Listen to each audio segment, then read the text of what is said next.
The Opie and Anthony Show on XM 202, featuring Opie, Anthony, and James Norton. Right from the beginning, you knew this was different. The infection was everywhere. It was in the street outside. It was coming through your windows. It was a virus. Terrible viral infection. It gives people this incurable disease, fills their veins and blood with pure rage. By the time they tried to evacuate the cities, it was already too late. Jesus Christ, 5 hours? It infects, replicates, and kills this fast? These numbers can't be right. The numbers are correct. I wish to God they weren't. That's what I want. There is no God. It's like some kind of horror movie. Such a great virus that you want to infect others, like your friends and coworkers. Sometimes it leaves pustules. There's nothing you can do about it. God almighty. We could have stopped this outbreak before it mutated. They're highly contagious. What's this rash from? We're facing a new strain. It can cause life-threatening bleeding or even asphyxiation. Where is it spreading? All over the place. All right, we're coming out. Here we go. Opie. Shut up. Anthony. I'm a little dirty. Wipe me. James Norton.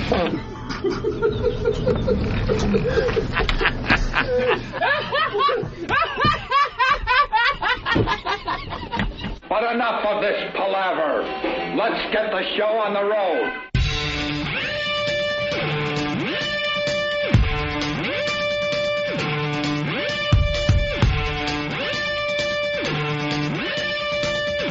Excuse me while I whip this out. Hey, where are the white women at? Oh, Lordy, Lord, he's desperate. Do what he says. Do what he says. Oh, help me, help me, help me. I got it from a Negro. What are you getting at?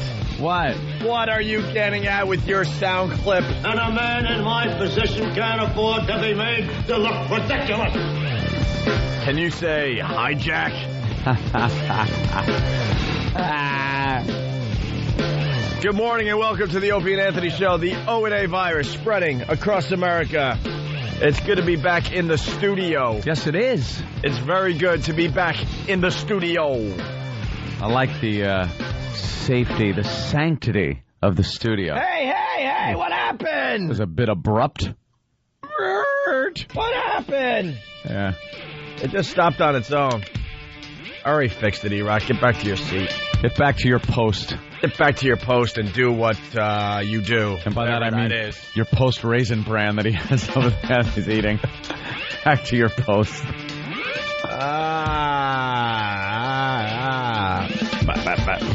Yes, back to the safety, sanctity. Well, we did our Halloween show. And paleness of our studio. Yeah, we did our Halloween show at the Hard Rock Cafe on Tuesday night. Rebroadcasted it on, yesterday. There were two versions of the show, by the way, for the first time. Yeah, we really tested this free FM satellite radio thing yesterday. Yeah? Yeah, because, how do we explain this? Well, if you're listening to us on free FM right now. Or any of the other FM affiliates we have around the country. True. What you're hearing is also pretty much being heard on XM. Yeah. Except for when they dump out, XM gets to hear the uncensored version every morning. When we say something naughty. So they get to hear a few extra curses. Yeah. But yesterday, it was two completely different broadcasts. Because it was taped that night and then aired the next morning. So people had time to paw over it. And they made an XM version and a terrestrial radio version. And very different shows. Really? Extremely different shows, yeah. Interesting. Yeah, because, we have faithful listeners that go to all the events, and they thought it'd be really, really funny to start FU chants and stuff. Yeah. Are they the same people that get on the message boards and bash the show that we do when we're out live and broadcasting at the same time and go, it doesn't sound good. Because they're cursing in the background or yelling over what we're trying to do. Yeah, never again, by the way. We're trying to broadcast a Halloween show for everybody, and I'm looking in the crowd, and I saw who was doing it. Yeah. And you will be punished. Trust me. You're not that strong on the message boards. You're going to see how weak you really are. But he thought it would be really funny to start, free FM chants and stuff as we're trying to broadcast the show and get something that is usable the next day. We need stuff that's usable that we could put on the air and you just get jackasses. You can't call yourself a hardcore fan if you're the guy, starting Free FM chants because you thought it would be funny, screwing us up so bad that we had to wait for the chants to die down and then try to start up again. You made the show a complete nightmare, and you pretty much just screwed over the guys, all the guys that had to hang out and edit the show, right? For the next morning. And I saw who it was with his fist in the air. He thought it'd be fun. He thought it'd be funny. Mm-hmm. I understand one or two of those, but to do it throughout the whole broadcast where you make it really tough for Anthony and I and little Jimmy Norton and the staff back at the stations to edit the whole thing, you're not doing us any favor. If we're not broadcasting, favors. Who cares? If we're just out doing a live show, doing a road show, yell what you want. Doesn't matter. I don't care. But when we're broadcasting, and that's why we said we just don't like doing broadcasts at live shows. We've said it. How many times have we said it? And somehow we get bamboozled and roped into doing it again. We were just kind of saying before the show today that we were talked into it. No, we had no choice. Yeah. We had no choice. We had to do it. We had to do it. It turned out all right. The broadcast was all right, but for the most part, there were a few things that happened that were like, oh, Jesus Christ, this is going to be a pain in the ass to deal with. And then, okay, I can see this hour is going to be cut out. Right. The ticket distribution stunk. Yeah, right from the start. It stunk. Ticket distribution, what did we start giving them away 3 days before the event? That was horrible, the way that was handled. Yeah. Horrible. Yeah.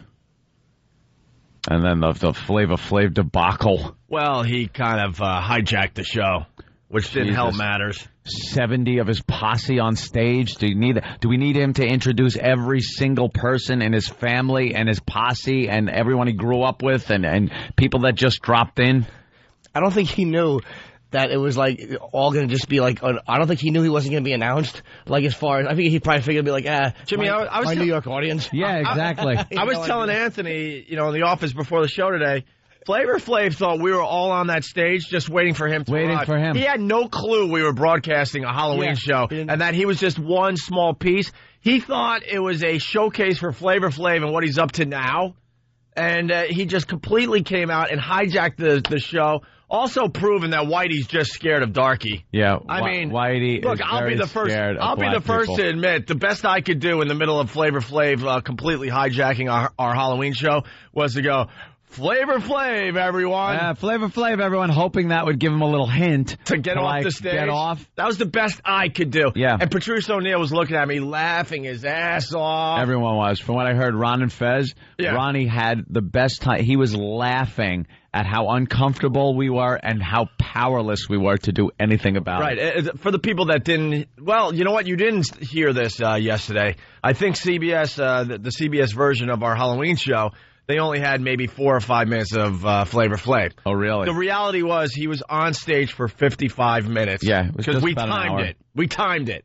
He came out, and we thought we were going to get a quick hi, what's up, maybe an acknowledgement that he was even on the Opie and Anthony show. Do 1 or 2 songs, because Chuck D was there. So we got a little, Public Enemy thing. Way late into the set, which was really, really cool. But we thought we'd get a quick, brand new song from Flavor Flav, maybe an oldie with Chuck D. Dude, by that point, when they brought out Chuck, I didn't care if he brought out Martin Luther King at that point.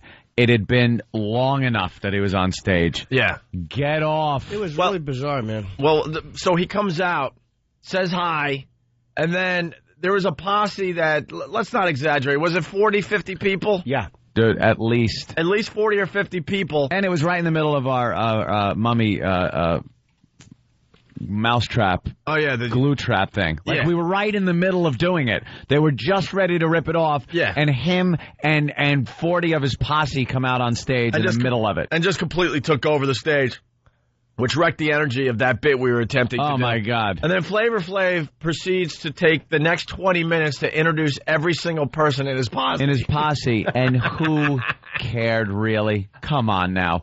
Who cared? He thought that was, and he really did think which he really thought like, okay, this is like a whole Flavor Flav thing for me. Yeah, he didn't know. He thought it was a party for him. Because I said, at least, look, I'll say one thing. He didn't take the money and run. He came out, said hello. He stayed there and I didn't even have a clue who we were. No. Dude, he did not have a clue who we were. Never mentioned. He's thanking everybody. Never mentioned Opie and Anthony. Had no clue. And he's done our show before. Of course. So, don't think we're sounding pompous. I mean, he's done our No. show. He's been in our studio. Show. He was in our studio, had a good time. Didn't have a clue that there was a radio show going on. Had no clue who we were. That it was our show that night, and he was a guest on the show. I was on a couple of the message boards, and one of them, Whack Bag, I'm always on there. And I posted, because a lot of people are like, what the hell are the guys thinking, having him as a guest, just taking over the show like that. And I posted, it was supposed to be like Hulk Hogan was last year. Hulk came out with his family. He was just starting up with the show. Sat down. He was a guest, said a few things, did his little shtick that he does at the front of the stage, rips his shirt off and stuff. Hey, brother. And left. That was it. He was a guest. That's how that was supposed to be. Flav was going to come out. I assumed we were going to talk with him for a little bit. He was then going to go to the stage, perform a little bit, and then leave. Right. A segment of the show, not almost the whole show. It was 55 minutes. Oh. Like I said, we timed it. He was introducing people almost like he felt like he had to do time. Like he thought like he came out at first and like for like 10 minutes he was just saying hello to the crowd and getting everybody to chant, and then he's just like, I'm going to go back and come back out. It was like almost like he felt like he had to fill some time. Like he couldn't just come out and do two songs. No. Like, all right, what do I do to fill time? Yeah. I have to. So did someone not get to him and maybe tell him what this was? I don't know. He so obviously didn't know. Was everybody so petrified that they did not want to approach him because he had just what appeared to be the best bank robbing squad I've ever seen in my life? And his security was intimidating. The people he was with were intimidating. You don't know how many weapons were on that stage. And I know that's kind of like a racist thing to say, but in reality, some of those guys it ain't a definitely racist thing to say. Some of those guys had some action. I was afraid of his moms. Yeah. That's what the point was. An older black woman, I was afraid of her. No, it was great. Well, Flavor Flav was doing, how many songs did he end up doing? 3 or 4? 3 or 4. I think that's all it was. Pieces of about 6 songs, I would say. I think he only did 3 or 4 songs, and the rest was him, introducing his entire family and all his friends. And Patrice is like just kind of grooving with the music. He's got his hands like kind of moving. He understands exactly what's going on. He understands why Flav had to introduce everybody on the stage. He was completely, understanding of what was going on. All right, I said that already. And I look at Patrice and I go, dude, now I know how you feel, man. Now I know how you feel because I'm sitting there like, because Patrice is basically a black man in our white world as far as this radio show goes. He's like kind of the outsider. And for once, I was the outsider as I'm looking at Patrice completely enjoy himself. Powerless. Because he just understood exactly what was going on that stage. We were just powerless to do anything. People are like, why didn't you do this or that or the other thing? With that security team and his posse, and from what I'm hearing, now one of our fans, her sister, got her purse stolen right off of her. Allegedly by one of his posse. Just she saw this? Laughing, and grabbed the purse off her arm and just walked away with it. Come on. I'm not kidding, dude. I've been reading all weekend about what happened. People actually saw this. There's witnesses. Witnesses. This happened. There were other very close near altercations right outside the place. I thought there was going to be some kind that were only stopped. There was a lot of name calling back and forth with the posse, and just something that I knew was going to happen. Right. Oh, by the way, to the person that started the F-Free FM chants, because you thought that was just hilarious, and you call yourself an uber fan of the Opie and Anthony show, screwing up our broadcast from time to time. Where was the F-Flavor Flav chant? Where was the F-Flavor Flav chant? You ass! Where was that? When Patrice came out and they all started with the N chant, Where was that one there when there was 50 on stage? Yeah, where was that?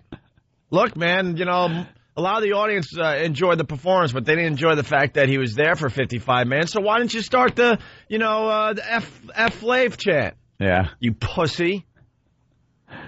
They're no better than we are. I honestly, God, did not find his group intimidating. The only two guys I thought were pretty intense were the two security guys that were around him at all times. There was two guys, and I kept watching this one dude stage left. I saw a stage left guy. And he was the real deal. He had a vest on, and all he was doing was scanning the audience. It's interesting to watch rap security guys. They're so different than anybody we deal with because they really do have a threat of guns in almost every venue they're in. And it was like watching a cyborg. It was a left, right, up, down, left, right, up, down. This guy looked at it was like watching Secret Service. And the same thing happened at an MTV thing I was at. There was a guy who I recognized. He was behind one of these like chick pop star. And he was literally 6 inches behind her at all times with his arms out like he was going, huh? Like an old Jewish man's arms. Yeah. Huh? Right. He's a big white dude. And I'm like, where do I know you from? And he goes, I used to do security for 50. And I'm like, that's where he was one of the security guards at the airport that kind of got annoyed at me when I asked 50 Cent for a picture. Oh, okay. Well, he should have. And this guy was 6 inches behind her and looked, no one could get near her. These guys are great security guys, man. So those are the only two guys I found to be kind of intense, were the two immediate guys around her. Speaking of Flavor Flav, by the way, this little article in the Daily News today, Flavor Flav, former Public Enemy MC and star of VH1's hit show Flavor of Love, is certainly spreading the love. He's expecting his 7th child. Of course. He's expecting his 7th child. What's more, the mother of baby number 7 is not one of the 2 mamas of his other 6 kids, nor one of the 2 winners of his Looking for Love reality show. Yeah. I'm a huge fan of Flavor of Love, by the way. I saw the 2nd season, and he picked Delicious. Yeah. Well, we found out backstage, but they don't want this to be known, but what the hell, let's blow up his spot a little bit. Him and Delicious are completely done. Completely done, but he's riding out the publicity of Flavor of Love and stuff. So they're going to announce that probably in the next few weeks or so. But this item might push him along. It continues. When things didn't work out with Hoops, season 1 winner, he started dating a woman that he's been dating on and off for a while. Flav's manager told us they're expecting early January. And yes, Delicious, season 2 winner, London Charles, is aware.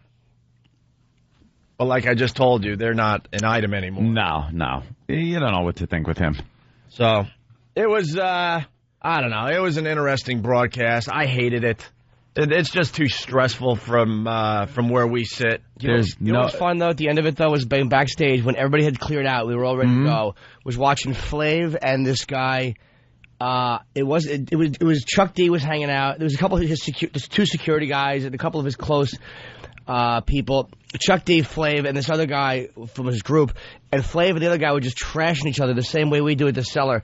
Your mother's this. It was really fun while you saw it. They were just kind of like, it was kind of fun to watch them just doing that. And maybe they should have done that on stage. Well, you know, I don't think they knew. I don't blame them totally. They didn't know. Flav came thinking this was his gig. He didn't. He wasn't being a dick. He wasn't trying to be rude to anybody. He was trying to do, I think, what he thought he was supposed to do, which was fill the time and maybe he should have been more informed before he got there. Yeah. I don't think he had a clue. I don't think he purposely hijacked our show.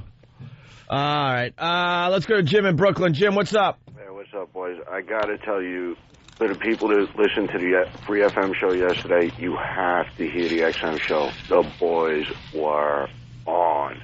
That first break when you guys were backstage, I don't think I've laughed that hard in a while. I think that stuff all made it on. Yeah, the show yesterday was definitely schizo because the stuff we did backstage was unbelievable. Some of the best radio we've done in a while. And then the onstage broadcast was all right. It was what it was. It was okay. I'm not proud of it. It was just it was okay. It was okay. The guy's going back and forth. But in the green room, man, that stuff was just amazing stuff. Have a great day, guys. All right, thank you. Let's say hi to Sonny Forelli. Sonny, what's up? Hey guys, what's happening? Hey. Hey, listen, I'm sorry I wasn't able to make it, but then again, now that I think about it, I'm really not kind of sorry. I mean, one of my biggest pet peeves about the whole show yesterday was, how the hardcore fans were disrespecting Free FM in the Halloween party. Yeah, thanks for the help, guys. I really appreciate it. It wasn't tough. It is really, really, really hard to do a live show in front of an audience. It's almost impossible because there's so many factors involved. You got 8 microphones on at the same time, so everyone has to be on the same page and not talk over each other. And then you got to make it sound good for the people at home, but you also got to make it sound good for the crowd. And the last thing you need is like hardcore quote, faithful quote, Uber fan listeners. Yeah. Starting, FU chants, knowing that we're trying to get this on regular radio. Here's how we could have done it, and this is how other people supposedly, pull off the live broadcast. They don't go in front of the fans. Right. They find a place like the backstage portion of the broadcast. They find a place, they broadcast back there. Very, very occasionally, they'll go out and maybe gather up some fans, talk to them, tape it a lot of times, edit it down on the fly and play it. It's usually a music show that's out like that, so they could cut to tunes, things like that. To do the entire show in front of a live audience is nearly impossible. No one does it for that reason. Right. I wrote a whole thread on it on Whackbag, and I'm just very surprised that a lot of the XMers just don't get it. I just don't understand it, man. All right, thank you. Yeah, Ope made a great point by saying they really don't understand what we're trying to do with this show and what we've been trying to do with this show since we've started the biggest comeback in radio history. Right. This is all part of it. You expect FU chants from maybe, some Howard Stern fans that got into the venue or something, not from your own people. Yeah. Not from your own people. I couldn't believe that was going on. Yeah, just screw up the broadcast. It was hard enough trying to, make something out of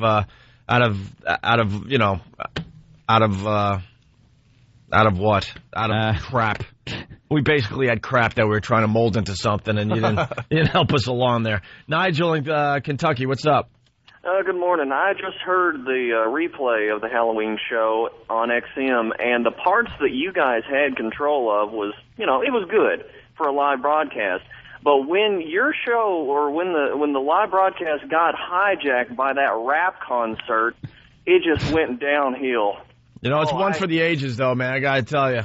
The time that Flavor Flav hijacked one of our live broadcasts. I have never wished sickle cell syndrome on anybody more in my life. Here it goes. All right. Thank you, sir. Jeez, let's say hi to Jay in New York. We got to take a break. But, Jay, what's up? Hey, Jay. Jay? Everyone. Jim? Jim, what's up, Jim? Hey, I just wanted to quote all the other fans when Cigars and Scotch and I started the na-na-na-na, hey, goodbye chant. When I saw that. Oh, yeah, okay. Everyone's laughing at us. Heard that one. And there should... I'm sorry, man. I apologize. That's it? Yeah, I stepped on you. I didn't mean to.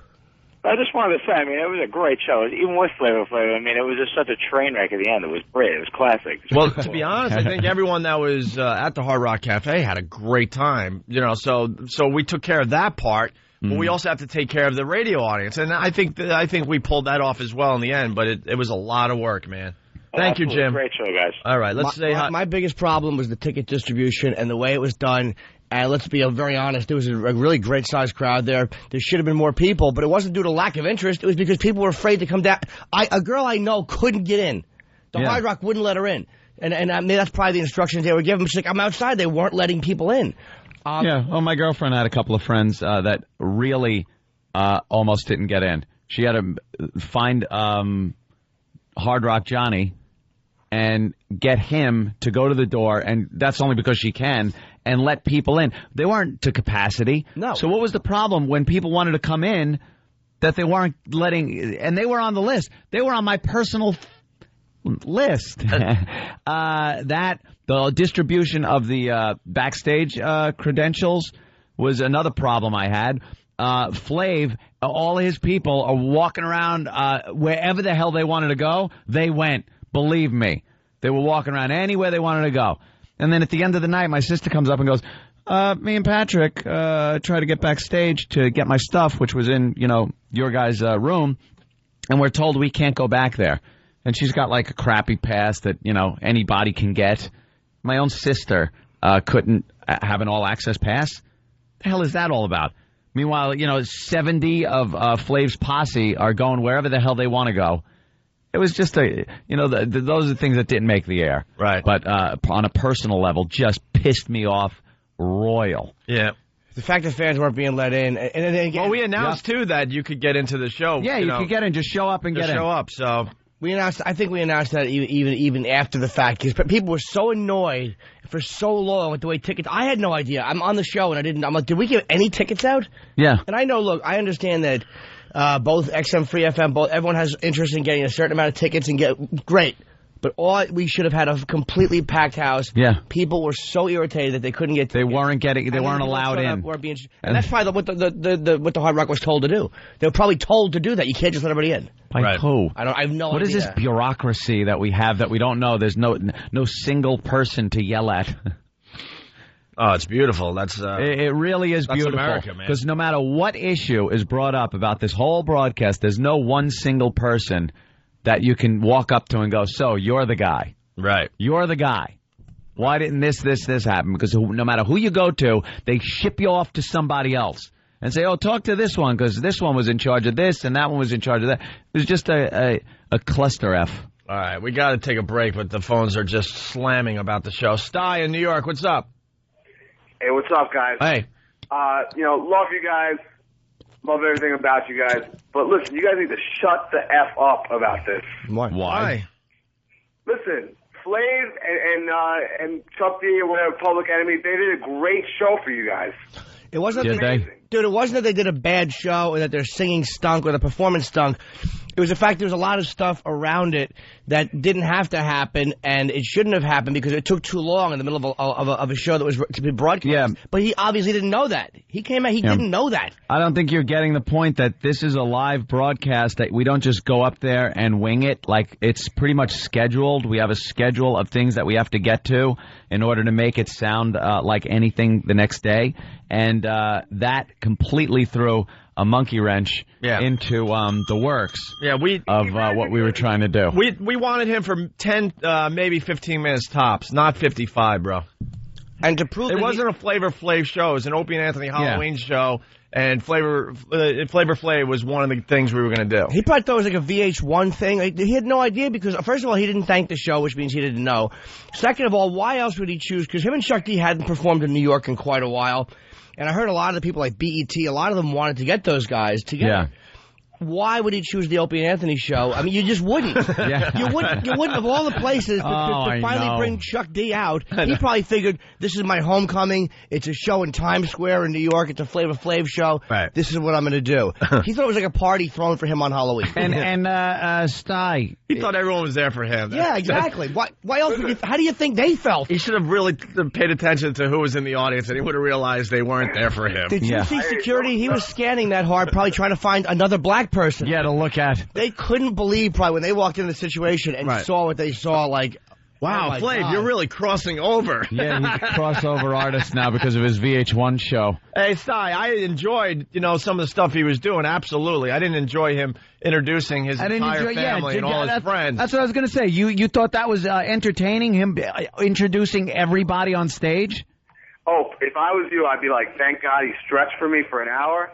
And number two, I'd be pissed that nobody from my side told him exactly what was going on. I agree. That's what I agree. All right, yeah, thank you. Yeah. We didn't really need him to stretch, trust me. I had Tom getting in my face backstage like, we got to end this. We're in overtime now. I'm like, overtime for what? We're doing our Halloween party. We'll end when we want to end. And then it's up to you guys to try to make this into a radio show the next day. But he's getting in my face. And I'm like, look, we're not going to use all that Flavor Flav thing. It happened. It sucks. We didn't want it to go down that way. You know, why though, before we go to break, end on a sour note with this whole thing? I must say, girls last night, the other night, though. Amazing. The number of girls and the number of attractive girls that wanted and did get up on stage and showed their goods to the crowd above last year. Amazing. Yeah. I think I'm in love with Baby Girl. What? Wow. She looked good. The line forms to the left, Jimmy. No, but you don't understand. This is true love. It's not just I want to have sex with her. I mean, certainly that's where it starts, but that's not awesome. It's hysterical. And we had, if we needed girls, boom, they were up on the stage. It wasn't like begging or pleading, and they were more than happy to really entertain the crowd. So, bravo to the ladies. Even there were a lot of Girl was wowing. Yeah. No. I'm kidding. There were a lot of positive things that happened that night. Absolutely. Yeah. Absolutely. A lot of pictures are going to be up on opieandanthony.com later Already today. saw some up on the message boards. Some of the funniest pictures are the looks on our three faces when Flav was up there. I guess this was probably minute 40. and it's the three of us making the same disgusted face with the microphones in front of us, just kind of looking like, oh, Jesus, how long is this going to go And being on? white, we all knew without communicating there was nothing we could do. Oh, there's nothing. It wasn't like we were like kind of whispering like, all right, what do we do here? We just knew. Just wait it out. His people knew it too, though. Flav's people knew this was a weird situation. Yeah. They're not. They all walked out. They've done enough Flav and Public Enemy shows. They know that there's white guys that. I made a whitey joke to him in the audience. You know, the fact that the audience is all white and everything. I made a little joke about that. And What'd you say again? I was hoping it's something to the effect of he was asking a question. I can't remember what it was, but I answered the question really quickly by pointing out that. What's that? Oh, you got it here? Oh, we got it? Ooh. Where? Sam, where is it? We were supposed to break like 10 minutes ago. Oh. Which one? 3? Oh, okay. Look at Sam. Oh, we got it. Boy, Sam. Thank you, Sam. That kid's good. Wow. This is what you had to say. Yo, check this out, y'all. I just want to say, too, for the first time ever in my life... You've been in front of this many white people. Wrong. Hey, yo, can I tell you something? Hey, Can I tell y'all something? Yeah. Tell us. He's wrong, because I've been in front of Morwood when I was on tour with you, too. Y'all need to know that. All right. But I love you anyway, though. Get it. Oh, my God. All right, Went on Flav. and on. Andrew, California, what's It up? was a joke, Flav. Yeah, relax. Go with it. Andrew, what's up? Hey, guys. Colin Quinn's got the line of the evening when he calls Bob Kelly Genghis. Gosh. Don't curse. Don't curse. He didn't curse. You All right. He's the only We have to break. How about this? We'll break and come back, and I'll tell you my favorite Colin line, because Colin killed. Hilarious. Yeah. Well, Andrew from California said that Colin Quinn backstage had the line of the night. Here it is. Chuck D. Oh, Chuck D just showed up. Chuck D. Are they going to do something? Wow. Are they going to do a little something? This could be the reunion of the year. Yo, Genghis DeLuise. Wow. I don't like that Quinn went to a room and roast. He's trying to make a comeback. He's trying to make a comeback on your damn Halloween show. Well, I was just going to say we can get... That shut it, Bobby. Stop. I know. Oh, Bobby. Just let it go. We can get them. He calls you two fat people from different times. He calls you a 14th century fat man and a 20th century fat man of completely different races. Oh, my God. I don't like... Yeah, he looked at Bob Kelly and came up with that line. And that wasn't even my favorite Colin line. What was it? Real fast, Jimmy. Because we're going to move on to your... Do we have the line about when he said to Bob, you look like, and he said a last-minute gift? Oh, yeah. He told Bob Kelly, which it was one of the best things I've ever heard Colin say. And I hope I don't misquote him. He said to Bob, you look like a last-minute gift in the Beijing airport. That to me was probably the funniest line I've heard in 5 years. Colin was on fire. Colin's coming in today, by the way. That is exactly what Bob looks like, a little fat last-minute gift. It was perfect. Like, I got to pick up something for someone. Let me get this. That's like finding like a diamond, and all you got to do is this... and you can sell it. That was brilliant, man. All right, we got to take a break. We're real late. I still want Colin dead, but that was a great one. Colin's coming in at 8 o'clock. It's the ONA virus spreading across America. Hear what everyone else is talking about. ONA Uncut and Live, continuing the show on XM Satellite Radio starting at 9 a.m. Eastern. Visit xmradio.com to subscribe. It's the Opie and Anthony Show. The Opie and Anthony virus.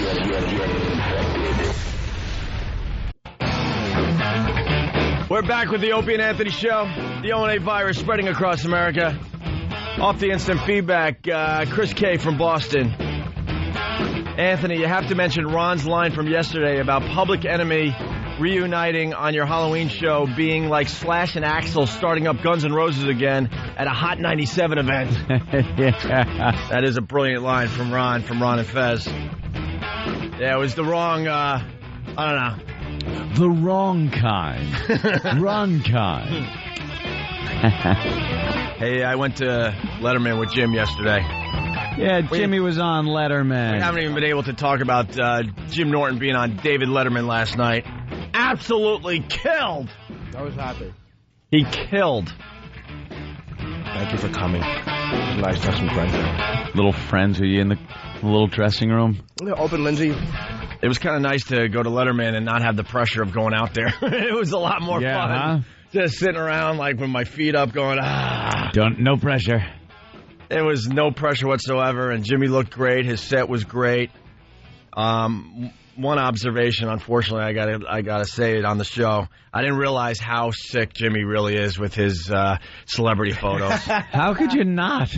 It's just he's always been this bad. No, he took it to a new level. New level? New effing level last night. Oh, boy. Just when I thought I've seen it all with Jim Norton. I've been backstage at Metallica where we had to sit around almost 2 hours after the show waiting for the perfect time to go up to the guys to get the photo. What'd you do? I've told that story many, many times. Dude, you know, upstairs in the dressing rooms and stuff. Of course, I know. Yeah, it's nice. It's nice that we can all relate to the Letterman green rooms and the upstairs portion and stuff. Sure. So there's place Jimmy. Like the back of my hand.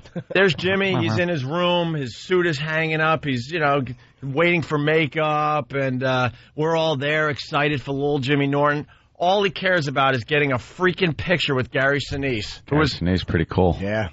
Who was also on the show. Yeah, it's pretty cool that Gary Sinise was on, and it's pretty cool to try to get a picture with Gary Sinise. But he's about ready to go on Letterman himself. He doesn't even care about his... I mean, in my mind, how I saw it, he doesn't even care that he's going on Letterman. All he cares about is getting his picture with Gary Sinise. It's a photo op. He's got people going all the way downstairs to 5 or 6 floors to search out where Gary is because he's not on the same level as Jim Norton. And, check makeup. Is he down there? Just, call me, and I'll go down immediately, and we'll get the picture done before he goes. Because I know when he goes on Letterman, as soon as he's done, he's leaving. So we got to get it before. Oh, Jesus. And I'm like, oh, my God. This would be all right if we're just kind of hanging out at an event, but it's Jim Norton. He's getting ready to go on Letterman, and this is all he cares about is getting a picture with Gary Sinise. Yeah, man. I was like, because the dressing rooms, people don't know, it's a little different than Leno. When you go to the Tonight Show, you walk, it's all on one level. Mm-hmm. You go to there's dressing room 1, dressing room 2, and the stage is there, and then the entrance to the stage is between them. Really, upstairs is where the bands go. They have a bigger dressing room area upstairs, like one little flight of steps right above you for bands, because they know that bands have like 12, 15 people in them. Yeah, but it's all very close together. You're literally a 3-second walk from the stage entrance, so it's a different setup. Whereas at Letterman, you take an elevator up to the 6th floor, because in New York everything goes up for real estate. You can't have it all spread out. Yep, and all willy-nilly brawling. So upstairs are the dressing rooms. There's dressing rooms 1 and 2, I think, right? Or 3. There's 3 dressing rooms, and Sinise was in 1, I was in the middle one, and then Joanne Carson was in the last one. Oh, he was up there for a little while? No, but there was a dressing room that was his. Oh, yeah, but he never was up there, because that would have made it so much easier for everybody involved. So I finally got Joanne Carson. She was very nice, and then I got... Oh, yeah, I forgot about that. Johnny Carson's old wife was there. And, right, yeah. And, she was right next door to Jim Norton, and Jimmy got that picture taken care of. He got that one out of the way. See, he was going for the trifecta. He wanted Joanne Carson, he wanted Gary Sinise, and he wanted David Letterman. All right, good luck. Well, I'll say that Sinise I finally got after his segment. You did? How'd you get that? Well, I knew his segment. Jonathan, my manager, was down there talking to him for like 10 minutes in the dressing room. He was like, I was texting Pete for you to come down. So I came down after his segment, and right outside the green room, I actually talked to him for a few minutes, took a couple pictures. What'd you say to him? I talked to him about what a brilliant actor I thought he was. And he was very nice, man. He was very, very conversational, and I asked him how it was to play McMurphy in Cuckoo's Nest on Broadway. And then I was talking about acting. That show. Was it good? Yeah. Yeah, he said it was really good. Intense, and I asked him about my hands, of course. The same nonsense you hear on the air. That's what I did. And he was very funny. He's like, I don't go through my hands either. He's like, don't put them in your pockets. Like, I can't put them in my pocket. Sometimes I find a wall to lean on. That's what Gary Sinise has to talk about after he does Letterman. He has to explain to some middle from Jersey what to do with his hands in the middle of the scene. I just love that every actor now has to let us in on that little secret and give you advice on what to do with your hands. Right. And so I do this set, and I come off. Wait, but you got the picture with Gary Sinise? Oh, yeah, I got a couple with him. Did he explain that? Yeah, I said he took a couple pictures. I want to see that. But this was literally minutes before he's going on. I'm like, this is unbelievable. Like, he's not just trying to get his thoughts together. It was like he couldn't do anything until he got that photo.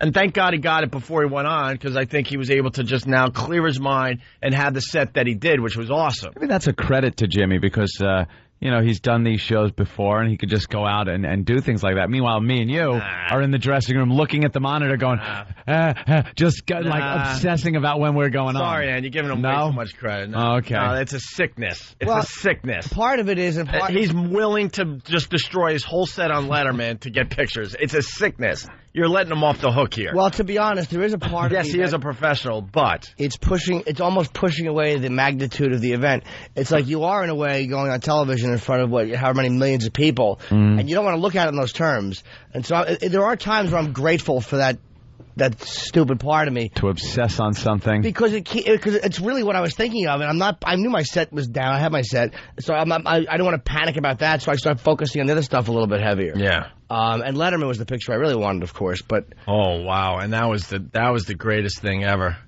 Jim gets off. Like, he does his set, the show ends. Jimmy was at the end of the show, and he gets off stage, goes right into that green room, right to the right there. Yeah. And we're all, like, just so happy for Jim. Like, Jim, you killed, you looked great. We're saying it was the best he's ever looked on TV. Everything was, we really thought was perfect, okay? And not even a smile on Jim's face. He's like, we got to get a picture with Letterman. I mean, he just got off stage. Dude, seconds. Got to get a picture with Letterman. And so he starts asking the staff, and they're all like,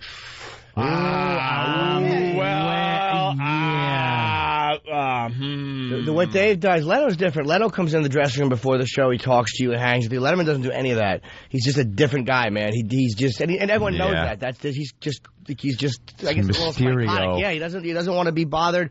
And right after the show, his ritual is he comes off the stage, goes right up the steps, and right back to the offices. It's just what he does. They actually clear the hallway. And I don't know. I got the. I was assuming that people aren't allowed to look at him. I was under the assumption that there's really. Yeah, there's a ritual, and part of it is to just let him walk immediately from the stage back to the office. He probably has some kind of ritual that he's done every night for this many years. And Jimmy was pushing it. Jimmy was pushing it. I didn't care, though. It's like, you know what? I'm not afraid of him. And not to be a I know. jerk, Jimmy was pushing one of the girls, and she's like, I couldn't even ask him. I can't even ask him. Well, then you know what? And it's obvious she's been working for the show for a while. And she wants to continue. Yeah. Well, when he's... Yeah, but you know what? For her guest to say, I would like a photo with the host, I don't know. I just don't find that to be too crazy. I don't find a guest saying... Hi, I was just on your show. I would like a photo with you because I enjoy getting photos, and I was just on your show. I would like a photo. I don't think that's crazy. It's not like, hey, look, my uncle helped you move back in '88. Can I have a photo? I think once you perform on somebody's show, to say, can I have a photo with you 3 minutes later is appropriate. I completely agree with you. And when he walked off... Well, can I just add really fast? So then we're doing the right thing because we're there for Jimmy, so we're mingling. Right at the bottom of the stairs there. Yeah. We're just mingling like, all right, well, she's not going to ask, but maybe he'll just, he'll walk right by us and there'll be an opportunity. Hey, Mr. Letterman, can we get a quick picture, right? And I think she caught on to us. She's like, you guys, could you kind of clear the hall? Oh. Jimmy was just on the show, and on TV, they're like buddy at the end, like, Jimmy, great set. And if you saw the appearance, the show pretty much ends with Dave and Jimmy on stage together. Looking like pals, right? Sure. It is a completely different thing as soon as that show's over, because now she's like kind of pushing us, like, could you guys clear the hallway? He's about ready to come walking through here. There's the protocol. And I don't want to lose my job, so we push back to the elevator, but Jimmy's kind of pretty much still, at the bottom of the stairs, because he's not going to give up that easily. Where's the camera at this point? Where's the camera? My agent ready to go. He had it ready to go. Ready to go. So Letterman walks out. He has no suit jacket on. He took it off, and I nodded at him. He said, hey, Jim, thanks for coming. Great job. He said great set. Yeah, he complimented you. Yeah, he was, and we shook hands, but he said it as he was walking up the steps. And I knew I could have asked him for a photo. That probably would have been the optimum time right there. And I know he would have stopped. He wouldn't have said no. No one. But it would have been awkward for everybody involved. It would have been awkward for the other people there and for the staffer, so I didn't. Because I knew I was like, I had someone to screen cap, but I was depressed and annoyed at myself. Had Pete and I been the only ones there, I absolutely would have asked him. Yeah. But it was just, I knew he had you could tell by the way he was walking, he wasn't trying to be a dick, he wasn't being rude. He goes off and he walks up the steps. That's what he does. Right. This wasn't about rudeness. This was about maybe he just does, I don't know what his thing is, but he's obviously a success, so it works. So he shook my hand and said, thanks, great job, as he was walking up the steps. So who knows? Maybe people bug him after the show and ask for a second, and who knows what people do after all these years. So I didn't ask him. I'm like, if they ever have me back, I certainly will. But I sent out a MySpace thing, so I'm going to be on Letterman tonight, but I didn't get a picture, so could somebody screen cap me, because it's HD now TV, so I was like, somebody could screen cap me and him at the end in a good one and send it to me like a large photo so I can get put the it 8 by 10. Get the HD version, because it was amazing how good you looked on the HD, Jimmy. So I'll get it. I mean, I'm not panic-stricken because I know I'll get like a really cool one of me and him on HD of the shaking hand, which is fine. Yeah. But it was just really weird, the set there compared to the Tonight Show. They're just different. And Letterman's writers were really cool. The two guys, they're like, I guess, pretty legendary in the business. Stangl brothers, Eric and Justin, and they came up afterwards. They were really cool. Yeah, they were really nice. Yeah. They were like, wanted to get on the show for over a year. They were very nice dudes. So I'm very glad I did it. I also get the impression that the staff doesn't really know where he goes right after the show's over. Like, he's going back to the offices, but they couldn't follow him if they wanted to. They don't really know how he gets there. He just kind of disappears into a hidden wall. One of the people backstage was like, oh, he's already gone into the catacombs. Yeah. They call it the catacombs. Like, it's just like this like... I just picture Dave with a torch. Yeah. Like he pulls a book on a wall, and the wall spins, and he goes in with a torch. It's like a maze of hallways and stuff that get to this, like, just, I don't know, I guess the office space, whatever. Cause he's legendary for the hours he puts in. He doesn't leave there till really late at night. I thought he just did the show and was out of there immediately, but no. He's involved with probably the whole editing process and everything else, and he doesn't leave until what? The show's starting? I just don't understand how everybody is so afraid of, like, it's almost like I would never be hesitant to say to, and I guess because you guys are different, but I never understood people who, like, won't walk up to someone and say, so-and-so who's on your show wants to take a photo. It's just bizarre to me. Ask E-Rock. Anybody would be. How he would feel. Right. E-Rock? Oh, he would ask. He would ask Opie that somebody wants to take a picture if he knew that Opie's ritual was to not take pictures. If the guy was not only would he ask that, but then he'd ask, could he sign the picture for the charity auction, which no one knows where that money's going. The E-Rock Foundation. Right. Yeah, I think he would, because if the guy was a guest on the show, I agree. All right, we got to take a break. We went real late with the first break. When we get back, we'll give you a little taste of Jim Norton on David Letterman last night. Just a taste. It's the O&A virus spreading across America. I can walk on my hands. I can fart and chew gum. I play the oboe. I can ride a unicycle. I wear a bra and laced panties. So your talent is being queer, Travis? It's the Opie and Anthony Walkover Talent Show. If you have a unique skill, talent, music group, or physical affliction, we want to exploit. You can email Steve at FoundryMusic.com with your ideas, or you can just show up during the walk to XM and start shucking and jiving. Shucking and jiving? Jesus, Danny. I don't write this. It's the Opie and Anthony Show. You're checking out the Opie and Anthony Show. The O&A virus spreading across America. Another one? Same one? Oh, okay. Thank you, Danny. Our phone number, 1-866-313-FREE. That's 1-866-313-FREE. 5 new taser clips, too? Oh. Is the one from last week on here that we didn't play yet? No. Did you find that one for me, too? Very cool. I got something for you guys. You're going to love this. This is Paul R. Nelson, and you're listening to the Opie and Anthony Show. Bravo. That is actually Paul R. Nelson. He is like a huge celebrity in our eyes, man. Oh, yeah. This is Paul R. Nelson, and you're listening to the Opie and Anthony Show. Did someone say Paul R. Nelson? Oh. Right about now. I'm Paul R. Nelson. Check it out now. I'm Paul R. Nelson. Right about now. I'm Paul R. Nelson. Check it out now. I'm Paul R. Nelson. Right about now. I'm Paul R. Nelson. Check it out now. I'm Paul R. Nelson. Right about now. About now. About now. About now. Paul R. Nelson. Paul R. Nelson. Thank God Almighty. Paul R. Nelson.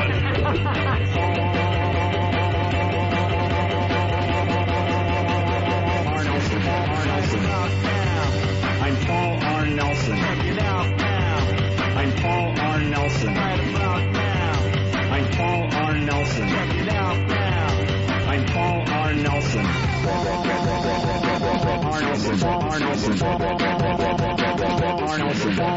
Ladies and gentlemen, I have to inform you that Paul R. Nelson has been shot and killed in Dallas, Texas. Paul R. Nelson. Is dead. Paul R. Nelson. Tear down that wall. Right about now. Paul R. Nelson. Right about now. I'm Paul R. Nelson. Check it out now. I'm Paul R. Nelson. Right about now. I'm Paul R. Nelson. Check it out now. Paul R. Nelson. Right about now. I'm Paul R. Nelson. Check it out now. I'm Paul R. Nelson. Right about now. I'm Paul R. Nelson. Check it out now. I'm Paul R. Nelson. Paul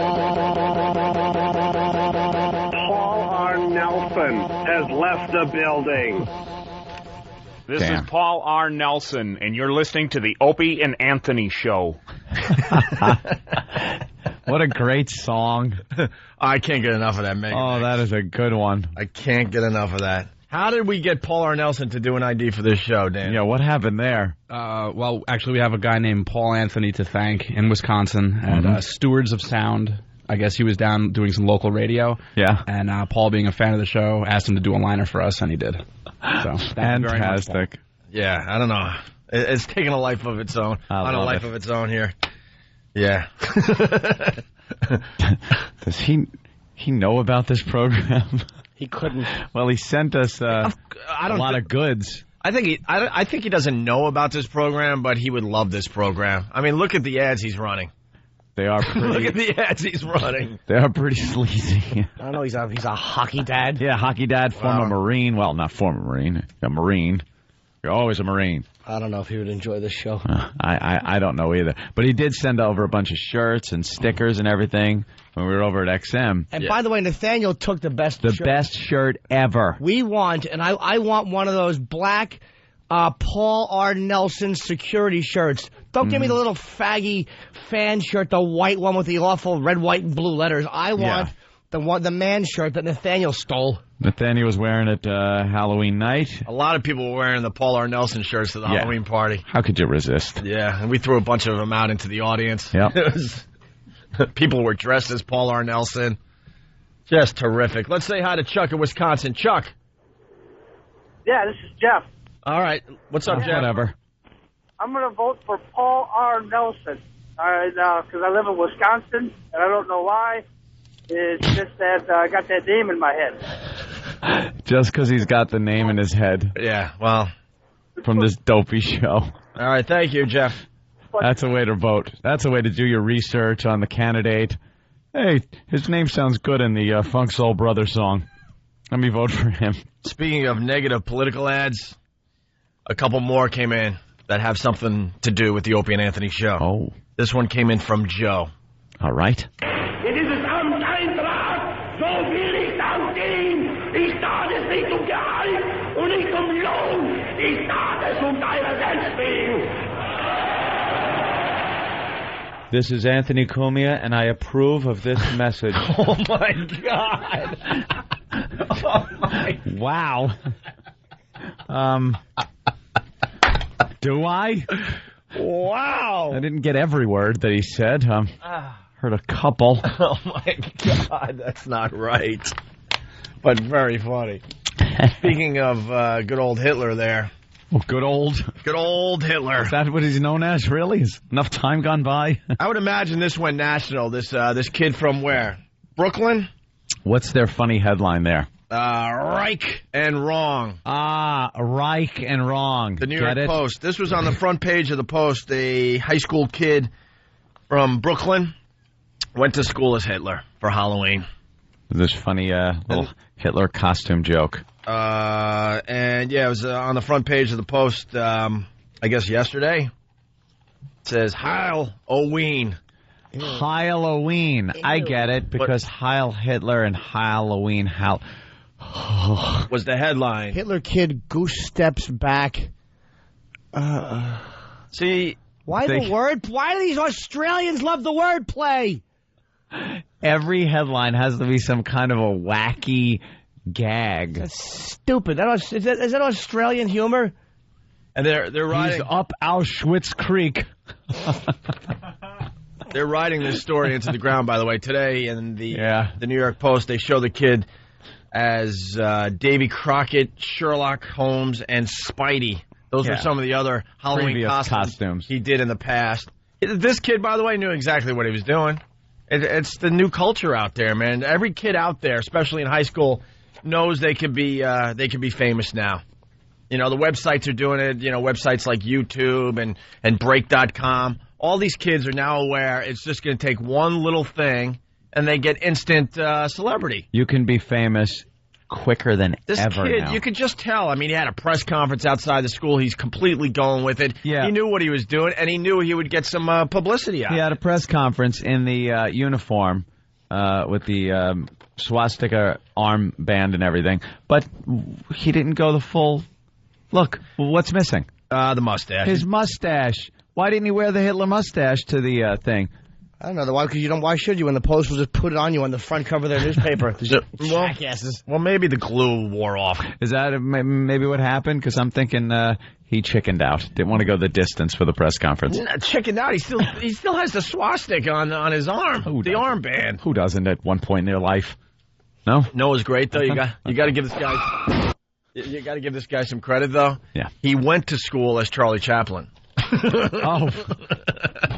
That proves to me he knew exactly what he was doing. He was waiting for his opportunity. God, is that what he did? Because he knew going into this high school as Hitler, he was going to be stopped at the front door. Yep. You know, the schools aren't stupid. They're not going to allow some kid to show up as Hitler. Oh, so he showed up as Charlie Chaplin. He had the hat, the Charlie Chaplin hat. He had the cane, I guess, and he had kind of a jacket that was covering his uniform. Yeah. So he went to school and everyone's like, oh, look, Charlie Chaplin, another cute costume. And then I guess he went into the bathroom and got rid of the hat, the cane, and the jacket that was covering up the uniform, and then started walking around the high school as Hitler. Wow. So, yeah, he totally knew. Totally knew that he would, you know. You're right. You're right about that whole they know what they're doing, and it's pretty easy to get famous now. Everyone thought it was really easy when the reality shows started popping up, but the odds of getting on those are pretty slim, the audition process and everything, and that's where everyone thought their 15 minutes was going to come from. Right. But now the internet, YouTube, things like that, you make it, you put it up. If it gets some steam, all of a sudden now you got a name for yourself. People know who you are. You're a big celebrity in the internet world, and then it carries over to some of these TV shows that show internet clips. Yeah. So, boom, you're famous. Break.com is absolutely huge. You get one video on there that gets some steam and gets a buzz. Next thing you know, these freaking videos are getting 1 million views. Yep. We did one with Craig the intern, a dumb thing where he spins around. In a chair, in an office chair. Well, he had no idea what was going to happen. He basically said that he could spin around in a chair for a minute, and the guys would spin the chair really fast, one of these office chairs. Yep. He said he could last a minute without puking, and they're like, oh, really? And he thought everyone was interested in his stupid little challenge, and they start spinning them really fast, really hard, and about 30 seconds into the spinning of the chair, was it E-Rock? Danny took one of the kickballs we got from the bully game and just smashed him in the face as hard as he could throw it. Right as he came spinning around, his cheek was met with a big, heavy dodgeball, like kickball, one of those big red balls. Yeah, it was a direct hit. He goes falling off the chair. Now he wants to get Danny because he's kind of pissed off. He just got hit in the head with a kickball at that point blank range. And now because he was spinning for 30 seconds, he's wobbling all over the room and pretty much falling down. And this got... Well, we threw it on Break.com and made the front page. And to date, it's like, I don't know, almost 400,000 hits. 400,000 hits for a silly little video. Hysterical. And this is happening all the time out there, obviously, with the kids. Yeah. You know, they understand. You make a really good video for YouTube or Break.com or some of the other popular sites, and you're an instant celebrity. Yeah. So that mentality's out there, and I just think this kid, knew exactly what he was doing. I'm reading through the story here, though. The Anti-Defamation League and the American Jewish Committee liken the costume to Ku Klux Klan hood, saying it represents unprotected hate speech. No, it doesn't. I don't think it does either. Believe me. For the rap I take on this program, I think I have a pretty good idea of what's protected and what's not as far as free speech goes. He knew this is not an innocent First Amendment advocacy, said the director of the ADL. He knew this outfit would offend and hurt and maybe even incite by the fact that he didn't wear it on the subway. A lot of people don't wear their costumes. It does, yeah, so what? On the transportation that they're taking to whatever event. I don't think because he's afraid of getting his ass kicked on the subway.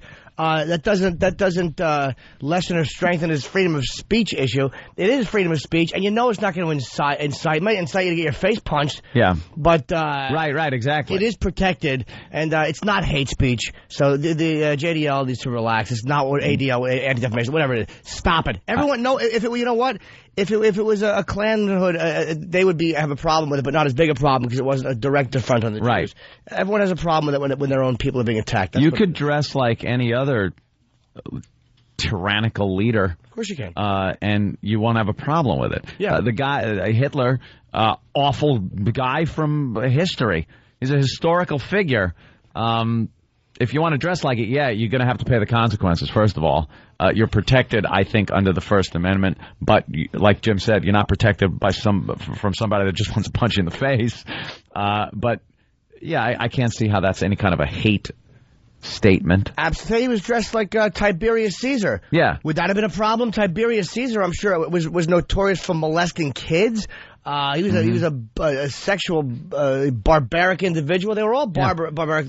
Just like Pol Pot. Yeah, exactly. No one would know who he was, but well, you know what, man? I gotta say, Forrest Whitaker in Deep Trouble. He just portrayed Idi Amin. Idi Amin. Man, that's got to be some kind of hate. Wait, it's in the movies. It's different. Oh, yeah, I don't understand how. Then if it's a Halloween costume, it's a portrayal. Why is it different? Shut up! It's not hate speech. You jackasses. That movie's getting great reviews, by the way. I would like to see it. Yeah. What is it called? The King of Scotland? Yes. Yeah, it's getting great reviews. Another great line by Colin. He said that Flavor Flav was dressed like the King of Scotland, and when Flav was going, hey, oh, hey, Colin said that was Idi Amin's campaign speech. He whispered that to me, though, so nobody else heard it. He was on fire. Yeah, he had some great lines, man. I panicked Rich Voss so bad. Did that make the broadcast? I don't even know. Yeah. Rich Voss, it did? Voss was getting all cocky about the haze and the hose that Flavor Flav was doing, and what did Voss say? Something that he was going A-O, and he goes, what are those, the only two letters he knows? In the alphabet. And Voss says this backstage in the safety of our green room, which was across the hall from Flavor Flav's green room, which was just completely packed with like 70 of his posse.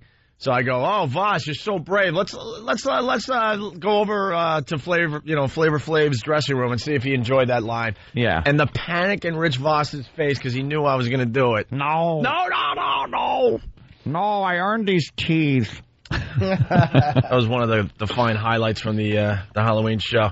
Let's say hi to Max in Dallas. Max, what's up? Hey, what's up, boys? Hey. Hey, a headline for that story with the kid in the costume. Kid in Hitler costume burns up Jewish community. Oh, yeah? Wasn't that a Jewish school he was at? Well, I don't know. He's, apparently he said he was half Jewish. His family is Jewish.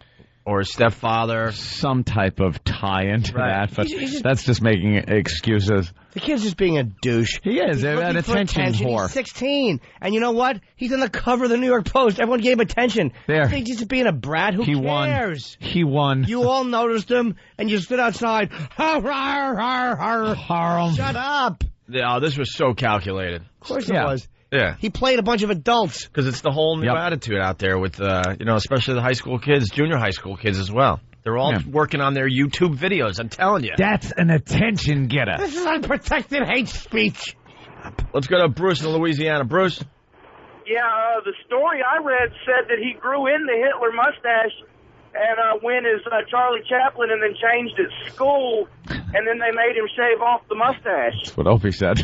No. Well, what's different here is that he actually grew in the mustache. Oh, it was a real mustache? Yeah, and then the school told him to shave it, and that's why today's piece on the kid, he didn't have he doesn't it. have the mustache. Oh.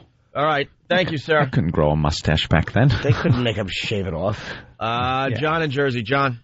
Hey, what's up? What about the double standard? What if it was a black kid going as a Black Panther? Then would he still be in the news as much as he is? Well, I look, as much as I find political correctness reprehensible, you can't compare a Black Panther to a Hitler, dude. It's a complete, Yeah. Come on. I think we were different, totally different. We were talking about, an O.J. Simpson costume, would they assume he was a murderer? No, I mean, I agree with you in theory, but you can't. That's a bad comparison. You should pick a black dictator. There are plenty of world leaders, tyrants over the years that you could dress up as, and no one's going to bat an eye at it, even if they've killed millions of people.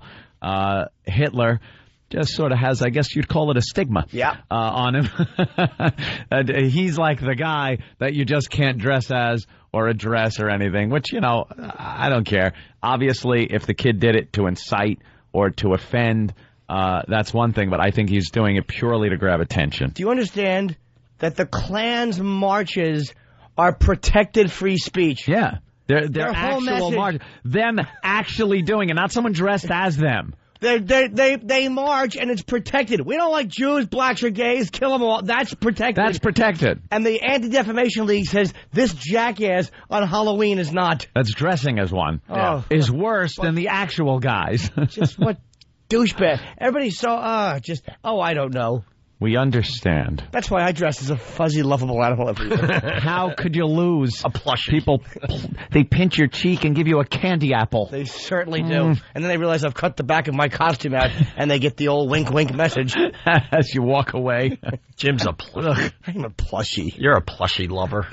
All right. Another break. When we get back, we got to get to the appearance on Letterman. Jimmy? I don't know. By the way, see a little Jimmy. We got some clips of Jimmy on David Letterman last night we're going to get to. I had to read the whackbag post. Somebody told me he did some of that in the shower joke on Leno. Oh, good imitation. Yeah, that's angry speaking guy who types a lot, but he hurt his hand. And I didn't. I did the couch joke with the face bush. Two totally different bits. Yeah. So please, and I trip over one of the. I'm so annoyed at myself. Stop. Don't be annoyed. You're an angel. It was fine. We got Jim on Letterman after the break. We got 5. No, let's call it 6. 6 new taser clips. Love the taser. Can't get enough of the taser clips. Those are some of the most fun videos on YouTube. Yeah. Are you plugging who you got in tomorrow, too? Do you know how annoyed I am? We got Borat coming in tomorrow. Borat is here tomorrow. Borat. And once again, I'll be gone. No more Friday gigs. From now, no more Saturday. From now on, I'm just going to do Friday, Saturday gigs. Reviews. I can't miss a guy like that who I love. Borat's coming in. Reviews in for that movie are just great. I'm so goddamn irritated. Yeah, the New York paper is giving it 4 stars, and I go to RottenTomatoes.com. Brother Weeze turned me onto that site years ago. It's the best place to go for movie reviews because they take all the reviews from all the big papers across America, and then they give you a nice overall thing. And this movie's getting 92% good reviews. That's unbelievable. People suggesting Danny should be in the costume he wore when Borat comes in. I could barely look at him. I know. Let's explain that after the break. Yeah. Is there pictures of Danny in his Borat costume? Sure. Get that on OpieandAnthony.com. That will get just a ridiculous amount of hits today. All right, it's the ONA virus spreading across America. Opie, Anthony, Jim Norton, and the comedians of the Opie and Anthony Show are appearing in a special holiday edition of FHM. On sale now. It's the Opie and Anthony Show. I'm going to be sick. Why, sweetie? You're listening to the Opie and Anthony Show. We got the pictures of Danny as Borat. He's wearing the swimsuit. He's wearing that, that lime green swimsuit thing. Where it's just him and that little piece of material covering his gear. With with just, how do you explain that for radio? There's a lot of the sidewalk hadn't been trimmed, edged. No, the curb. No. You know when you don't edge the curb of your lawn and it grows over the curb? Wow. Well, there you go. Yikes. It's a treat for everybody. That's what he dressed as at the Halloween party this past Tuesday night at the Hard Rock Cafe. And you can see this picture where? On Danny's MySpace? What is Danny's MySpace? He certainly didn't get Danny. It's myspace.com/Jim Norton. Oh, Jim. Always capitalizing. Don't you get enough plugs, Jim? No. MySpace blocker. Man, what's Danny's MySpace so everyone can see him as Borat? I think it's Danny XM202. Yeah. Yep. Danny XM202. Okay, very good. And that's Borat. I'm so mad I'm going to miss him tomorrow. He's in studio. Did we say that on the air or was it off we were talking about that? He's in studio tomorrow. He's in studio tomorrow. And I'll be in Atlanta having fun at the Punchline. And no matter how much I love you tomorrow, I'm going to want to cut your throats tonight. Because by seeing you tonight, I'm missing Borat tomorrow, who I love from the Ali G show. Anyone who doesn't know that he was on the Ali G show, there's three characters, Ali G, Borat, and who's the gay? Bruno. And he's just hilarious. I mean, I know it's not news now, but get the old Ali G's. There's 2 seasons of the HBO show. It's just brilliant. All right, let's go to the phone and say hi to Clark in Sacramento. Clark, what's up? Hey, how you doing, guys? Hey. Hello, Clark. Clark. Clark. Hey, this is mostly for Jimmy. Great show last night on Letterman. Thank you. And question, are you still coming to Sacramento? Yeah, I pushed that until the end of January, but I will be there. Because I'm doing a Bob Saget show in Vegas before the old Sacramento week. Thank you, sir. I will be there. All right, let's say hi to Justin on Long Island. Justin, what's up? Hey, what's going on? I'm trying to get in touch with the boy in studio voted Sweetest Smile. I was voted. The Wilkins boy was supposed to win that year, but then that mysterious fire started in his room, and he didn't win anything. He won Boy Most Likely to Cry at the Sight of a Lemon. That could sting. Oh, man. Jim, I just want to tell you, man, we were up in the balcony at the show. You were looking like $1 million. No homo, bro. You looked phenomenal. Oh, thank you. By the way, thank you to Angela at Joseph Abboud. The same guys that dressed Opie and Anthony dressed me. And because you guys look good, I believe me, sir. There was a great look you guys had. And I'm like, I went there and they took very good care of me. She even took me to Bloomingdale's because they didn't have my size. And it was a Joseph Abboud show, but they didn't have my size. And she took me there. And actually, Joseph Abboud bought it for me at Bloomingdale's. Not the guy himself. I don't know if he's alive or he could be 200 and dead. But the clothes were from them, and thank you. All right, very good. They looked great. Oh, shoot, is he still there? Maybe I... Are you still there, bro? Screw him. He had something else. Sorry about that. Here's Jim Norton on Letterman last night. Just a little taste. From New York, the greatest. Oh, okay. Ooh, this is always fun to hear, though. The Late Show with David Letterman. Tonight from CSI New York, Gary Solis, Joanne Carson, and comedian Jim Norton. Bob Schaefer, and the CBS Orchestra. And now, President of the Rachel Ray Fan Club, David Letterman. That's pretty cool. And by the way, the plug, people ask me, why did you mention Opie and Anthony in the plug? Here was my intro. So I was going to say, you can hear him 5 days a week on the Opie and Anthony show, and this November 10th he'll be appearing at the Hammerstein Ballroom. I had to plug that. Only allowed one plug. Why is one that? plug? No idea. That was the rule, and they got back to me. Yeah. And so they tried to even, but we couldn't. And I had to plug the day because I had to get. That's why you do the show. You don't have to explain. But it was just annoying that it was like, come on, man, it's a CBS thing too. Oh, and they were just on the show. You guys, come on. You could just say from the Opie and Anthony show, Jim Norton. There was a way to do it where it wouldn't be. It would only be another second. Yeah. A second and a half, maybe. Well, that's hard. That's a second and a half. I got to tell you, Gary Sinise was just god-awful. Was he? He's this huge actor, as we all know, and he was such a bore. Really? Oh, my God. Yeah. Someone has to say it. I don't know what they ended up using, because it looked like even David was like, whoa, I got to make something out of this. Oh, I don't know what it was. And then in the middle of his interview, he's like rubbing his ear obsessively, really hard. I've seen him do that before. You have seen him do that? Wow, yeah, because I think I've seen him on Leno. And, yeah, he kept rubbing his ear or doing something. It might be some nervous thing. I'm sure. Maybe he just doesn't like doing talk shows. And then Joanne Carson, who was on the show with you, she was a babbling ass. Someone has to say it. Freaking Jimmy saved the show last night. I'm telling you. You know, obviously Letterman or, we know for a fact, too, you're not going to have a good show every day or every night in Letterman's case. Just want a good average. But Gary Sinise didn't give him anything. He looked nervous to be, on that couch with Letterman. No energy whatsoever, rubbing his ear like crazy. What was Joanna Carson doing? Oh, just babbling and babbling. About Johnny? Babbling. Yeah, but she's there plugging some Truman Capote stuff she's raffling off. And Letterman, I watched Letterman. Because Sinise was not a great interview. I mean, the bottom line is... It had nothing to do with Letterman, by the way. No, not at all. Because, Letterman was, leading him down the path, holding his hand, but it was weird. Gary Sinise was, looked uncomfortable in his own skin. A lot of actors. And he's an amazing actor. A lot of actors, man. That's why they don't do talk shows. You never see De Niro, Pacino, Nicholson, so many, Keitel. They just...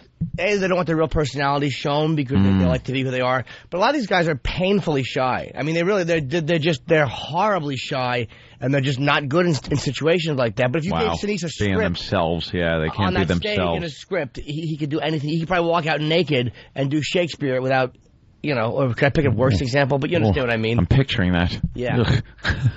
But a lot of these guys are really shy, so they're not great interviews. But Letterman, I kind of watched his interviewing skills, and he is a good interviewer, man. He made the most out of that you could have. He laughed in the right places. He kind of, I guess that's what you have to do to have a talk show. Why am I saying the obvious? Oh, yeah. It was good. He sat in front of the desk. He didn't fall over. He was able to, talk. I'm an ass. It's a talk show. I just talk sometimes, and I wonder, what are you saying?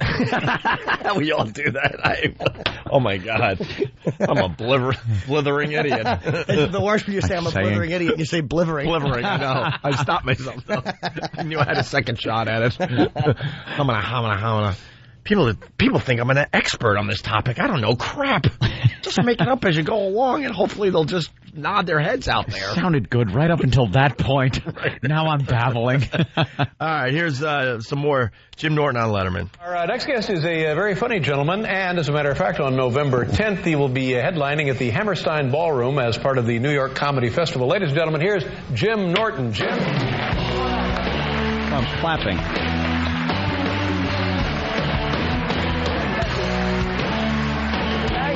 How cool is that? Black Sabbath music. Thank you. Thanks, everybody. How are you? Good.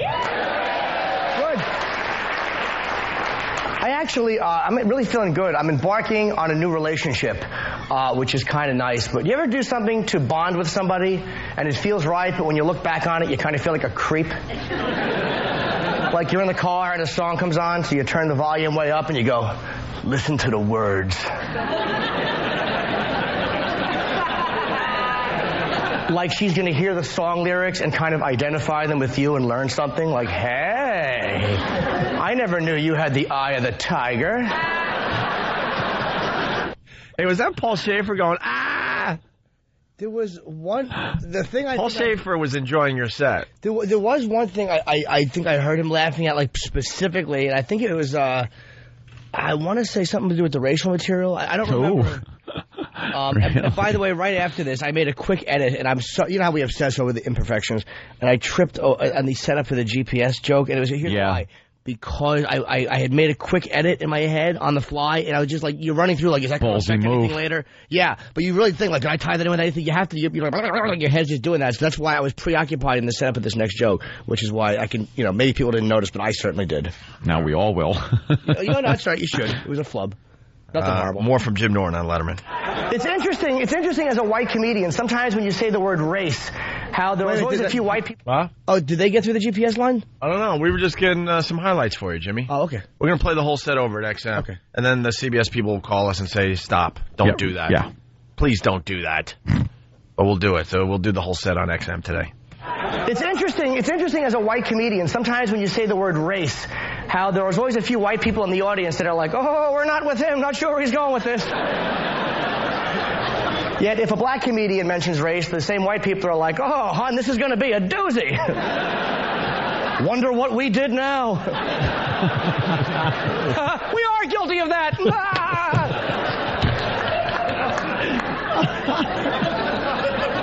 White people have a very odd guilt complex. We really do, man. We really feel bad all the time, and we don't have to.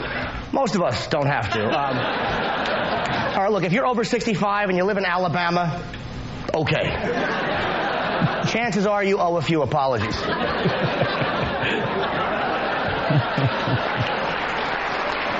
By the way, Nice my friend, applause break. that is a great line. That is a great line. A ballsy joke, too, for a talk show. Yeah, I would say it's ballsy, but I mean, It's pretty ballsy, dude. You could have gone with like all pretty safe stuff. Yeah, there was some edgy. You get some you get racial material. If you're a white guy and you do racial material like that, especially when it's black-white, that's a ballsy move. I give you credit, my friend. And he wasn't getting. And he pulled it off. He wasn't getting the from the audience. He was getting big laughs. Yeah. They were nice. Jimmy's uncomfortable. Do that at the Apollo. Why are you uncomfortable? I'm annoyed that the CBS lawyers would have a problem with playing that. I'm beyond. Oh no, I just kind of threw that out there. I think it would be. I think it would be really funny if we went over to satellite to XM and played it and received a cease and desist from our own company. I just kind of threw it out there, Jimmy. I don't know for sure. I think that would be really hysterical. I'm all about creating controversy. All right. I didn't mean to bum you out. I really don't know. When you read the newspapers, controversial shock jock, Opie and Anthony, he's the Opie part. It's controversial. I really don't know for sure, Jim. All right, here's another highlight from last night's Letterman appearance. Another line of thinking I never understood is homophobia. I don't understand people who don't like gay people. And I'm not gay. I'm not. I don't think it's fair to judge a person by a few dozen incidents.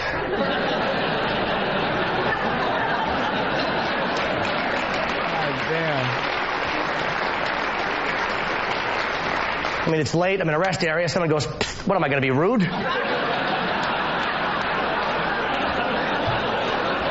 I'm amazed. I got to tell you. I'm amazed Letterman, approved this entire set. Because it's so edgy. Well, none of it was FCC violation. None of it was even, it was all innuendo. I mean, none of it was FCC, I'm sorry, rest area, none of it. Yeah.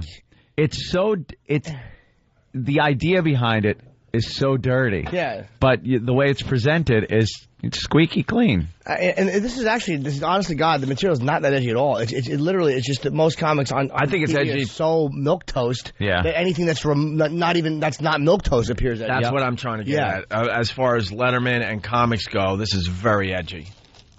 Yeah, for TV, I guess, but for Letterman, yeah, especially. And finally, one more here before we take a break. Colin Quinn's here. He's going to join the program in a few minutes. And we got your Borat song. I have a gay friend helping me decorate my apartment, which I know is stereotypical, but look, I talked to my straight friends. They're just worthless. And we had an odd moment. We were in a furniture store, and my friend sees a very good-looking blonde-haired guy, and he tells me the guy's name, and he goes, we used to work out at the same gym. I had him in the shower. And I really wished he wasn't comfortable enough with me to blurt that out. Yet I still found myself going, what happened? Thank you guys very much.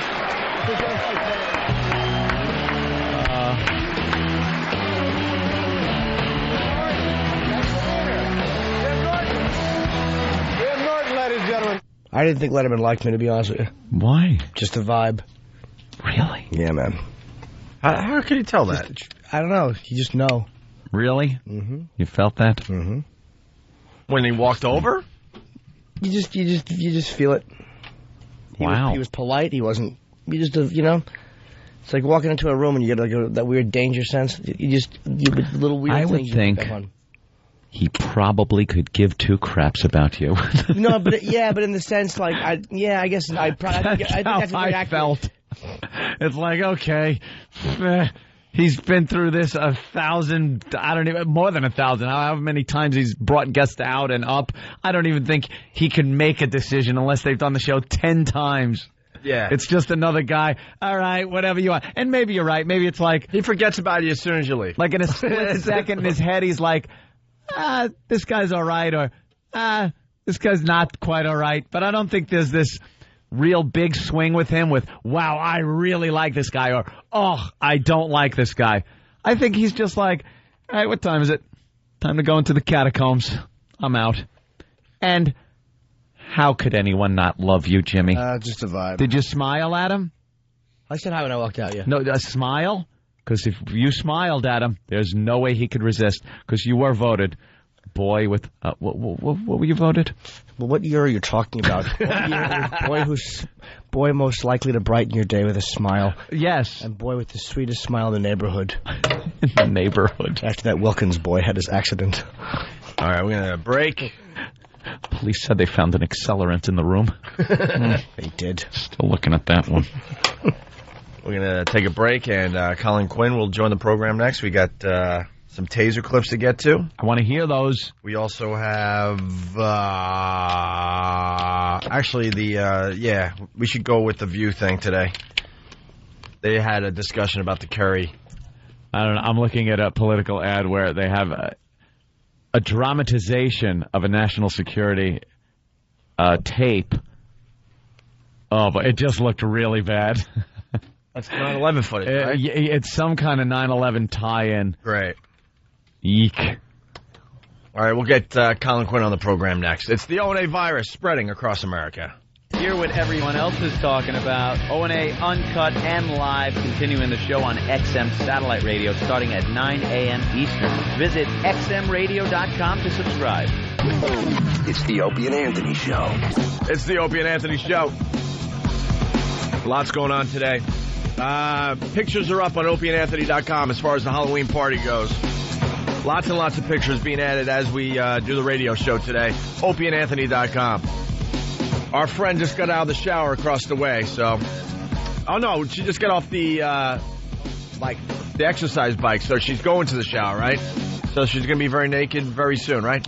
Yeah. Okay. Yeah. She does the bike and then the headstand for some reason. And then she takes her clothes off. She might want to bust up a few notches on that bike. Yeah, we've suggested that. There's a reason for the headstand, too. Yeah. That gravity's a bitch. Gravity. She's trying to turn it around a little bit. Well, she's not going to do it. She stands for like all day at work. 5 minutes upside down isn't going to bring everything back where it was. Well, it's fun to watch. Yeah. She's on her head for like 5 minutes. Naked. Half the time. Quite the treat. All right. Colin Quinn in studio. Hi, yes. everybody. What fun we had at the Halloween party. Oh, we had first, let me just say, Jim Norton, brilliant, and really what you guys said, doing that kind of material, you know, it's not easy, and it was really great to see somebody. You said it was a man set. It was a man set, and I didn't vouch for the outfit. What was wrong with the outfit? The fact that it was an outfit. That he was so proud. You just see him getting out of the cab or the car, trying not to wrinkle himself. All dressed up with mummy. Oh, you'd be disgusted. I actually brought it in a separate over-the-shoulder bag. Had them steam it. It was a back-to-school outfit. Could you steam this, please? But it was a great set. Thank you. Oh. But, yeah, that was some Halloween party. I think. Well, what'd you say about Letterman, though, too? Oh, I was saying that Letterman definitely, Anthony nailed it. He could care less about anybody. I was in there once a couple of years ago, and for some reason I made him laugh. I said something sarcastic on the air. Afterwards, the producers go, Letterman really liked you. He liked you. And I go, great. Well, you know, I live 2 blocks away from the show, so if you ever have a fallout, call. Oh, you really? You could do... Hey, guys, sure. So I just picture myself being like the new Tony Randall, getting all these free $600 paychecks and nailing... Never just getting the phone call. That was 3 years ago. They've never called me once. And you live right there. Not once. Not once. The school says you've been there. Yeah, in case someone cancels, they can call Colin Quinn. He would be there like that. Yeah, I got like a little that. material. I had it all planned out in my head. Never called once. So. Oh. Now Jim's like, what does it have to do with me? No, I know exactly what it has to do with me. No matter how good you think you do, he just forgets you before he's up those steps. Yeah, either way, yeah. Yeah, well, I think it's just another show under his belt. But someone in his position, what is it going to take for him to remember you? Because he's seen it all. Like to do 10 appearances, to be that person that keeps coming back on the show time and time again. Then he'll know who you are. And even then, it doesn't matter. No, it doesn't matter. He's even on the breaks, he just sits there and looks out numbly at the audience. In the scheme of things, it doesn't matter. He's Dave. He's done this for years. He's got his way of doing it, and that's it. Well, you know, you're going to fault the man. You're going to fault the man. Don't screw up our December appearance. I am going to fault him. You're going to fault him. He's a genius. He's been on the air doing this for how many years? Come on, longer than all of them put together. Carson, right? No, I don't know about that. Of course not, but I'll say that. What's he, 20 years now? Over 20 years? Who cares? What do you think? I follow his damn career? Let's move on. I don't know. You might know. I want to talk about the party Tuesday. You do? Mamma mia. I left about probably 10 minutes before Flav and them. I knew they weren't going to wrap it up. Yeah. Were you on the? You were on the stage for part of the Flav. Colin left in the middle of that whole thing with Flav. You just finally were like, what am I doing here? He's an old salt. He knew exactly what was happening. What am I doing here? I was there when they started. Yeah. Flavor Flav and Chuck D. When Chuck D weighed under 280. And I walked to the front, and as I was walking in, meanwhile, they checked me for like 6 laminates when I came in. They're like, look, this is what we have to do. I was like, I understand. 6 laminates, they go backstage. They had to take... Kenny had to come get me. They had to do it. Yeah, they had to do a DNA test. Bunch of crap. I was retinal leaving, scan. the same girl sitting at that door, looking anywhere but to right where she was standing, as like... 50 thugs came rolling in. Yep. And I was like, boy, I'm leaving right before the Superdome. They came rolling in. Well, we discussed check their laminates? No, it was no. You didn't even look near them. Laminates, indeed. They was rolling 20 deep up in there.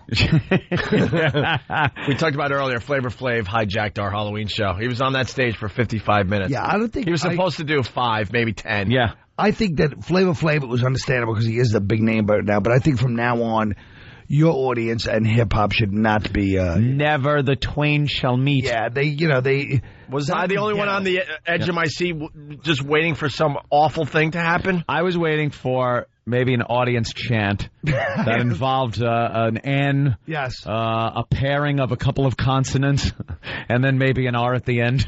It really was. The Green Room was like one of those Johnson family reunion movies. And here's Uncle Nate. He passes gas at the family barbecue. It was just, it didn't stop. No. And now I want to introduce, what now? He's got his whole family up there. And like you said, it just doesn't stop, and we could leave it at that. No. The whole family. No, the whole family. That's the thing, I guess, as far as, economically speaking. Yeah. Where does the family stop? I don't want to say they were ghetto, but the kids had bling holders. We'll be talking about this. We'll be talking about this one for years. Ooh. The Green Room was painted purple. I'm talking about a ghetto situation. I knew there was going to be. There was going to be problems because there were just too many in his posse. Right? No, there was.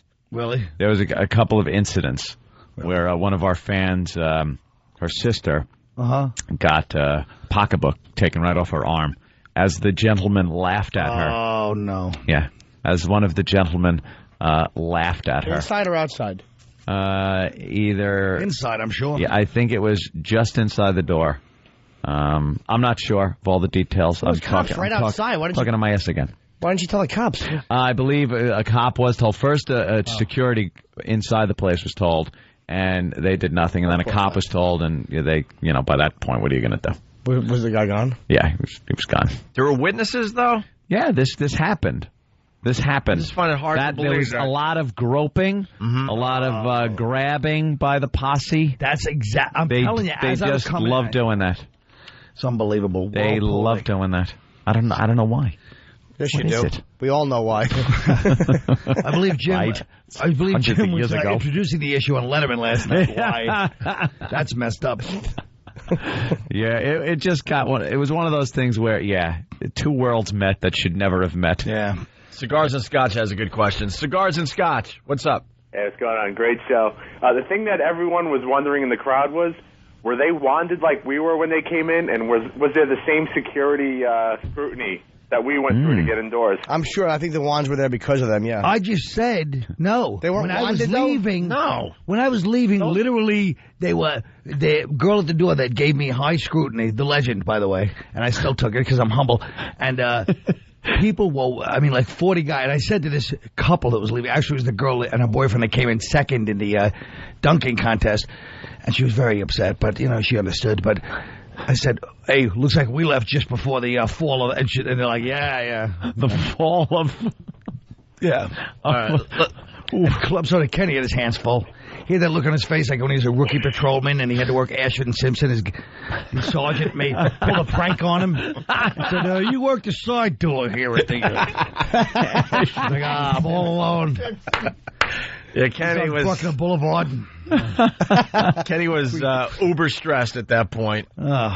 The magnetometers are like standard operating procedure for us, and we didn't discriminate. Everybody allegedly was supposed to be wanted coming in and walk through that metal detector. All right. And I want to thank that guy for dressing like me. Oh, yeah. Gonzo, Long Island, what's up? How you doing, boys? Good morning. Hey. Good morning. Hey, great show. Listen, at the O&A show, me and my girl were trying to get a picture with Flavor Flav. So he's at the back, and he's trying to get up there and go to the corner. And we got in there, we're like, can we get a picture with Flav? And the fucking... hey! They're going to interrupt your story. Yeah, well, Gonzo, hold on, because they dumped out. So you were trying to get a picture with Flavor Flav. We're up to that point. Go ahead. So we want to get a picture of Flavor Flav. And we're up there, and the bodyguard, no joke, goes, I'm sorry, your girl's too white. I'm like, you got to be freaking kidding me, man. Too white to take a picture with him? To take a picture with Flavor Flav. I'm like, dude, you got it. I'm sure he was joking. Once again, hold on. I don't know if I think this guy's onto something, because my girl tried to get a picture with Flavor Flav, and she was denied. Maybe they're just talking about logistics, like the camera can't handle the contrast, and they just know. Just blows up camera. Who denied Lindsay a picture with Flav? Flav did. He said no? Yeah. But all I'm telling you is, whether it was a joke or not, if that had been the other way around. Of course. It'd be on the front page of Newsweek. Of course. Magazine. Exactly. It was Axl Rose, back in the day. They'd call him up. Of course. That sickens me. Dude, your chick was denied a picture. Oh, yeah. Sir, if it's any consolation, I'll take a picture with your girlfriend. She's not too white for me. No, I'm just kidding. So that guy might be onto something with that. Yes, Kenny. Well, Flav himself said no to her, or the guys did. Shut up. We just said Flav himself. What, I believe it was Flav. But no, last night you were all balls to the wall. Now you're like, wait a minute, let's not jump to a conclusion. I mean, William Drayton Jr. would never. Yes, he said Flav denied Lindsay, and this guy got denied by the bodyguard. Pay attention, boy. Pay attention. I tried to get Lindsay the picture, and they just blew her right off. Yeah. Who'd you talk Wow. Flav and the bodyguard. Yeah. You said it's Ope's girlfriend? Yeah, I said he didn't know who. First of all, Flavor Flav didn't know who I would love to Opie, sit here and Anthony, be anyone cocky was. like we're so popular that Flav knows who we are. Flav did our show and had no idea who we were. Say something on Tuesday night without being throwback about it. You let your beautiful girlfriend take a picture with that animal? You tell her, don't go near. I don't want to show that King Cole over here. Kenny. Well, I'm just saying he has this reality show. We know, we get it, the reality show. But let's leave. Want the Frank Vincent scene from Jungle Fever when she walks in the door? Oh, how great is that? You took a picture. I raised her. Hey, Paul in Cleveland, what's up? Hey, during the costume contest, I could hear some girl like 3-4 times in a row just screaming, "Stop touching my ass!" Oh, God. Great. That's what you want. Bunching out, fellas. All right, let's go to Mastic and say hi to Bobby. Bobby! Uh-oh. Hey, guys, how you doing? All right, Bobby. Great show. I was actually in the upper left corner where Flav was taking his pictures. Yeah. And I got up to get a bud, and the guy, the HNIC, I'll call him, told me, you got to sit back down. His Aussie leader, whatever you want to call him. Yeah, he was a badass. Hey, I'm not gonna lie to you guys. I'm amazed we didn't have a major incident at that party. Yeah. Because like I think Colin said, there was two worlds colliding. Yeah. But there were definitely the white people outnumbered them. But the white people were more scared. They outnumbered them in fear too. The white people. And by the time it started ending, the crowd. Some hardcore white guys there. I saw some guys that looked like they didn't back down for much. Let's be honest. Yeah. Your audience has a few hardcore. A few of them. I'm telling you, I saw them. It just would have been one of those pandemonium race riots that I really think would have gotten us some really good press. And they would have rolled in 40 dude. That's what they were coming for when I left. Yeah. Yeah? You had one guy up front, a big white dude, he had a camera. It was so funny. He was trying to take pictures. The camera was like it was like a diamond in his hand. He was so big as mitts. He looked big set of mitts on him. He liked to go. Yeah, he probably wanted to go. Did you have a good time, Colin? I did have a good time. Any other observations from the Halloween show? What made me laugh the most was when you started, not only did you call out Paul Voss, but then you would, the look on Opie's face of disgust for like 5 minutes. You were ready to fight. I didn't realize Opie's kind of a psycho. You're just learning that? Yeah. But just the look on your face towards Voss, and Voss like, no, Voss had true fear in his eyes because he really thought I was going to go across the hall. You would have. Well, you never know. You would have for radio. I know you. Let's just put it that way. You never know. He was pulling Voss. It was only 8 feet away. We kind of said it a little earlier, but Voss got all cocky in the green room, in the safety of our white green room, doing Flavor Flav jokes about the ahs and the oohs that Flav was doing on the stage, saying that's all he knows from the alphabet. I go, let's go across the hall and tell Flav what you just said. No, stop. And the pure panic in his eyes made me chuckle. The whole thing, see, here's the thing about Opie that I realized. He doesn't like, that's another reason you can't have these rappers on. First, they bring 40 people everywhere. Yeah. It's really obnoxious. Even I was there when all this started, not to be an old man about it.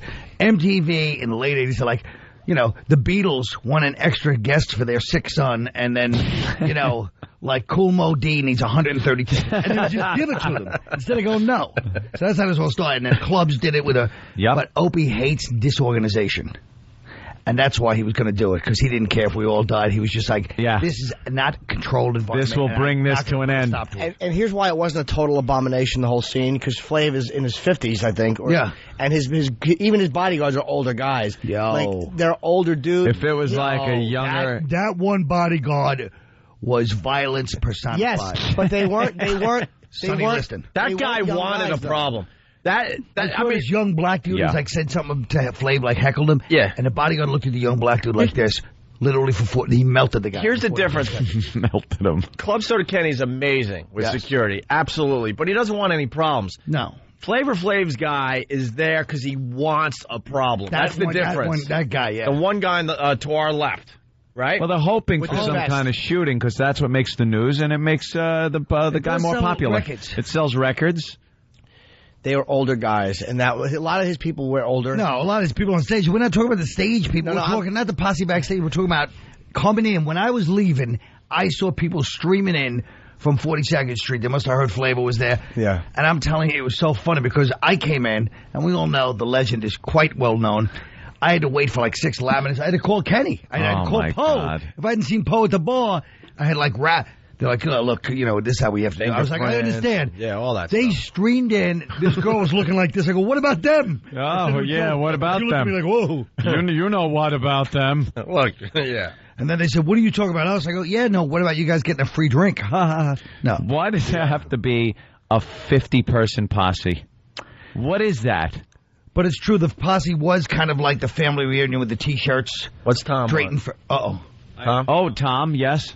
I think you're missing one of the key points, and I don't like to come in, but one of the key points in that, when Flav was on the stage and the crowds, and he introduces his 2 daughters. Yeah. Oh, yeah. Man, the crowd that's started, where it could have got ugly. I forgot about that. Yep. Show us your... Yeah. Yeah, you know what. And all of a sudden, he turned around and looked at the crowd, walked right up to the edge of the stage and said, what did you say? And that crowd went about as silent as quick. Yeah, oh, nothing. Yeah, no, that was nothing. I honestly was backstage. I heard that went on.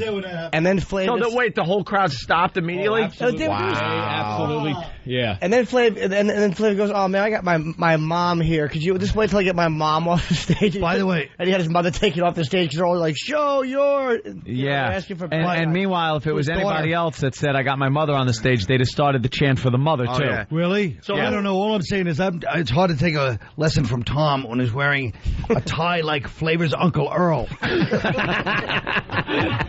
It's a fine shade of green. That tie came from the Superfly boutique in Freeport.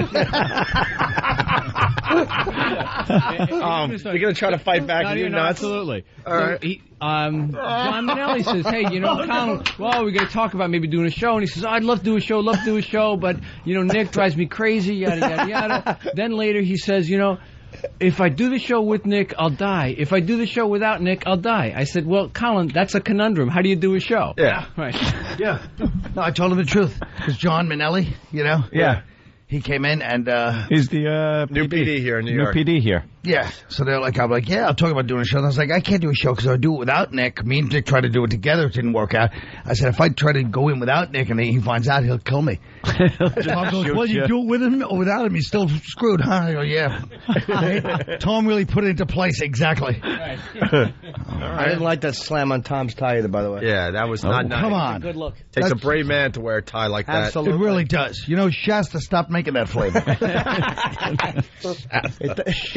would have went with Lifesavers myself. But. A brave man to say, I don't care what people think of my sexuality. I'm just putting this around my neck. If it was a hog tied around his neck, it wouldn't look more gay. So who walked to the front of the we missed that girl. Who walked to the front of the stage when the daughters were getting the chance? Flav did. Flav himself? Yeah, I didn't know he said that. It sounded to me like he just goes, my mother's He here, did. everybody. He did say it like that. He wasn't saying, no one was scared of it. He's a 50-year-old guy in a gold crown. They were kind of like... That says, have it your way on the side. He is Flavor Flav. He was backed up, though, by his peeps. No, his posse was family. I'm telling you, the people coming streaming in. I'm glad we all, including our listeners, got out of there alive. Yeah. I was amazed. There was that was good. Another close shave for the white man. Yeah, a little bit. Hey, you guys hear what happened on ESPN?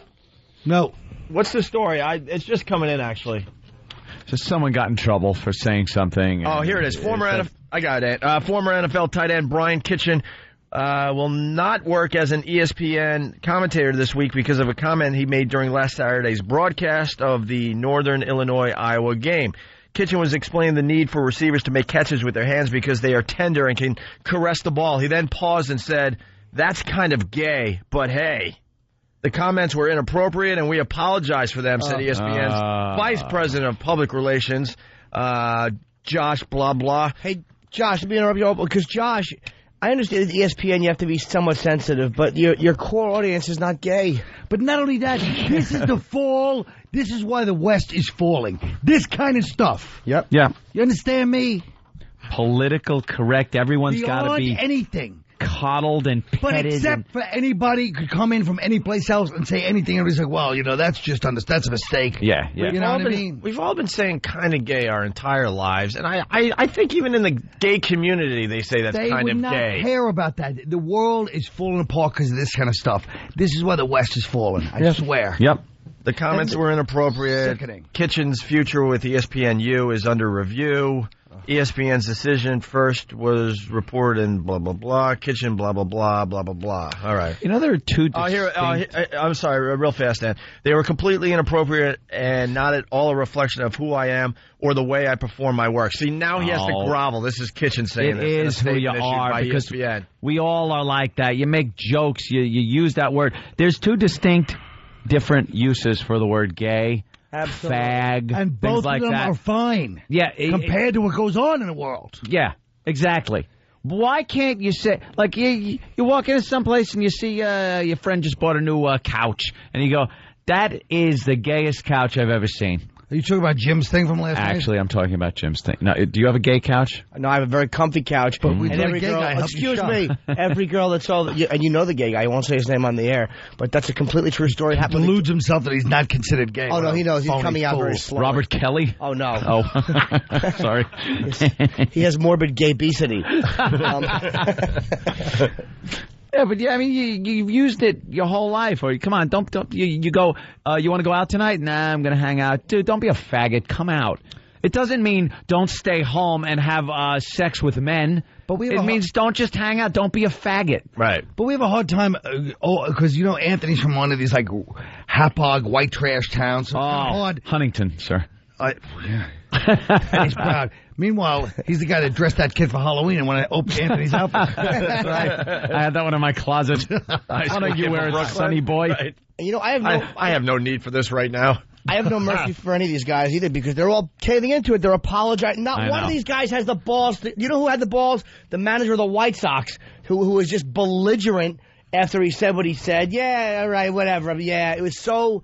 He was really belligerent about it, and he kept his job. I mean, the fact Why are they so scared? They're worms. They are scared for their jobs. No, they're not worms. The guy was a tight end in the NFL. I'd like to see him come in here and have you not feel sorry for him as he chokes you to death with his giant hand around that blubber turkey neck. You're like, no, I didn't mean you. I meant the spokesman. They're all afraid for their jobs, and they are worms. Well, they're afraid of their jobs. They have lovely kids to feed, You don't know how it is, a family man. You have to buy green ties for liven up your life once in a while. It's the people that make them apologize. The companies, ESPN, the head of, who is it? Josh. Josh. The head of public relations. Josh. Vice president of this. All these people should just ignore it. Well, I want just one of these companies to play it out and see what actually would happen. Yeah, see what'll happen. See what would happen. It's a dumb little comment that has been said a million times. Let them be. Are they really going to be a huge boycott? Are they really going to rally the troops over money? that? I saw a boycott movie the other night on HBO, and it was a really shocking story. It was about a group of Mexicans called Walkout. These Mexicans left school early. Oh, are you kidding? I couldn't believe it. Hey, we got the audio of the guy actually doing the comment. Here it is. It looks like a pass that needs to be caught. Yeah, you can't use your shoulder to catch a football. You've got to get your hands out there every night. And I'm out there with my kids working on catching the football. They want to use their body. It's just a natural instinct as a human being. But you've got to learn to be able to put the ball in your hands. Your hands are what makes it possible. Your shoulder pads are hard and stiff. Your hands are tender and they can move and caress the ball. that's kind of gay, but hey, close. Fourth down. You hear the silence? Oh, that he knew right then. Oh, the silence. That is the silence. Cowards. The silence of. Uh-oh. Well, I think every man for themselves. Yeah, abandoned ship. I won't acknowledge that was just said because I want to keep my job. The disturbing part is that he said, I'm out there with my kids every night, and then he goes into that. Yeah, the caressing. Yeah, this guy could be like one of them child molestators. He realized that ESPN wouldn't put up with that, but he made an honest mistake. He wasn't purposely trying to, piss off any group. And the way the guy was saying it did sound a little gay, if you ask me. There's no differentiating between, just some silly, offhanded remark and true hate speech. The left stinks. And so does the right, the conservatives who are afraid of being protested. They all just suck. But a bunch of cowards. Why don't you sit up?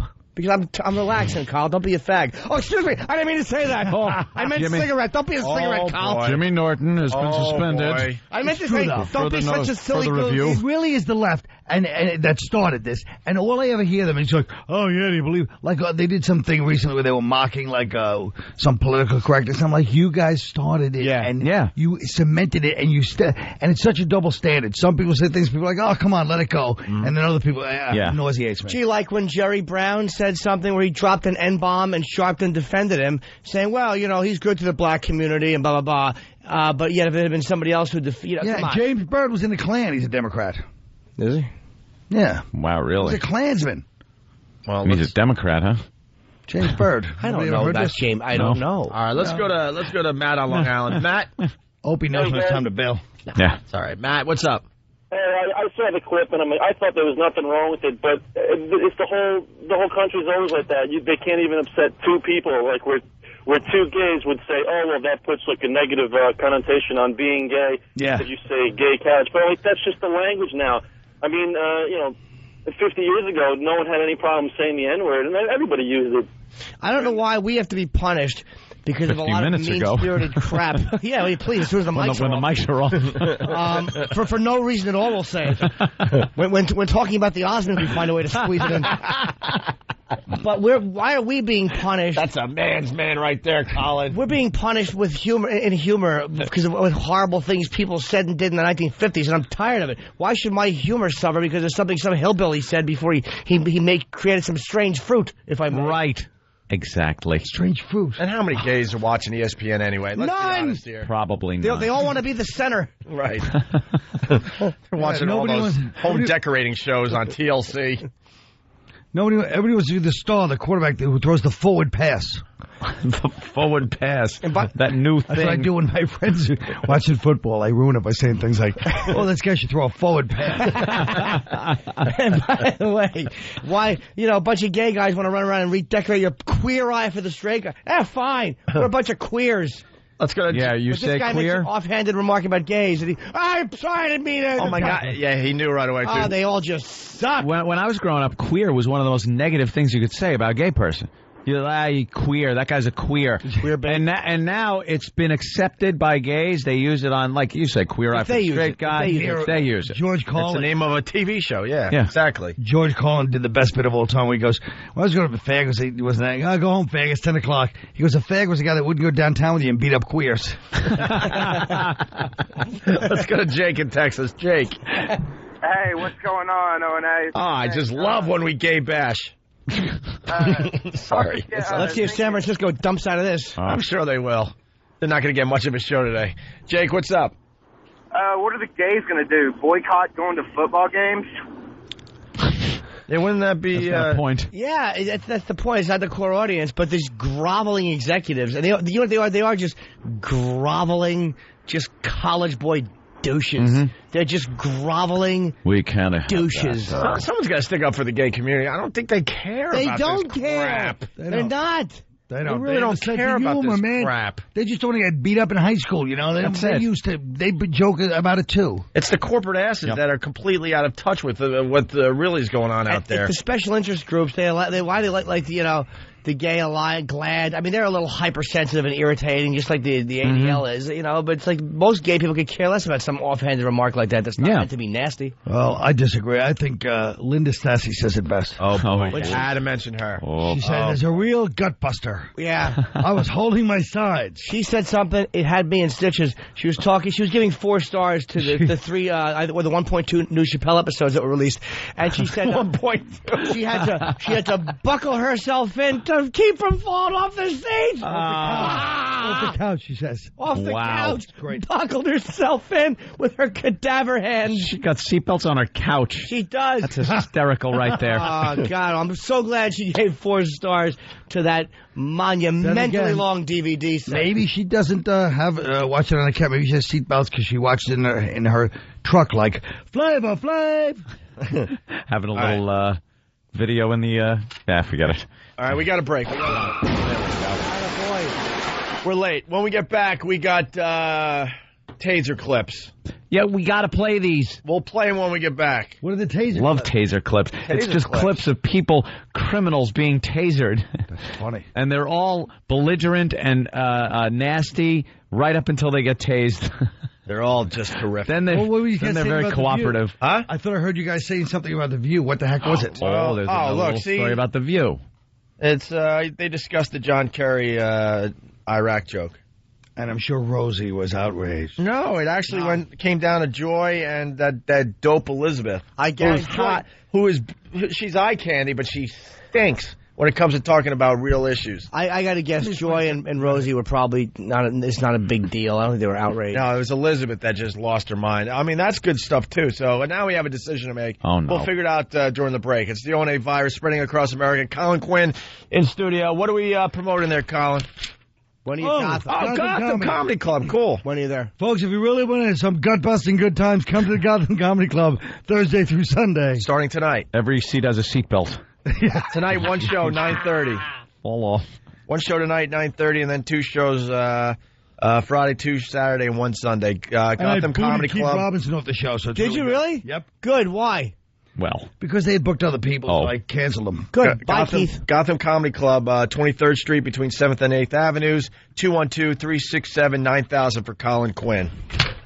Opie, Anthony, Jim Norton, and the comedians of the Opie and Anthony Show are appearing in a special holiday edition of FHM, on sale now. It's the Opie and Anthony Show. It's the Opie and Anthony Show on XM 202. Opie and Anthony.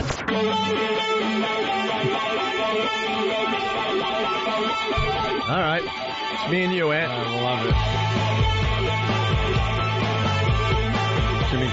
Jimmy got so upset he had to run into the bathroom. I don't know what just happened. We're back with the Opie and Anthony Show. The ONA virus spreading across America. Did he get upset with seeing Rick and Bubba on Fox and Friends? No, it was just some promo that played for a TV show. Oh. And he didn't quite get it. I don't get it either. What is it one for? Of those things. It's for some... I don't know. It's for some show. And what does the guy say? Here comes Jimmy. CSI, or it's one of these. I'm so sick of these uncreative douches in television. The promo is this for some show. It's a lawyer show called Sharks, and the starring James Woods. And here's the promo. The one guy goes, "I hope you know what you're doing." The other guy goes, "Don't I always?" Who's watching because of that? That's the whole. Well, then they do lasers and stuff, or what? Yeah. Yes. Shoo, shoo, shoo. It stinks. Well, maybe they marketed and said, a lot of people feel like they don't know what they're doing in the world. If we had a show where somebody really was sure of themselves, people would be into it. Oh, my Don't I always? God. I wish I was more like him. Wow. I have to watch I this. tell you what, that guy really grabs a bull by the horns. That's what they're going to call that show. Bull by the horn grabber. CBS. CBS. I hate it. It's like sitcoms. They'll never show you a funny line. Honey, you're late from work. Well, aren't I late yesterday? There's one that's running on Fox, and it is horrific. I saw it yesterday. I wanted to throw something through the TV. It's a guy and a girl, of course, and they're talking, and the guy says something about liking a girl that reads. And the girl says to him, yeah, because guys are always looking for girls with big books.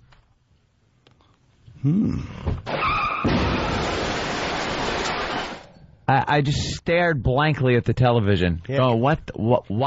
Big books. Big book. And you hear just, "Wah!" Canned laughter. Canned laughs come yeah. flying out like it's the funniest thing that it was ever spoken. Faggot public, you deserve what you get. Watching shows with canned laughter, you should all be shot.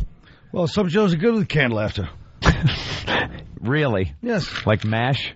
No, like that was always good. MASH was good. Yeah, I know. That was always look, Groucho Marx said it right. Canned laughter ruined sitcom writing because you didn't have to be funny. You were guaranteed the laughs. Yeah. Or however Groucho said it. I was going to say, did he say it in that elongated? No, he probably said it brilliantly and funny. And I remember him being a little more eloquent than that, Jimmy. Yeah, I'm just kind of clumsily. I'm kind of paraphrasing what Groucho. I can't get the View audio to work. No. Maybe this freaking CD player just needs to be replaced. That's probably what it is. It's meant to be that we watch the Taser thing instead. Do you know what? Do you know what show at Canned Laughs that really makes me laugh? It's a British show, Alan Partridge show. I don't like the way you said it's a British Don't show. say it. Hey, listen, Madonna. Don't say British with a British accent. I Nothing. didn't. No, but it's a British show. Shut your face. I ran through all of the proper channels as far as my adoption goes. My husband spent a lot of time. We went through every thing we were supposed to. We weren't given any preferential treatment. It was as per our schedule.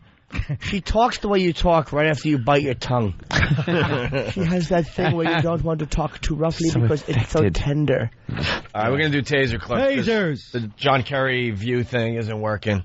Taser. Tasers. Yeah. Rick and Bob are fighting for the mic in the picture. They're both holding it. Yeah, this looks really... They just showed Rick and Bubba. I guess they do a show in Alabama, is it? Oh, it's and in they show their Alabama. publicity shot, and they both have their fists on their chin. It's like they're holding their chins as if they're thinking, like you'd grab your chin to go, and they're doing that. Yeah, you do that if you're living in the 50s. Kind of back to back. Oh, this is... And you know what, Fox and Friends, you stink for the radio guys you're putting on. I'm sorry. Why don't you just stop it? We did their show once, and we did a really good job, and we were never asked back. We do a lot of shows once. We do a lot of shows once. Well, today in our disposable media, I guess that's okay.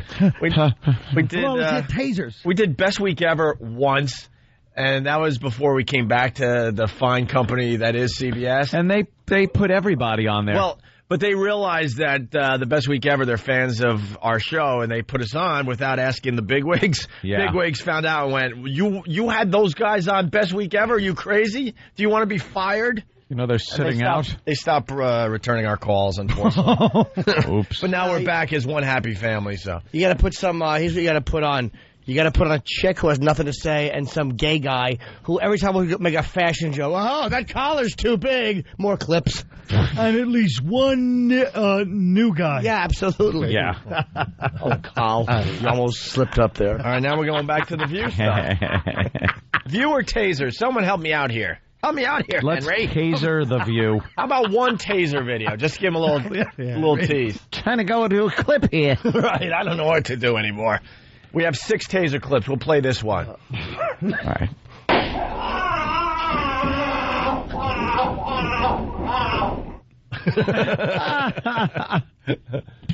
All right, there you go. That sounded like Voss. Like Voss. All right, here we go. We all know by now what John Kerry said, right? Yes. It's in there? Okay, and then The View, because it's just such a terrific show. for the housewives out there. They discussed the John Kerry joke that went wrong. It doesn't even sound like the joke was a joke. Like the joke was just as bad as what he said. He's a stiff, horrid bore. Who should never attempt humor. No, he shouldn't talk. Yeah. Somebody should frag that guy, man. Right, here we go. A lot of news about John Kerry. Did you hear what he said in the response? Take a look. Everybody knows. Yeah, I didn't actually see it. I saw it this morning. Take a look at the tape. This is what he actually said during a campaign speech, so to speak. You know, education, if you make the most of it, and you study hard, and you do your homework, and you make an effort to be smart, you can do well. If you don't, you get stuck in a rack. Stop. Right. Now, go ahead. Well, here's the prepared text that was in his speech that he didn't read. Was, do you know where you end up if you don't study, if you aren't smart, if you are intellectually lazy? You end up getting stuck in a war in Iraq. Just ask President Bush. That's what he was supposed to say. Yeah. But what came out was something different. Well, really? Then why wouldn't he have said, when I make a mistake, I would have gone, oops, sorry, I meant not 2 days later. A war in Iraq like President Bush. So all those bad things he was saying about not being educated was supposed to be pointed at Bush and not the troops. Bush's lazy intellect, saying that he's a dope who got them into a war. But then wouldn't he have said, here's where you end up, running a war you can't get out of? But he didn't say that. No, even then you're still kind of thinking, is he talking about the troops? Yeah, he's a dope. And if a conservative had made this kind of a blunder, believe me, Rosie would not have taken that kind of view, and neither would the rest of the left. But now it's like, oh, it's just a joke that went awry. Well, the Democrats did attack him. Republicans make better blunders. Yes, they do. Email slippings. And they certainly do. Young lads in tight bikini shorts exercising. Republican blunders are sexy. Well, Rosie stayed out of this one. It actually was Joy Behar and Elizabeth Hasselbeck, or Hasselbeck, or whatever. Hasselbeck. She's on the show because she's great eye candy. Back. But so she tries to attempt to discuss something. It's just awful. It's just awful. And then he said he botched a joke. You know, leave this to the professionals. John Kerry's put a stock in it. He's not funny. I mean, I really mean it. It's like he's not running for anything right now. He should have kept his big mouth shut because he sounds stupid. But I also have to say that I feel very sad that John McCain and John Kerry are arguing and fighting over the support for the troops from both of them are veterans of Vietnam. And these draft dodgers, Bush, Rumsfeld, and Cheney are making hay over this. America, wake up. Wait a second. Wake up and just be See, whether you agree or disagree, Joy's got a point, and she made it perfectly clear. George W. Making hay does not mean making a big deal over this. She misused the term making hay. What does it mean? George W. served. Yeah, he did. He served. He was a pilot. In Alabama. Yeah. People attack Alabama. Knowing the VC with those tunnels they could dig? That's right. They pop up in Alabama. All of a sudden people go, hey. Rick and Bubba. He was a crop duster in Alabama. He was in Alabama. That's about all he did. Stop. Wait a second. Wake up and just be thankful. Here comes Elizabeth. When I heard him saying that, I just counted my blessing. It made me feel thankful that John Kerry isn't the president of the United States. You know, that was a possibility. He's so elitist, and he makes just. I think he just. Yeah, she's right. I believe he thinks he's better than everybody else. And if he was talking about President Bush, and he was saying if you did your homework, President Bush had a higher IQ than he does, and he also had better grades than he did. They both went to Yale. They both had money. Why is Kerry an elitist and Bush not? Because John Kerry talks like he's God. Because Bush talks like he's protected. He just speaks good English. That's right. I'm just saying, Charlie John Kerry goes back and forth all the time. We're not doing a John Kerry campaign. You can keep quiet in this, Rosie. It's good for you. Go ahead, Barbara. We'll handle this. You know what I love? This show is completely falling apart, and Barbara Walters is trying to keep it together. It's the most entertaining thing to watch. Well, I love the show. Me and my friends, we save our vacuuming for afterwards. All that show needed was for Flav to come out for 55 minutes. Right. For them to completely lose control. Unbelievable. Joy and Rosie, I like both. The two comics. Oh, absolutely. I like. Absolutely. But, just the other ones. Barbara Walters should just. I'd love her to just have a stroke while she's walking her dog, and as she falls into the street, a bus runs over the top of her skull and not kills her, just cuts off any movement below the neck. Except for pain. What? Except for unrelenting pain. The show's gonna... Yes, you're right. That's the only emotion she has. As she blows into the tube, her bottom hurts. The show's going to evolve into Rosie's show. It should. John Kerry was like Mel Gibson without the booze yesterday when he said this, okay? Like he... All right, Elizabeth. Yeah, you go good. Whether he meant it or not, it's out there, and it hurt a lot of people. It hurt families of troops. It hurt the troops out there, and he should be more responsible. He really should. He made a mistake. How many botched jokes has Bush made? I have a whole book of Bushism. It's past my ass. Come and see me perform. I'll read you some of the Bushes. I love it. Yeah. Things are really the first flying over there. Why can't they just agree that both of them are blithering idiots? Why can't they? Well, I think that what they should both say is, look, let's stop this. We have holes. We shouldn't talk politics. What are you cooking for Thanksgiving? Yeah. What kind of muffins are you making? That's right. This is where it when gets... your man asks for coffee, what is it? Black or light and sweet? This is where it gets really heated. This gets very entertaining here. Charlie Gibson's going to be on with us coming up next. Well, I don't know whether this really hurts the Democratic Party. Is this just John Kerry? What do you think? Or does this really spill over on the Democrats? Well, as long as the people who are against the Democrats are going to make hay out of this and lie about their record and go and continue to say that this war has been a good idea, when everybody knows it's not been, then they're going to win. If people are stupid enough to believe that, then go ahead. Wait a second. Why are you saying that? Because I'm a person who believes that this war is justified in the fact that we're fighting global terrorism. So I don't appreciate saying if you're stupid enough to believe that. I do support. Look, I don't believe they've done everything right. Okay, and I believe it needs to be. I'm going out there now on a limb, Elizabeth. I'm going out on a limb right now with that, but maybe not. Okay, go ahead. Go ahead. Look, if you can make two choices. This is a hot time for elections. We're seeing more ads now than I care to about politics. I just think to separate it and say if you're dumb enough to believe that we should be fighting this war, then you deserve what you get. We know that there were no weapons of mass destruction now, that we went under false pretenses. John Kerry was not in power.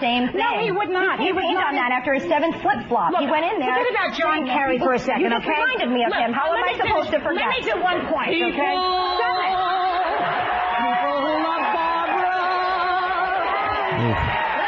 Why is she doing that? First of all, Elizabeth should be giving that speech out of minivan window. She's not qualified. Joy is too smart for her. Why did they hire? That's what I'm loving about that. Don't you understand? Why did they hire somebody who's not smart, who's on the right? Of course. It's a good. Exactly. Come on. She's more of a soccer mom type of mentality, as opposed to a really bright. As opposed to what? Joy? I mean, Rosie's not a soccer momish? No. I'm saying that they're comics. They run circles around her mentally. There's no way a dummy like that. She argues like a soccer mom. She's not smart enough to argue with people like Joy and Rose. She'll blurt out party line stuff that she reads in the paper. Maybe by his 7th flip-flop. Yeah. Is that what you have, stupid? And they're saying intellectual things? No, but they're just rapid fire. They're burning her. They're throwing points on it. They're worried about the mass destruction. They're firing points, and she goes, well, I'm seeing more ads than I care to, and after his 7th flip-flop. Well, she's right about one thing. Some of these ads, I feel like they almost from your lips to God's ears. Hey, we love Paul R. Nelson. I'm Paul R. Nelson. Oh, Lordy Lord. Well, that's not him. Wow, that's a... Bob Menendez. That's a bad... I'm Paul R. Nelson. Nelson. I'm Paul R. Nelson. Nelson. I'm Paul R. Nelson. Did you say Paul R. Nelson? No. Don't have time? No, we don't have time. That's too bad. All right. Everyone panicked. Everyone panicked. All right, we got one more clip from The View as they try to discuss this. Listen, I'm going to give you, just like I'm on Crossfire, the closing comment and you a closing comment. And I would just like to say a start. See, Rosie is just, it's her show already. It's her show. You think Star would ever have done that? No, Barbara Walters is there, but, Rosie's like, she understands how to produce a TV show. When Rosie wants to talk, she grabs Barbara's hair by the back the way a man would on a date while the chick's in the passenger seat. And while she's talking, Barbara's going... Closing comment, and you a closing comment. And I would just like to say a startling fact. This is November 1st. In October, we lost the most American troops ever. Oh, that's intelligence. Come on. No, I'm not talking about... I'm talking about when they're back and forth. And I'm talking about everything. Yeah. The big picture. New liberal attitude out of you. No, it's not. I know, right? I'm saying, my point was that they Shut your face. I'll tell you what your point was. All right, well, you tell me after. You stick to your Letterman sets, kid. You're good at them. No, my point was that that she's a dumbbell who's not qualified to make that argument. There's a lot of women who are brighter. Opie, shut him up. He's slipping. The show's starting to get... No, I like what Jimmy's saying. No, I'm so with him.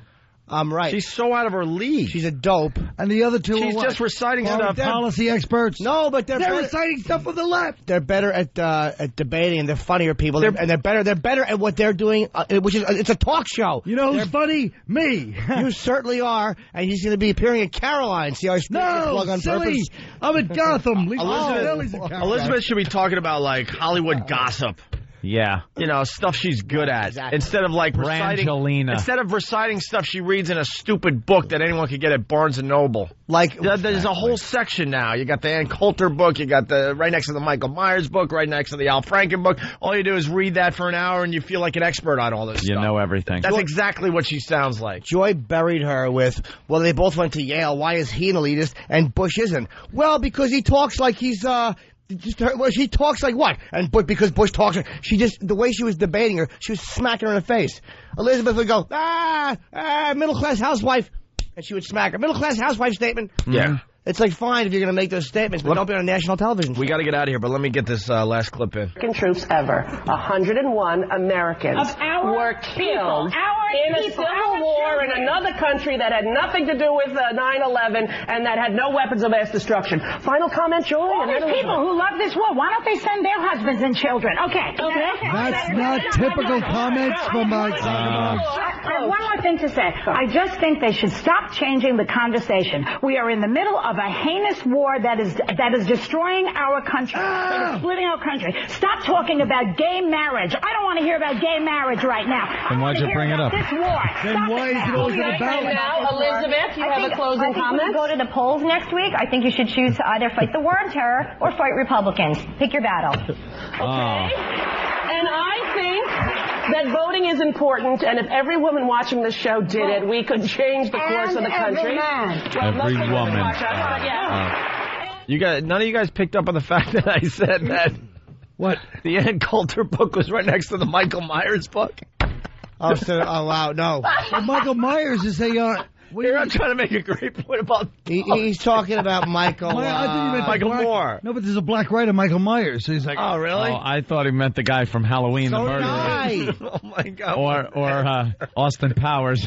Thank you, Snapman from Whackbag. There I am trying to make an intelligent point. That's it. I say Michael Myers. You all of a sudden turned into that dopey Dane from The View. I certainly did. What an ass. This is Paul R. Nelson, and you're listening to the Opie and Anthony Show. Thank you, Paul R. Nelson. Michael Myers. Oh, God. I should stick to Michael Myers. I should stick to just stomping on cakes. I'm reading that one. That's all I'm good at. I'm reading that one right after I read the Jason Voorhees book. I hear that's Michael pretty Myers good. Is a political writer. Oh, thanks, Colin. You could have helped me out earlier. No one knows that. What does making hay? I said that earlier. Shut up. What does making hay mean? Since you seem to know what it doesn't mean. Making hay while the sun shines means not starting trouble like she's saying, but it means doing, making hay, doing your work while the sun's out. What the hell? No one knows what he just said. Thank you, Elizabeth. It just means what? No, I said making hay doesn't mean starting trouble. You're using stuff that's out there to start trouble.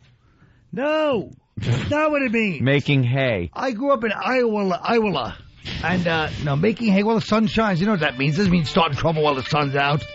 So what does it mean again? It means just working, doing your stuff while you can do it while the sun's out. Make hay of it. You can't make hay when it's dark out, I guess.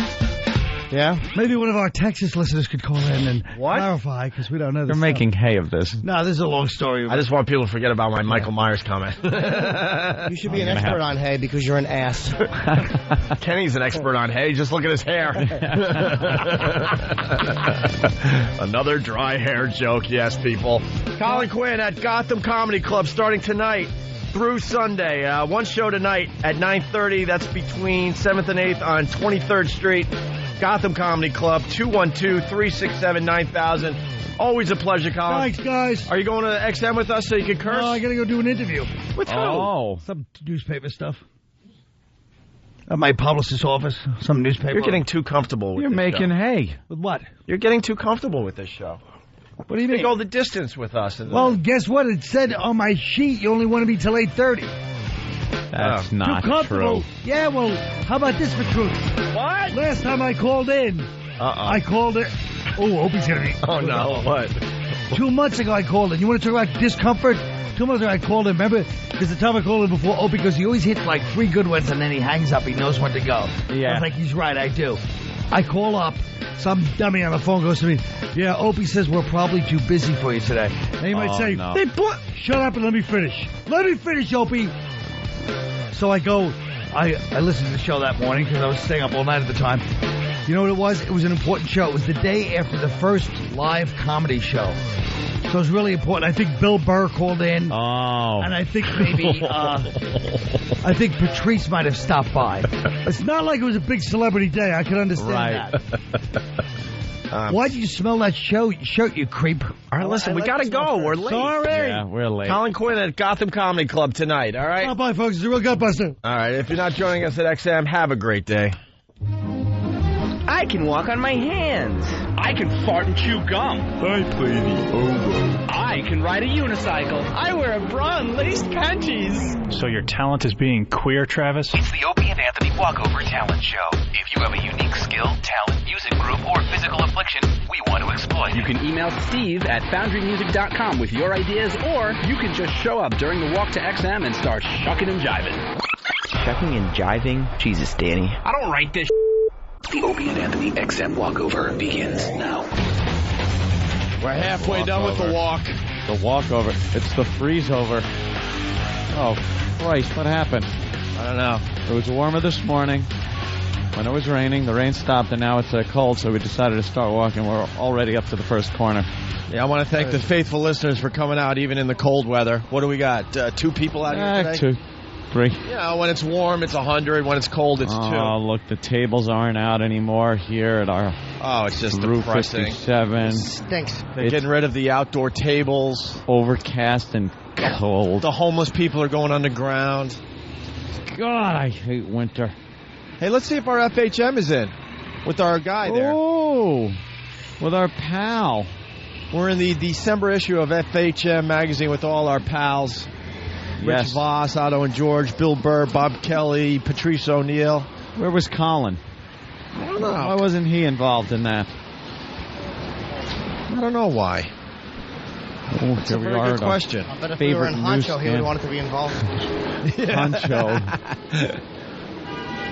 Here we are. Can you find it? We're at the newsstand. Let's see, FHM. I don't think it came in yet. Oh, this guy's buying Playboy. Nice. Oh, yeah? Like those... Go ahead, buy your Playboy. Like those chicks. It would have been awkward if you were buying inches as this whole crowd showed up. Yeah. But it's Playboy. You're all right. Nice, he just ran away. He was buying... You scared him Playboy. off? He was all embarrassed? I don't know. I don't see it, Ope. Well, let's ask our friend. FHM. How are you, FHM? No, not yet, my friend. Not yet. Stuff came out, but no FHM. Drop something. Hopefully tonight. You said Tuesday. That's right, yeah, but it's not came out yet. Only stuff came out. But we earned that magazine. But we're in that We're in it. Treat yourselves. But we're in it. Damn. All right, we'll check tomorrow then. We'll okay, check sir? back. Thank you. And We're if very it- excited because we're in the issue. We're going to show you. If it ain't here, some legs are going to get broken, sir. That's right. Don't want to threaten. We got some phone calls this morning that it was out and it's shrink wrapped, which is pissing off our listeners because they just want to check out the They just want to look and not leave buy it back the in magazine. the newsstand.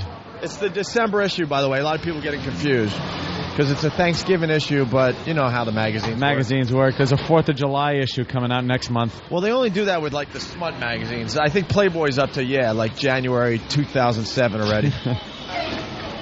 Atlanta. Right? No, let's not.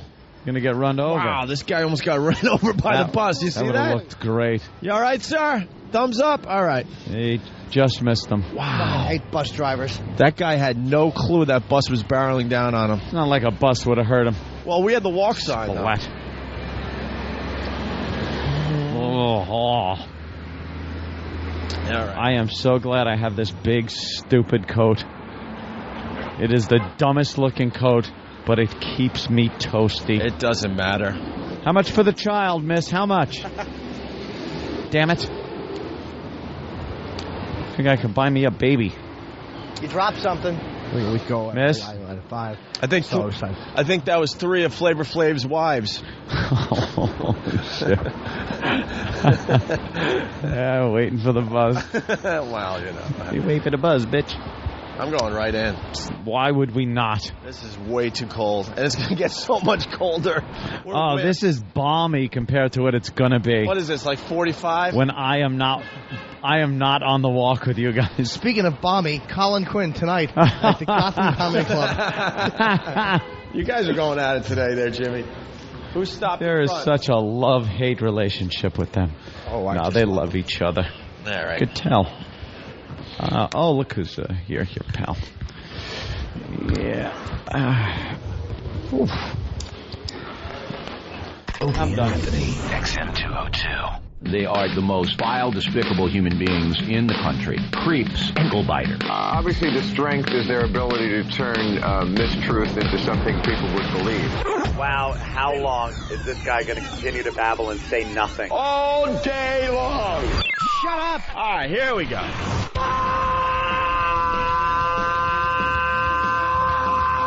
Welcome to the Opie and Anthony Show. It's worse than I imagined. That's terrible. I'm sorry. We are a bunch of dopes. I think we're lewd. And we're probably pushing 20 arrests because of this radio show. Out of touch cornballs. 3 retards. We have the effect of Tylenol PM.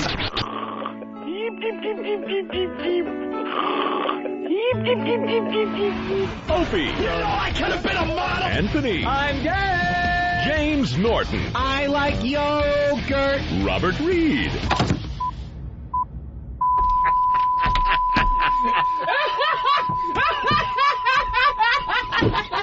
But enough of this palaver. Let's get the show on the road.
Welcome to the second half of the Opie and Anthony Show.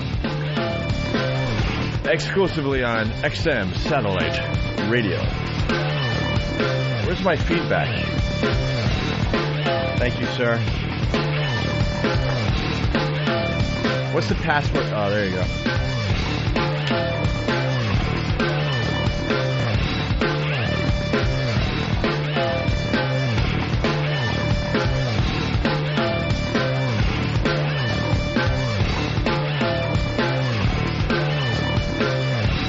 What happened to the guys?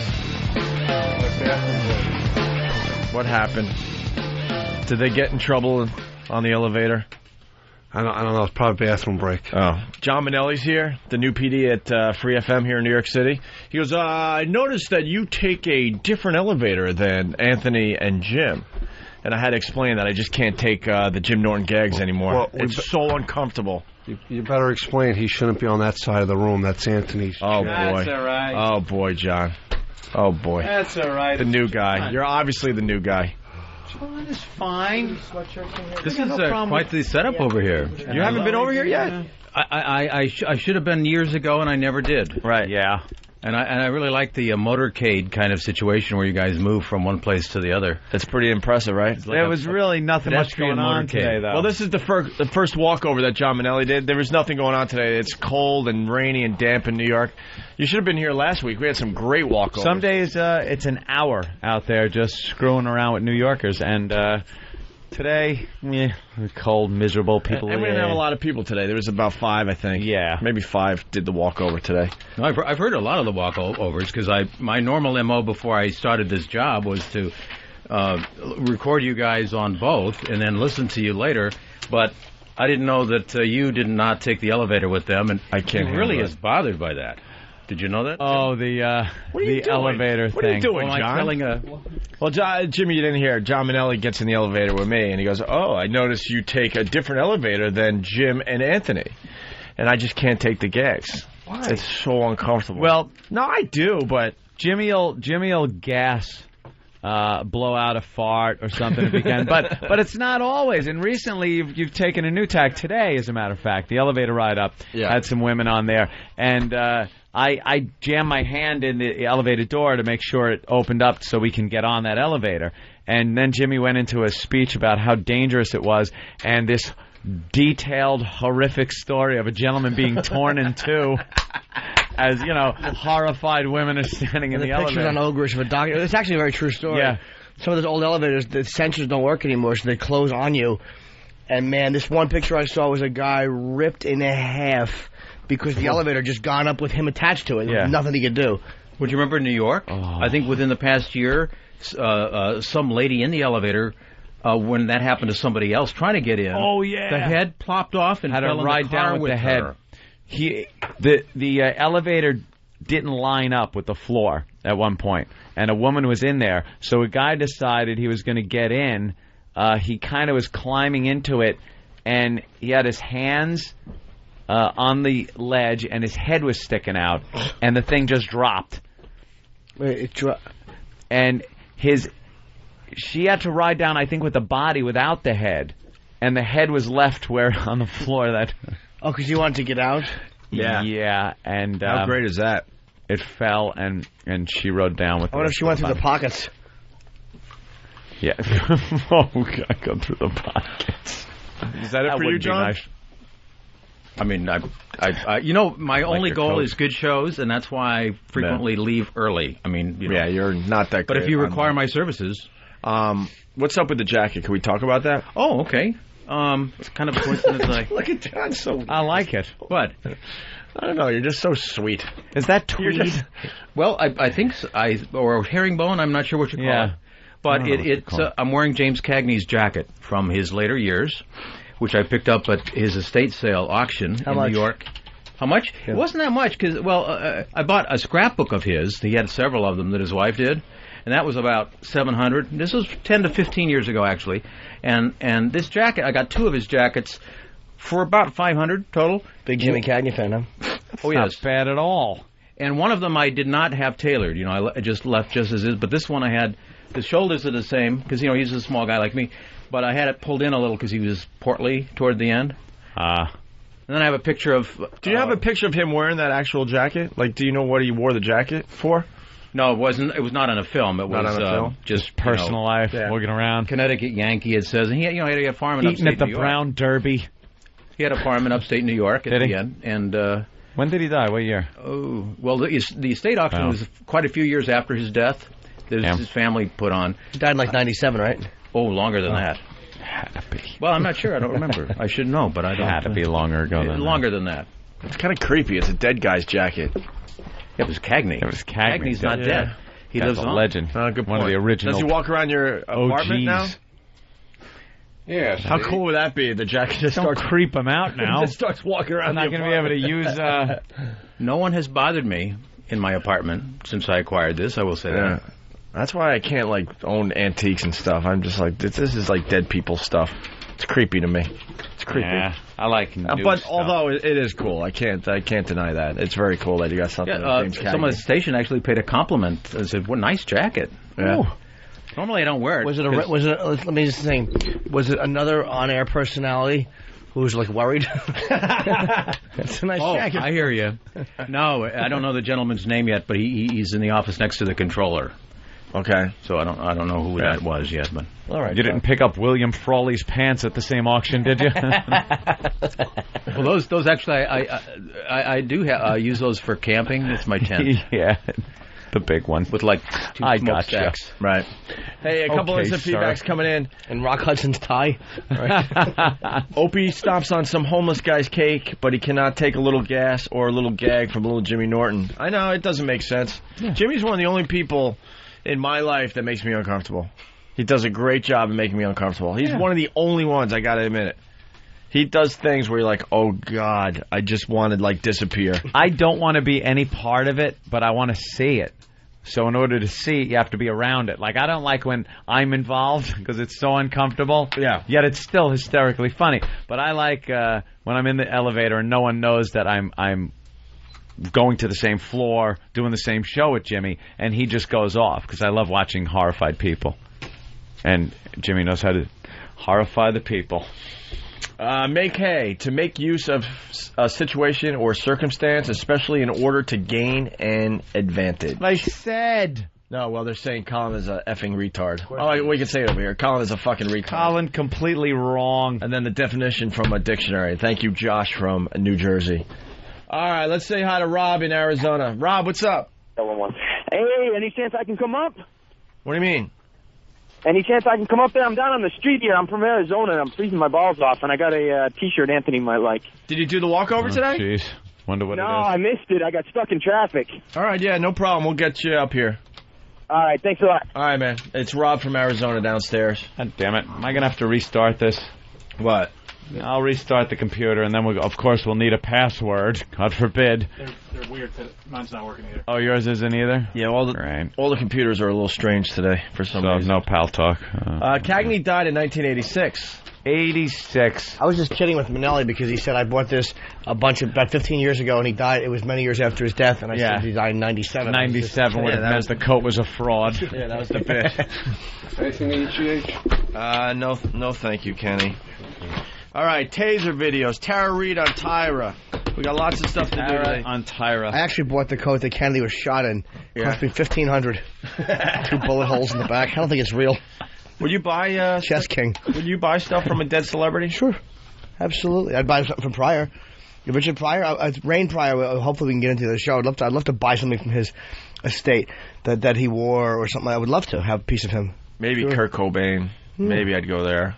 Yeah, really? I guess. It's usually, stuff like that. I find it ghoulish. People who just buy it to resell it. But somebody, like, if you want a piece of somebody that you loved, I mean, there's nothing wrong with that. It's a little ghoulish. Well, it depends on what it is. If you want, a piece of something they were murdered in, but to have Elvis's driver's license is pretty cool. Or Brando's drive, why not? Yeah. I like movie memorabilia stuff. Sure. Like I would get stuff like that, but this personal items, things like that, even driver's license or letters. People get letters. I'd love that. Unless it was something from World War II, orders, right? To things Ava. like that. Ava. Yeah, maybe letters to Ava. You know what? This leads into a bit that we've been wanting to start up. Stop. Should we just do a day or a week, maybe? The strangest thing or the most valuable thing you own? Oh, well. We've done this from actually, it works better as strangest thing you own. Remember, we've gotten some really interesting things over the years. I have to throw my cock on the table after all that fella's been through. I best not get into this one. Just perpetuate the stereotype. This is the ear of an uncle who... Oh, Jesus. Yeah, right? All right, why don't we listen to Tara Reid on Tyra? Halloween, Tara. Look at all the crazy costumes. There are some crazy costumes out there. I know. I love it. Crazy, you guys crazy are great. Costumes. What were your favorite costumes when you were a kid for Halloween? God, I was everything. I was Snow White. I was Allison from Alice in Wonderland. I was a witch. I've been all kinds of stuff. Yeah. And do you dress up now, too? I love dressing up. It's one of my favorite things. But one of the things I found out, actually, is oh my God. Halloween, it was created to scare, all the ghosts away. So whatever you dress up now as, it's supposed to give you your luck for the next year. So if you dress up as a police, it might be like you're going to get in trouble and get arrested. Or if you're like a nurse, you might get sick. Oh my God. So you're supposed to dress in the outfit that you want the next year of your life like. So what are you going to dress like tonight? I'll probably be an angel. So she ends up dead. Why is that? Non-cunt. I want to be a really good girl, things go right, everything nice. Yeah.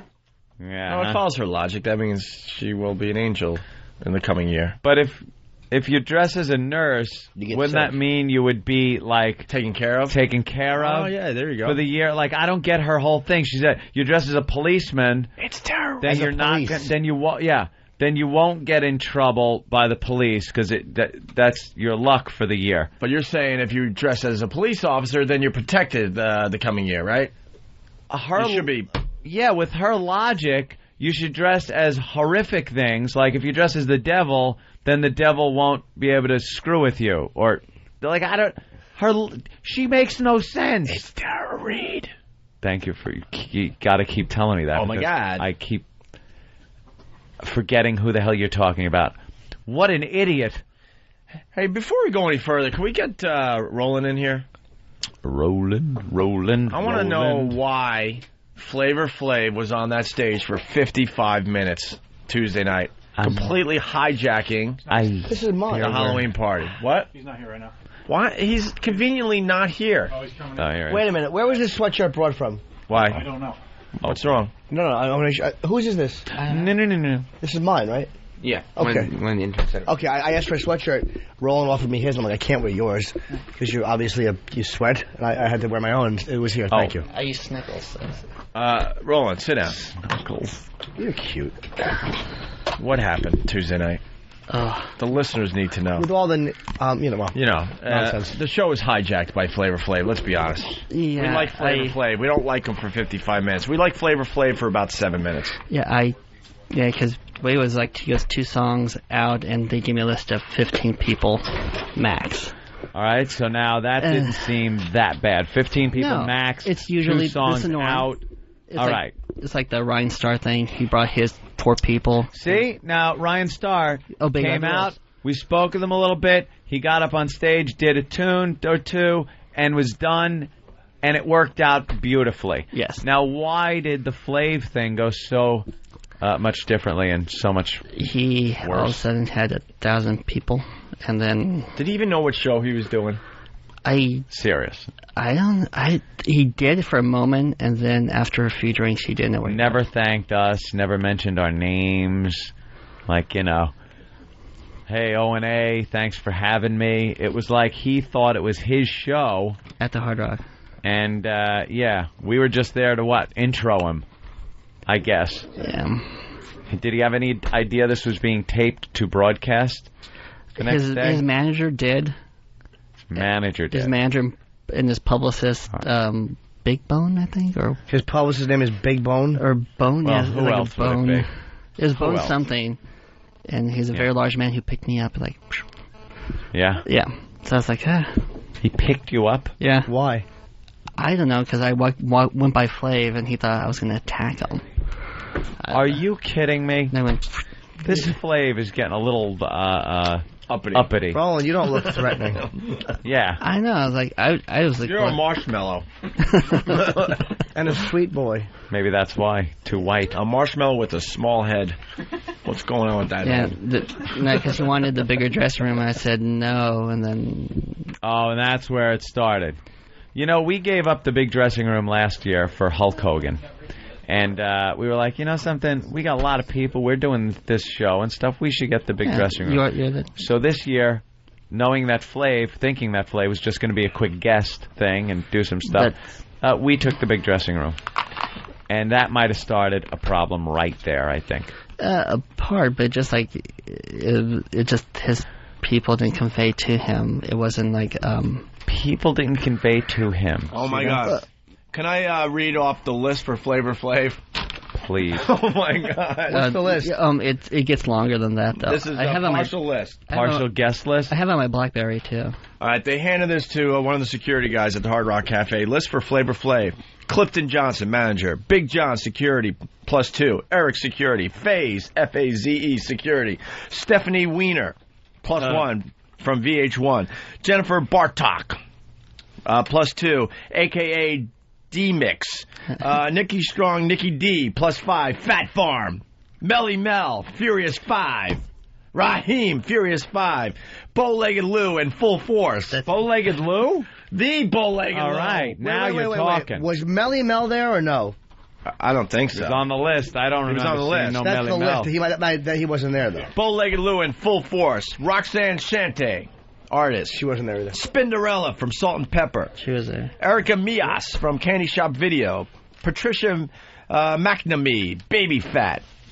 Jasmine Iziz, Sony Music. CB, Tough Guy Clothing. Supreme Plus 2, Tough Guy Clothing. DJ Webstar. Busy Bee Starsky. Remy Ma and Fat Joe. Modest Jones. Rat Watts, who's Flav's attorney. Oh, my God. Yeah. NG Bessim, another one of Flav's attorney. Gillat Weeman, Universal Records. Pebble Pooh. Pebble Pooh, Anthony. Pebble Pooh. Siobhan, Violators manager. Tito, Fearless 4. Tony Tone, Cold Crush Brothers. J.C. Cruz. Emma Ramos, I guess. Tony Zias. Tori Clayton. Sal +1. Disco Fever. And that's the partial And list. Buckshot. And Also, Buckshot. Buckshot made the show. Wow. All right. So you didn't know what happened. No. You got hijacked, too. Yeah. We're trying to get to the bottom of the problem. Then I tried to get them all out, so I got more than half the entourage outside back into the stage area. And then people all hated me for doing that. Why? I don't know. The guy goes, "Do you know who I am?" I was like, "I don't care." I don't. I don't care. Yeah, he said my enthusiasm was less than there. I was like, I know. I was like, I know. Sir Tall, African American man, don't kill me. Yeah, it was. The guy was like 6'7" or something. His main guy. Yeah. Yeah, big dude. Now, who was supposed to convey to Flav what his responsibilities were for the evening? His manager. Now, who was supposed to convey to the manager? It was me. I told the manager, like, backstage to go over everything. I go, can't talk to Flav real quick, because usually if you talk to the talent, they don't know half the stuff. And he goes, you can't. Or he goes, Flav waved me off. I was like, whatever, I don't care. Flav waves you off? You know, let me say this now that we're on airwaves where I could talk. Fuck Flav. Fuck him in his fucking ass. I am sick of these motherfuckers like this. The guy blows off Ope's girlfriend for a picture, blows off other people for pictures.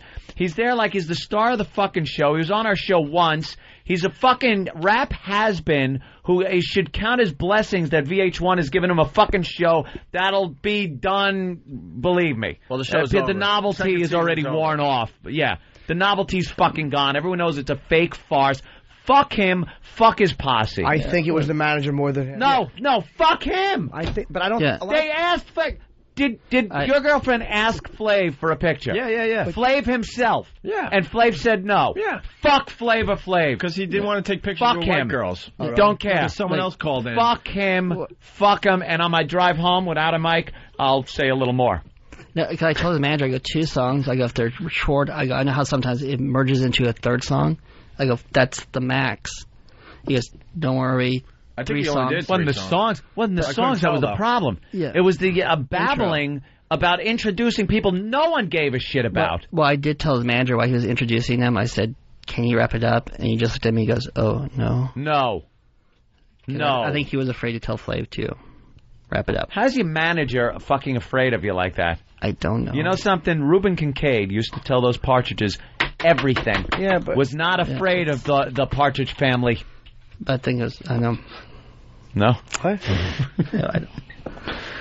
I hear what you said. No, I said just the manager, I think, was the one that probably didn't convey everything to Flav. And I'll bet you the manager never told him half the stuff Roland is saying. And the manager told him not to take pictures with white girls? No, I'm not talking about that. I'm not talking about him not being a dick there. Yeah. But I'm talking about I'm talking about the show only, not him being a dick in his personal life. I'm saying with that, though, it sounds like the manager's afraid to tell me You anything. know something? As a fucking entertainer... I completely agree. You should have a sheet given to you personally, not your fucking people, of what the night's events are and how they're timed out.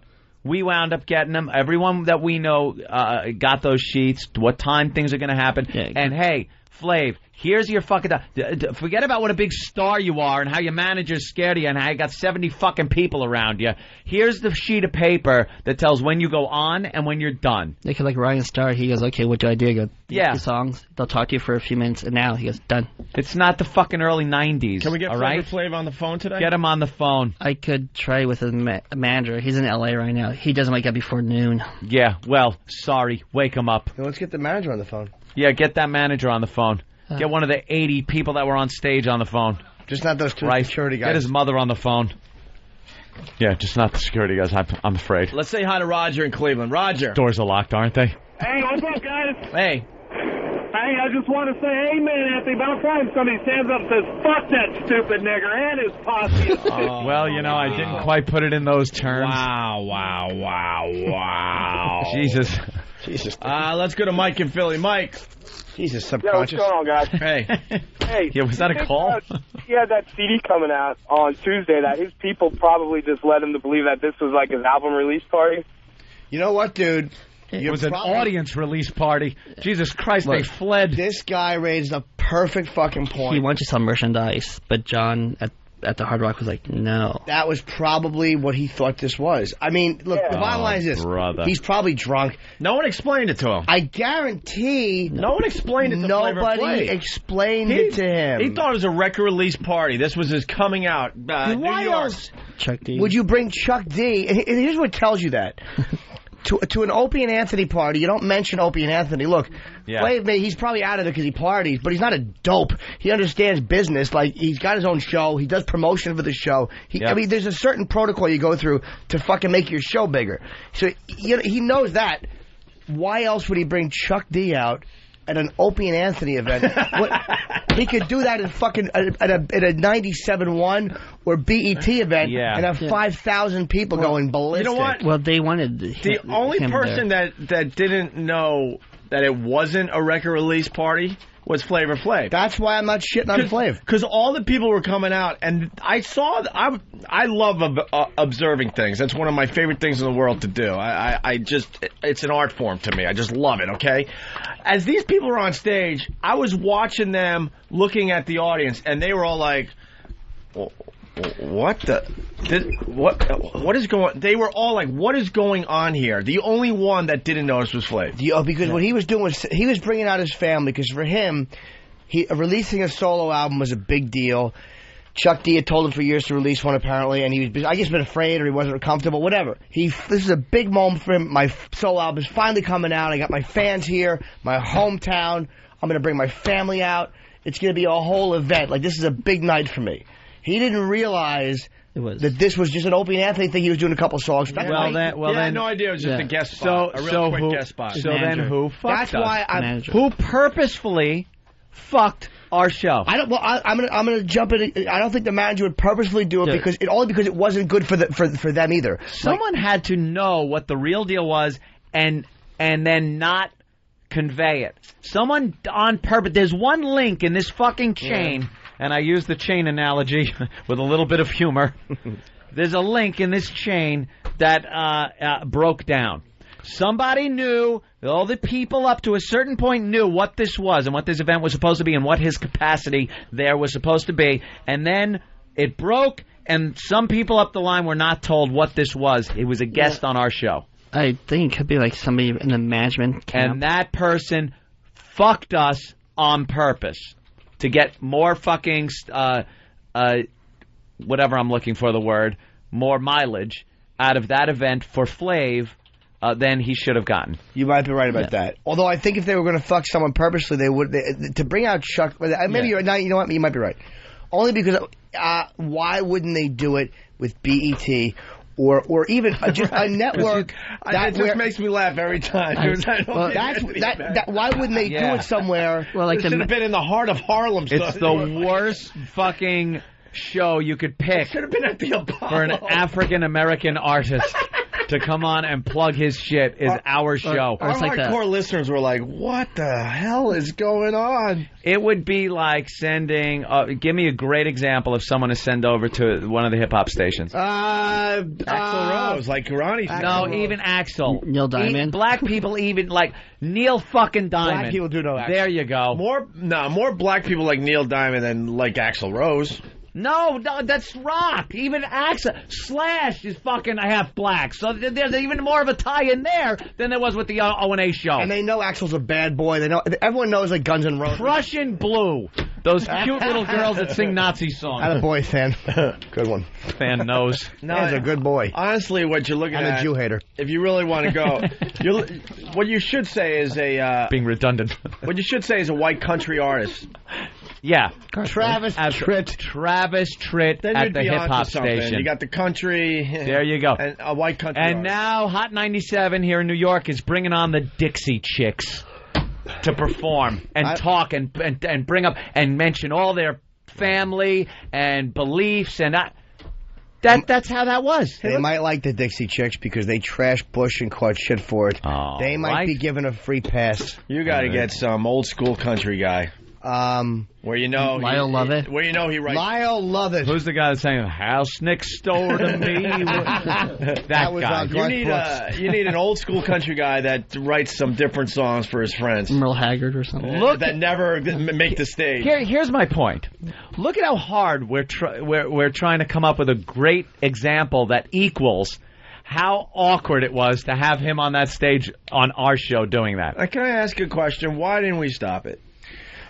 Because as white people, we were a little afraid of what might happen, what might transpire, the snowballing chain of events that might have happened between security, because he felt entitled.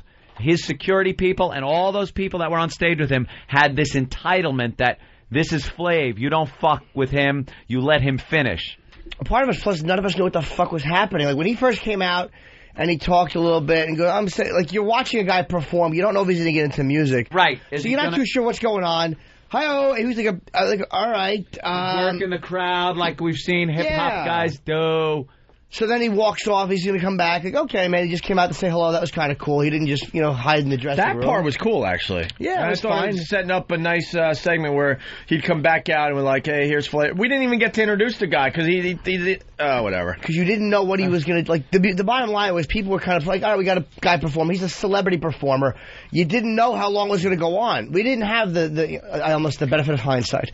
But, like, it was like, what the fuck is he doing? And then we all knew Chuck D was there. Yeah. So we're like, all right, well, they're going to, it's like a Public Enemy reunion to a certain degree. That's a pretty cool thing. None of us knew what the fuck was really going on. There were two moments. We're all faggot cowards. Can I get the Anthony line again? Do we have that? There were two great moments. Anthony trying to bring Flav into our world. It was like, because at this point it was like, well, hello, we are trying to do a radio show here. I mean, you got to come into our world here. Like, we want to talk to you and interview you a little bit. I figured it would get his attention, and then we could bring him over and actually talk to him. So Ant made a quick joke, and boy, he didn't want to. He didn't even take it as a joke. Here's what he didn't realize the radio show he was doing. He was in studio once, on the phone once. He was very cool and fun both times. He was a great in-studio guest. And he was great on the phone, too. Yes. Someone's saying, did Ant say Flav's music was okay? For hip-hop and what he was doing, it sounded great. The guy was working the turntables, doing a great job. Flav sounded good as far as hip-hop goes. Him and Chuck D. Yeah, he was singing along to the record. Him and Chuck D were great together. Yeah, that shit was cool. I enjoyed it. If it was just that, and then him coming over and sitting and saying a few words and leaving, it would have been fine. I had no problem with the singing part of it, the rapping part, whatever the fuck you want to call it. I had a problem with 50 people on the stage and every one of them having to be personally introduced and him just babbling to the crowd. During our radio show. This is when Anthony attempted to bring Flavor Flav into our world, and it just, it was hilarious, Anthony, but it did no good. Yo, check this out, y'all. I just want to say, too, for the first time ever in my life... You've been in front of this many white people. Wrong. Hey, yo, can I tell you... You know what? Ant getting a massive laugh. It broke the tension, because everyone was, at that point, was kind of like... oh boy, when is this going to end? Because he kept going, you know what, let me tell you something. Again, another something. Yeah, so it broke the tension. I was hoping that would then, he'd turn around and he'd go, come here or something. Right. Change it up a little. Or do one of those Flavor Flav laughs with the... No, there was no laughs. There was nothing. Serious Flav. Which shows that he didn't want to, he didn't want to be part of our... I say fuck him. Yeah. Now fuck him. Yo, check this out, y'all. I just want to say, too, for the first time ever in my life... You've been in front of this many white people. Wrong. Hey, yo, can I tell you something? Huge laugh. Hey, yo, can I tell y'all something? He's wrong, because I've been in front of more when I was on tour with you, too. Y'all need to know that. Right. But I love you anyway, though. Why would he have to go there, man? It was a great line. Let it just sit. Because he had to kind of, get back. Did he laugh after he said that? Listen to that again. Not really, he went, it was almost like an awkward... Almost like I saw Flav do stand-up comedy one time with Caroline's, and he bombed horribly. It was almost like he was trying to be funny. He got almost like saying, hey, man, you never been in front of this many black people, and I was caught off guard. I go, yeah, I was when I was, even if it was true, I think he was getting to a point. He was going, let me just tell you something, man, never in my life. There was something heavy about to come. Heavy? I'm just, in his mind. I'm going with his mind. Oh, okay. He's about to say something, and he does it interrupted by, an anonymous voice and a bunch of white guys on a panel. Yeah, how do you think... the manager it wasn't an auction block. But it was a panel. It's called our show. I'm not saying he was afraid, but I think his whole group was uncomfortable. His family is like, what the fuck? There's a bunch of white guys with microphones behind them. There's a white audience. There's a guy dressed like a cock standing there. There's fucking tender sentiments. There's fucking chicks showing their tits. Even worse than that, you got No Filter Paul in blackface. Blackface with a clock around his neck. And his fucking mother's being introduced. And the security guys are scanning the crowd. They're like, what the fuck is going on? Introduces his daughters to a show your tits chant. Your tits. This is not what we got ourselves. His group, and I'm not talking about the fringe fucks that came in behind them, the 50 people that came in behind them. I'm saying the big group that they had. He had guys like Kaz, Raheem, Dana Dane, who I wanted to meet. That's an old school rap guy. Nobody is going into a completely fucking Opie and Anthony white venue and mentioning the name Dana Dane. Dana Dane wouldn't do it. He'd pretend he's somebody else that people would know. He hasn't been very famous since the 80s. No. It just was a complete fucking miscommunication. You don't bring guys from the Furious Five to an Opie and Anthony party and introduce them. I was happy to hear they were there. Yeah. I was thrilled. You don't bring those guys to an O&A party. Flav is not that out of it that he would make that decision beforehand. It's one for the ages. It really is. Because High 97 later that night they interviewed Flav. And they saw Chuck D. They go, can he come in? He goes, no. Chuck's doing no interviews, but then they do something special. They go, for us? They're like, no, for somebody else. That's what the manager told me. He thought that he probably thought that this was his coming out record party. He's the Hard Rock. Oh, he's doing a record. It's the... That's why I'm not... Again, I don't like the fact he didn't take a picture with Lindsay. I would love to know exactly what transpired there. Because he took a picture with you and Chuck. No, it's something about white girls. Because then we had another listener say that he brought his girlfriend. Oh. Yeah, I don't understand why that is. Whatever. But it's whatever. I'm not going to shit on him for the party thing, because I really think that he... I mean, look, dude, when you have your own solo out, is that where you would want to fucking announce your solo record? Is that where you want to perform with Chuck D in front of 300 fucking white people because tickets weren't distributed properly? One dressed like Hitler also. Like Hitler. There was Hitler, one. Suck! Hitler, a big cock, and someone in blackface with a clock around their neck. How would you feel if you walked into a bunch of fucking fat white guys trying to make themselves throw up with candy? What about Neo completely naked? What about Tippy Tom completely drunk? Is that the place? Is that the place where you want to talk about your record dropping? Yeah, and you bring your mom out. His family was there. This was, Mom, come down. Oh, boy. Bring the kids. This is my night. Right. My record's coming out. Yeah. This is my night. Yeah, the rape victim girl costume was next to his daughters. Yeah. Show your tits to his mother and his daughters. He thought Chrissy was going to be flowing and P. Diddy was going to be there. He had no idea what the fuck Bunch of hoes. The Hard Rock in Times Square on Halloween. That's going to be my record drop. Yeah. Chuck D is going to be there. We're going to it's going to be the wheels of steel. Do you understand how fucked he got in this whole thing? He did ramble, but he'd probably been drinking a little. He babbled. He probably walked out originally. An hour. He probably walked out originally, saw the fact that the only blackface was No Filter Paul, and said, let me talk to the crowd and go get fucking loaded. Yeah, perhaps. Dude, he got fucked too. And not on purpose. I don't know. like the fact he blew off anybody for a picture. Someone in his chain of command broke the line of communication. They were probably, Absolutely. They were probably too scared to tell him. They were probably starting to tell him. Yeah. They said, wow, great, I'll do the record. And they weren't able to continue the explanation of what was supposed to go down. And then everyone was like, ugh, it's a runaway train at this point. We might as well let it just happen. Yeah. Getting suggestions that perhaps next year we get Hell's Angels for security. And then if we have any problems, they could take care of it on Let stage. them do the splaining. Right. Well, let's go to Arch Stanton? Arch Stanton. Okay, Arch Stanton, what's up? That's a famous Hey, grave. guys, how are you? I don't know. Actually amazed that The this bad and the thing ugly. didn't blow up and it was all over the media. Main reason, because Flav older, and his group was older. The guys, those security guys he was with were not 20-year-old guys. They were probably like 35-year-old dudes, 40-year-old dudes. They had been with him a while.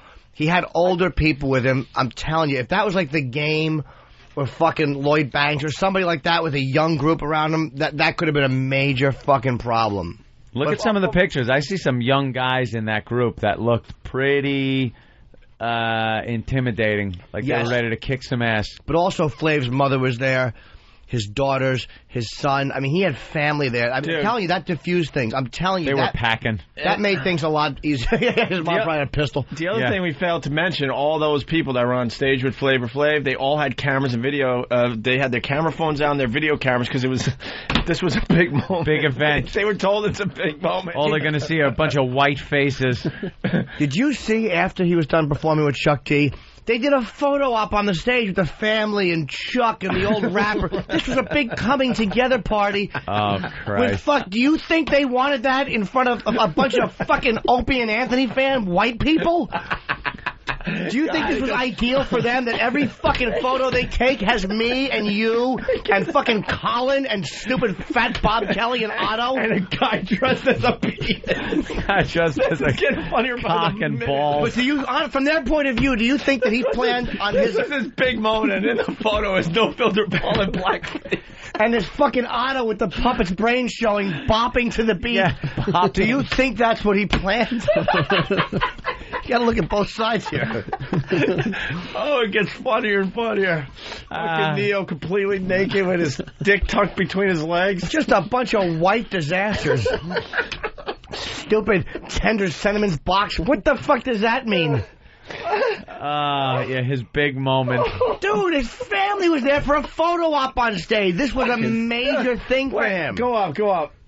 Now I'm getting, just to go with Jimmy's thought here. I'm looking at some of the costumes. Here's a guy dressed as a Flasher with a huge cock. And a pimp. A guy in a purple shirt with a purple... There's the guy with the Nazi armband. Steve from Bayshore dressed as a Nazi. Is this what he wanted to see as he's...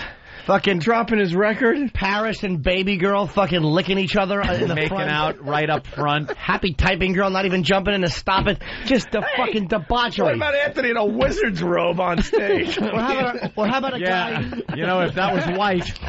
If my wizard robe was white. Yeah, dude, I'm surprised. I almost look like a grand wizard. I was going to say, you dress like that. I'm surprised he didn't introduce you to the crowd. It looks like... I know. You almost look like one. And you'd certainly think like one if you took your views down a notch. A fucking guy dressed like George Harrison with pudding on his head to mock brain cancer. Old pudding head. They're the lovely ladies. Is this the audience you want to perform in front of? Look at this they're my fans, and I don't want to perform in front of them. Naughty nurses.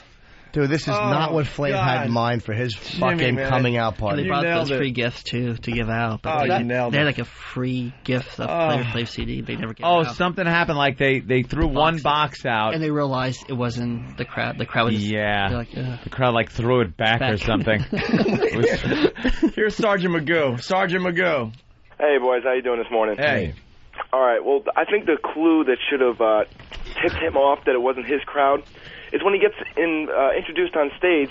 Well, there's a bunch of us white boys in our underwear with glue traps stuck all over our bodies. Yeah, true. That's when he decided to walk out. When a bunch of the white boys were half naked with glue traps stuck all over their hairy bodies. And he decides, yeah, boy. Finally, here's my moment. First time performing in New York in years. Blindfolded girls pulling rubber dicks out of water and cow parts. Yeah, this is my coming out party. Yeah. Yeah, boy. My record's dropping. Yo, my record's dropping. Look at the pictures. Go to Whackbag. There's Flavor Flav on stage with the guys in glue traps. And somebody tried slapping a glue trap on him. Right. Remember when someone tried slapping a glue trap on Flav and he goes, no, don't do that. Don't put none of that shit on me. Oh, God. One for the ages. Yeah, man. This was this was an abortion. Every time we try to do something like this, it just goes horribly wrong. Please get to the pictures of me, Opie, and Jimmy. They're separate shots, but they're pretty much 3 in a row. About 20 or 30 minutes in. Well, Roland, our faces are disgusted. See next year if you can get fucking maybe Irv Gotti and Murders Incorporated or fucking 50 Cent to perform at our Christmas party. Jesus Christ. Jesus. It made the papers. Thank God he's older. Thank God Flav is an older guy, and Chuck D is an older guy, and they're not young, violent fucking loons, or they would have been a major problem. Yeah, I'm surprised we didn't have a problem. There were a few problems. There were a few minor ones, but I'm telling you, his guys, because they're older, are a bit more restrained. More restrained. It could have got a lot worse than that. Without a doubt. Certainly one missing pocketbook. I feel bad for the lady, but... That's terrible. You know. And his guys, the older guys he was with, were not grabbing asses. Those guys were all back there with him. I'm saying the guys that were with him. Older guys that were there. There were people on the stage, though, that I saw. Go to one of these pictures.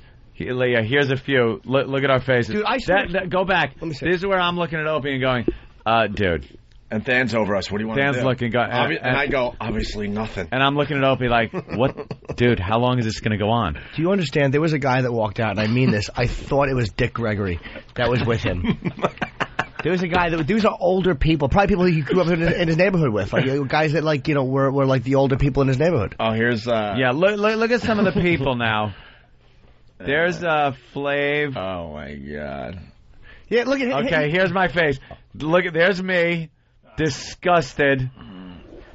Boy, if I think I can read your mind right there. Look, yeah, I'm just like, oh boy, and then.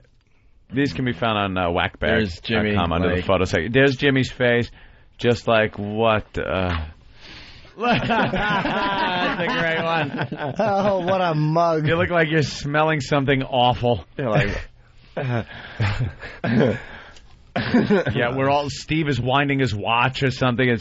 There's just shit going on that we're all making believe that this was, supposed to be part of the show. Dude, none of us knew what was going on. It wasn't like we're like, all right, he should. Like after a while, once the pictures, you're like, what the fuck was happening? Yeah, I tried to wrap it up. Like after that, it was just, God, it's one of those things that kept going on, and you're thinking, all right, it's got to end soon, and then it didn't, and then you go, all right, we'll see how long it goes, and it didn't end, and we're gonna take a break. Roland's a sweet boy, but he's not a take charge guy. You're a sweet man, but you're not a guy that people are intimidated. Because Roland, you'll walk in and go, "We're supposed to," and they'll go, "What?"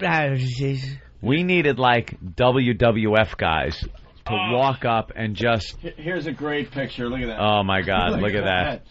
Look at that. See, look at some of these guys in there. There's a few guys in there that aren't old guys. Completely taking over the stage. And they're on stage, completely taking over the stage. All right. Boy. We're going to go to break with a highlight from the Halloween show. Just shows you how white the audience was. It's our pal Anthony doing Sweet Caroline.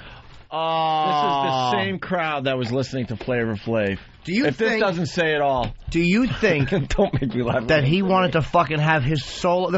He was with Public Enemy. Right. First time ever he does a fucking solo album. Do you think he wants some fucking radio guy doing Sweet Caroline to get a bigger applause than the fucking Public Enemy shit he's doing? By the way, he wanted to follow Sweet Caroline in full wizard regalia. I was in full wizard regalia. The crowd he was hoping for would have shot you before Note 2. Yo, Chuck's the one that talked me into doing this, yo. Yo, what's he doing out there? Sweet what? And it was karaoke, too. He followed karaoke. Karaoke version. It couldn't have been a more awful night for him. Yeah. Oh, man. His record... If his record release party was a horrid bomb. Good. Someone is saying this is why you have to keep broadcasting these abortions. I laughed all day yesterday thinking about it. You know, the more you pick it apart, the fucking funnier it gets. Oh, yeah. Because then we had to follow that. We were just tired. We just wanted to go home. And we had to still do the costume party. The costume contest. Yeah, costume contest. We were just party. We were beaten, man. Well, here's the same audience that Flavor Flav performed in front of. This is Anthony doing Sweet Caroline. in wizard suit. Thank you, ladies and gentlemen. I want to welcome you all here tonight to the Halloween party. Everybody knows this one. Sing along. Where it began, I can begin to know it.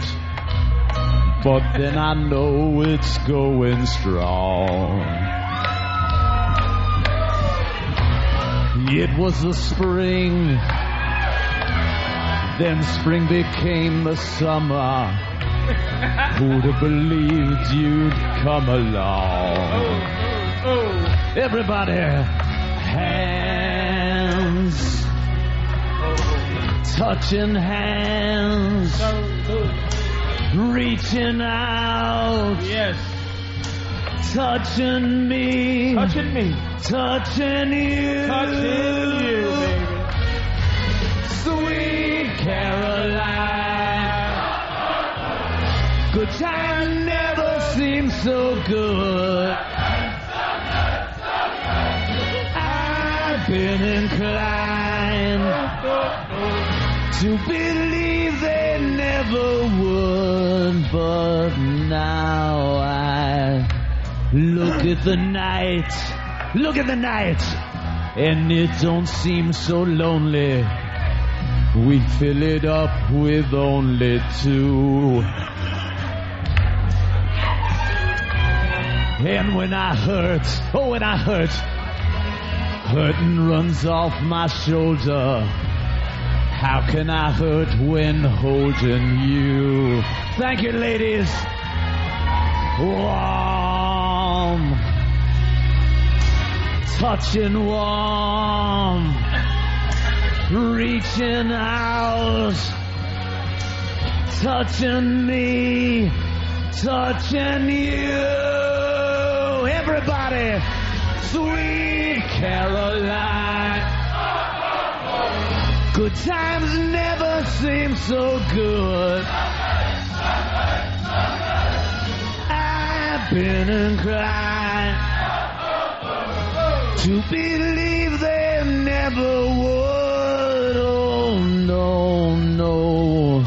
An 8-bar instrumental break. How's everybody doing this evening? Having a good time?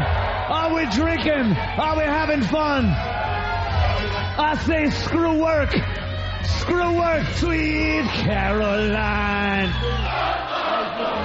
Good times never seem so good.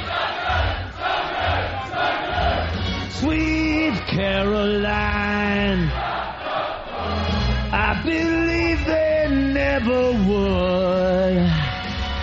Whoa, Sweet Caroline. Good times never seem so good. Yeah, I've been inclined. Thank you, ladies and gentlemen. Let's hear it for Anthony. Never disappoints. Anthony, everyone.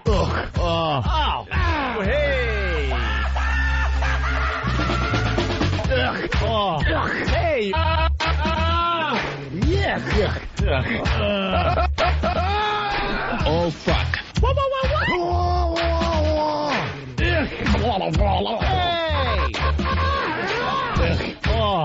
Hey. Hey. What the hell's going on here? The Opie and Anthony Show. Awful. They're just awful people. Opie, Anthony, Jim Norton, and the comedians of the Opie and Anthony Show are appearing in a special holiday edition of FHM, on sale now. Rock and roll!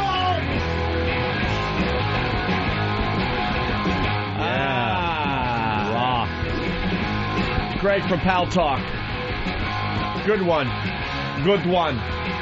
The show went really wrong when Flavor Flav's posse went into the audience and said, mind if we dance with your dates? With your dates? Very good. Let's say hi to B-Mo from Connecticut. B-Mo, what's up? What's going on, man? Hey, listen, I just wanted to know, like, the day of, you had, like, a real problem in the bathroom there. How'd you hold on to that? Did you put the, one of the toys into the dunking bucket? Well, I was bragging at dinner. I mean, it was Jim's big night last night. After the Letterman appearance, we went down to this fine restaurant for some Italian food, and the dinner conversation was me talking about... honestly, Jim, now that I think about it, it was more than 18 inches. It was about a 20-inch shit. Loaf? Well, what in your thought process made you go, like, how did you rethink that and go, wait a minute, there's 2 more inches I missed? Yeah, hold it. Let me think. Because I was, like, visualizing, like, I didn't really take into account what was, like, you know, underneath. You know how you tell? You measure from the tail to the dorsal fin. Eyes like a doll. Yeah. All right, B-Mo, thanks. No, yesterday morning, it was at least 20 inches. One piece. This thick around. You ever pull a big log out and then put it under your nose like it's a mustache and run around kissing people? Mustachioed.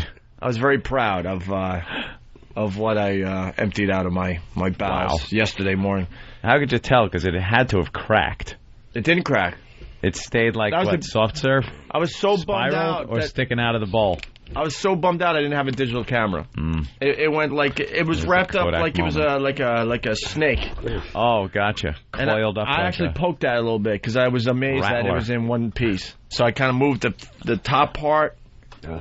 Oh, you poked at it. Well, not with with toilet paper. I just had to move it around to see. Oh, God. I was amazed that this was in one piece. You don't see one like that every day, so I wanted to take it all in, you know. But that wasn't the worst conversation we had last night. Freaking one of Jim's managers is a psychopath. Jonathan, I told you he's crazy. The stories he was telling. He went to West Africa? Yeah.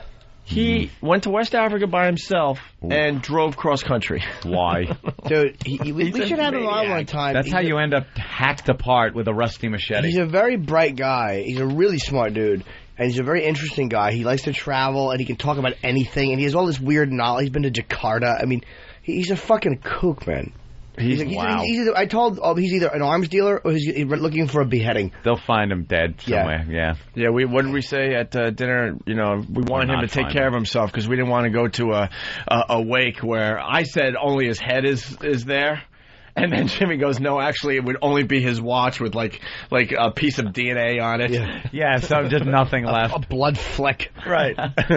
But he's telling stories about security in Africa and stuff, and how he got on a plane with like a whole bag of knives that he wanted to bring back to the States.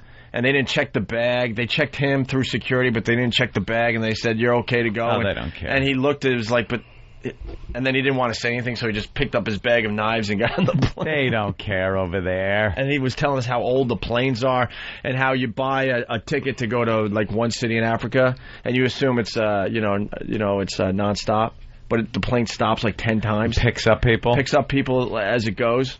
The stories he was telling were just really, really interesting. He's been to Timbuktu. How's first class on those flights? I bet it's good. You have to actually fly the plane. He has a story he told me, too, about how he tried to bribe a guy at a border in Africa somewhere by giving him a pen, but the guy was insulted because his bribe wasn't good enough. And Jonathan's got some weird shit. Like, he's avoided jail a few times in these places just by weird little local things that you don't know. I mean... Yeah, that's just it. Like, how would you know what to say, what not to say? Like, that guy insulted by the bribe could have just killed him right there because that's what you do when you're insulted by a bribe. You kill the guy. It's an insult. Like, how do you know that doesn't happen? Dude, he just has this way about him. He's got a picture of, it looks like Idi Amin. Like he's like a president of one of these countries in Africa in a car. Like that wasn't just one with Patrice. No, that would be idiot. I mean,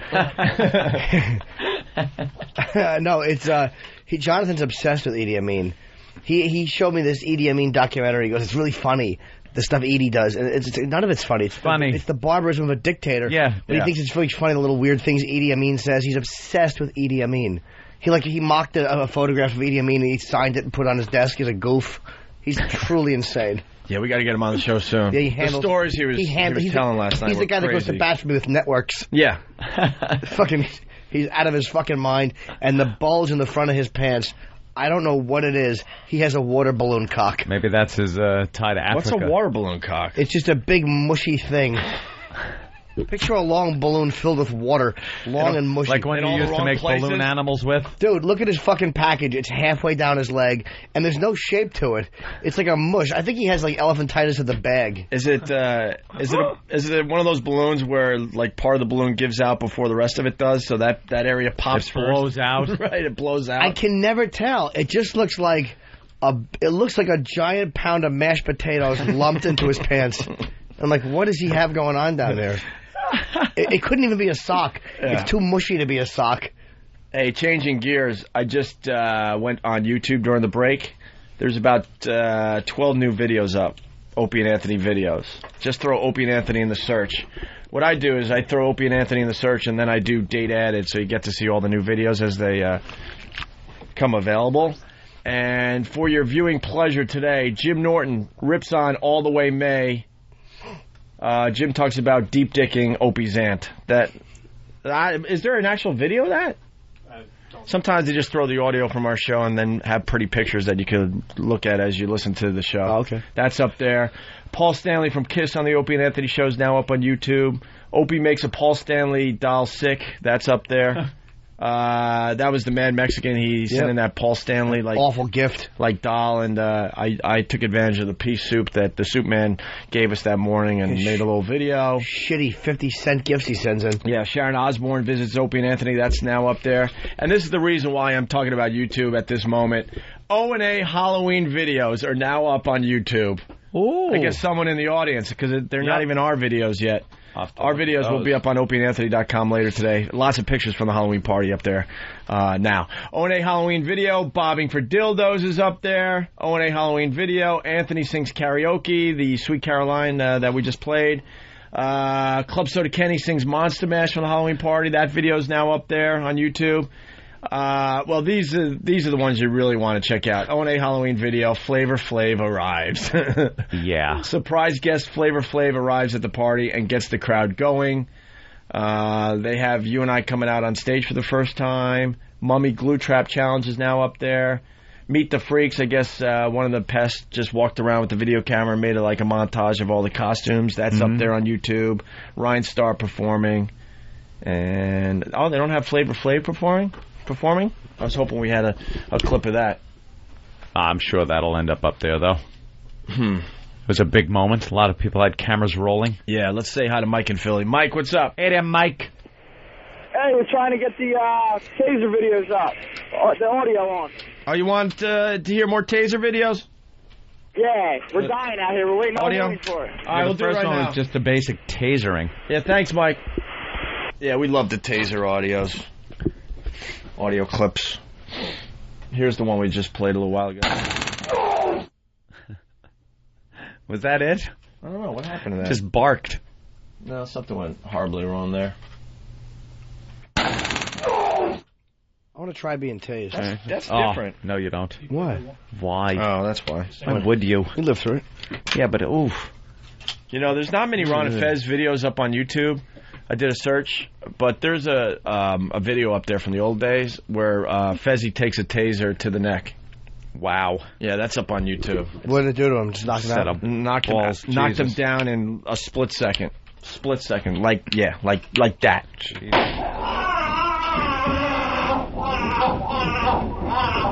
That was the one we played earlier. That's a good one. That is a good one. That's fucking E-Rock running for the train as the doors close and he realizes he's going to be late again. Oh, E-Rock took advantage this morning. Oh, my God. He took advantage this morning. He had a good one.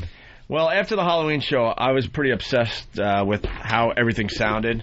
So I stopped over at CBS to see how they were editing the mess. And then I stopped over here to see how the guys were doing. And E-Rock pretty much told me that he's going to be, pulling an all-nighter to edit the show for XM. So, stupid me, I go, E-Rock, on Thursday, why don't you, come in a little later? But didn't he have Wednesday? Yeah. Like, Wednesday. He probably got more sleep than he ever did because... I thought that was stupid. So he showed up today at 5:45. So today he was the rest of the about guys, 45 minutes Dan, late. what time do you show up? 4:30. Yeah. Dan was there at 4:30. E-Rock, 5:45. But it wasn't like the Halloween party was last night. I know. I was stupid. I was feeling bad because he was staying up all night to edit the thing. So I'm like, come in a little later on Thursday. I didn't mean just before the show starts. These guys have to listen to that whole show and edit it? Oh, yeah. Oh, my God. I know, that must have been a nightmare. Fucking envy that. And there were two different shows. Holy shit. There were two completely different shows. CBS ran their own version, and XM ran their version. So, all right, yeah, this is some more Taser clips. Yeah, that's the one. Yeah, okay. That's the barking one. All right, and then we got this one. Oh, these are all short, unfortunately. I like the really long ones. Yeah, I like the ones that play out. I like the fleeting. Cop threatened you first? Yeah. Yeah, these sound like the tests that they do. Hey, can you throw these on my machine? Sure. Those are fun. That was good.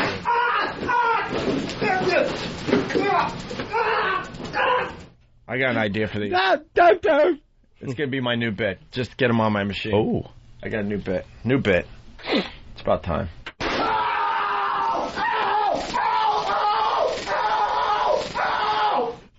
Wow, they gave him a long shot there. Fuck yeah, man. Oh. That guy was a bad boy. Throw these on. He was misbehaving. Thank you. For tomorrow? Yes. I got an idea. It might work. Might not. All right. We'll see you guys tomorrow. Ooh. Like everyone's thinking. I want to hear that song. Oh, yeah. Where's the Ali G song? Leaving. Where's, No, we were going to play it over there. We ran out of time. Fan. You have it? No, they have it in Gillette. Only because this was something, I don't know how much setup it needs. The Ali G show, I'm sure you all know Borat. He's coming in tomorrow, by the way. I'm so fucking jealous. He's a Sacha Cohen character. Ali G is one guy, and his show is broken up into segments. Ali G was one, Borat was one, and Bruno, the gay. They're all hilarious. Yeah. Borat kind of became my favorite, and one of the things he did was a sing-along in a country western bar. And he would go to a lot of these places. Like they show a clip of him singing the national anthem. He did. I saw rodeo, that. Yeah. Yeah. Let's play that song. This is the song he did. It was a sing along in a country western bar. All right, here it is. This is a song called "Не могу zrobić domofon." It's been in my country. There is a problem.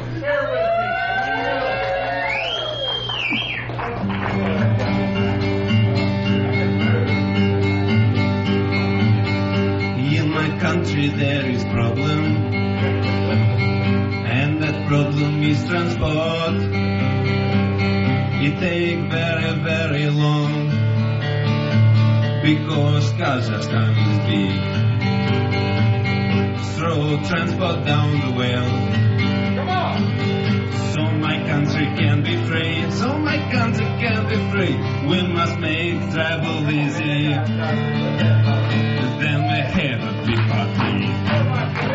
Love clapping. In my country there is problem, and that problem is the Jew. They take everybody's money, they never give it back. Throw the Jew down the well, so my country can be free. You must grab him by his horns. Then we have a big party.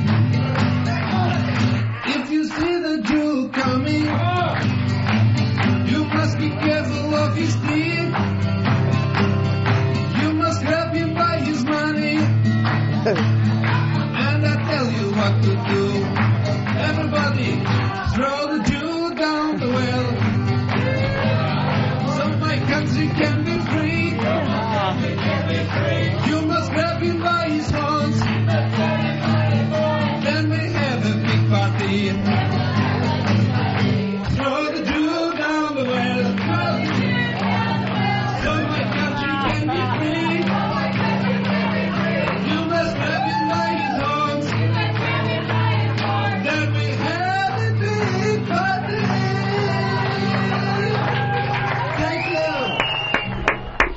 starts with. My God. I love the first verse is. And the problem is transport. Like, the problem is transportation because Kazakhstan is big, and then it's all about grabbing Jew by the horns and throw him down by the well. And I like how the people there start kind of getting into it. They're clapping. At first they're just clapping, but then they get them to know the words and jump right in. Oh, he's funny, is that great? That fucker. No, he does cringe moments better than anybody. Wow. You ever saw Ali G show when he fucking, when he interviewed people as Ali G and how great he was at uncomfortable moments? Andy Rooney was furious. He accused Andy Rooney of being racist because Andy Rooney wouldn't talk to him, and you're white. Mike from Boston. I gotta buy those. What's up, Mike? They're hilarious, dude. You'll love them. Hey, that was wicked fucking funny, but I just gotta ask you guys, don't you think this guy Borat is like the new Yakov Smirnoff? Absolutely not. No. Dude, Yakov Smirnoff was a guy who did cute jokes that he performed for President Reagan. Yeah. I mean, and he was doing... What the country? This guy is doing characters out in the real world that are fucking hilarious. He's more like Andy Kaufman. Absolutely. Than Yakov. No, Yakov, dude, this guy's not a novelty. This guy is really, fucking hilarious. Yeah. In my country, shut up, Yakov. Fucking, all this guy does. There's one where he goes... Something about he goes to like a self-help Borat in one of the Ali G sketches. Goes to a self-help like a karate instructor, and he's showing him moves. And then he goes, okay, and he was like, "What do you show me how to defend if the Jew comes at you with his horns?" Really fucking if the Jew or if the woman, the way he talks about women like they're just garbage. He's really funny, man. Let's go to Mike in Jersey. Mike. Hey guys, did you see the video to that thing? The fucking. Yes. The hicks in the audience, they got like teeth missing, and the women are doing the horn sign with their fucking hands when he goes to Jews by the horn. It's fucking hilarious. He does as Borat too. He did this political thing where he was going with a local like shitty like assemblyman candidate going door to door. And I think that at the one door he was asking the people if he could use their bathroom because he had to make a shit. And he was really fucking funny, man. Hey, did you ever see the one where he's in the audience at some like football game and he's sitting next to people and he pulls out a picture? He goes, "You like to see a picture of my wife?" And he pulls out a picture and it's like a fucking 400-pound naked lady with her legs spread open. And people are like fucking looking at her like in horror. He just doesn't care, man. Dude, that's freedom. He's out at one of these places bored. He's trying to kiss a cop. He's a cop's like, "Whoa, you kiss me!" He's trying to fucking kiss a cop. Well, the one where he's getting the people to sniff his ass and he's sniffing their ass. It's like one of these fucking weird. Like, there's like groups like, hey man, like these California fucking hippie groups. Yeah. And they're so into like learning about you. There's only like 4 of them in the room. And he said that you learn about people's essence if you smell them. So he makes the guy stand there, and Borat sniffs the guy under each arm, and then he sniffs his crotch, and he sniffs his ass. And then at the end, he's got the guy doing it. It's fucking... Dude, the Ali G show is fucking great. Is he going to do another one, or is he now I'm just do the movies now, right? It's going to be very hard to do any of these. He'll eventually come out with a 4th one because they're so famous. Ali G is probably too famous for him to do now. I think Bruno is the one he'll have a shot at. Bruno's a great gay character. He's just fucking... The guy's brilliant, man. I would love to hate him because he's doing the character. He's fucking brilliant. Cool. All right. Great stuff, man. Dude, you got the Ali G show you will love. I'll pick up the DVD. Yeah. DVDs. 1 and 2, yeah. We got some leftover stuff in front of us we haven't got to in a while. Leftovers. Well, it's kind of a slow day as far as new stuff goes. Cool. We have more Tara Reid on Tyra talking about her bad plastic surgery.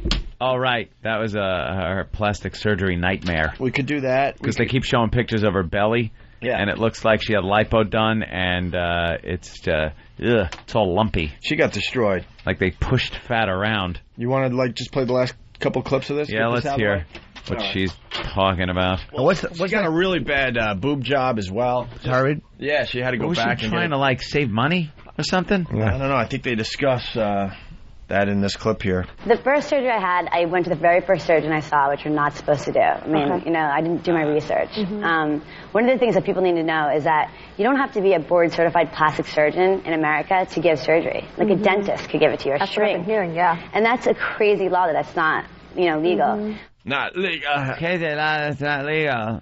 Well, you are Tara Reid. Don't you have people around you who could look up tit doctors, you fucking Hollywood idiot? Or all Just ask your friend. Everyone you ask know the is ones having that their have tits nice fixed. tits. Where'd you get them done? My ex-girlfriend could tell you. She's had them done twice. You know, you could go to a dentist.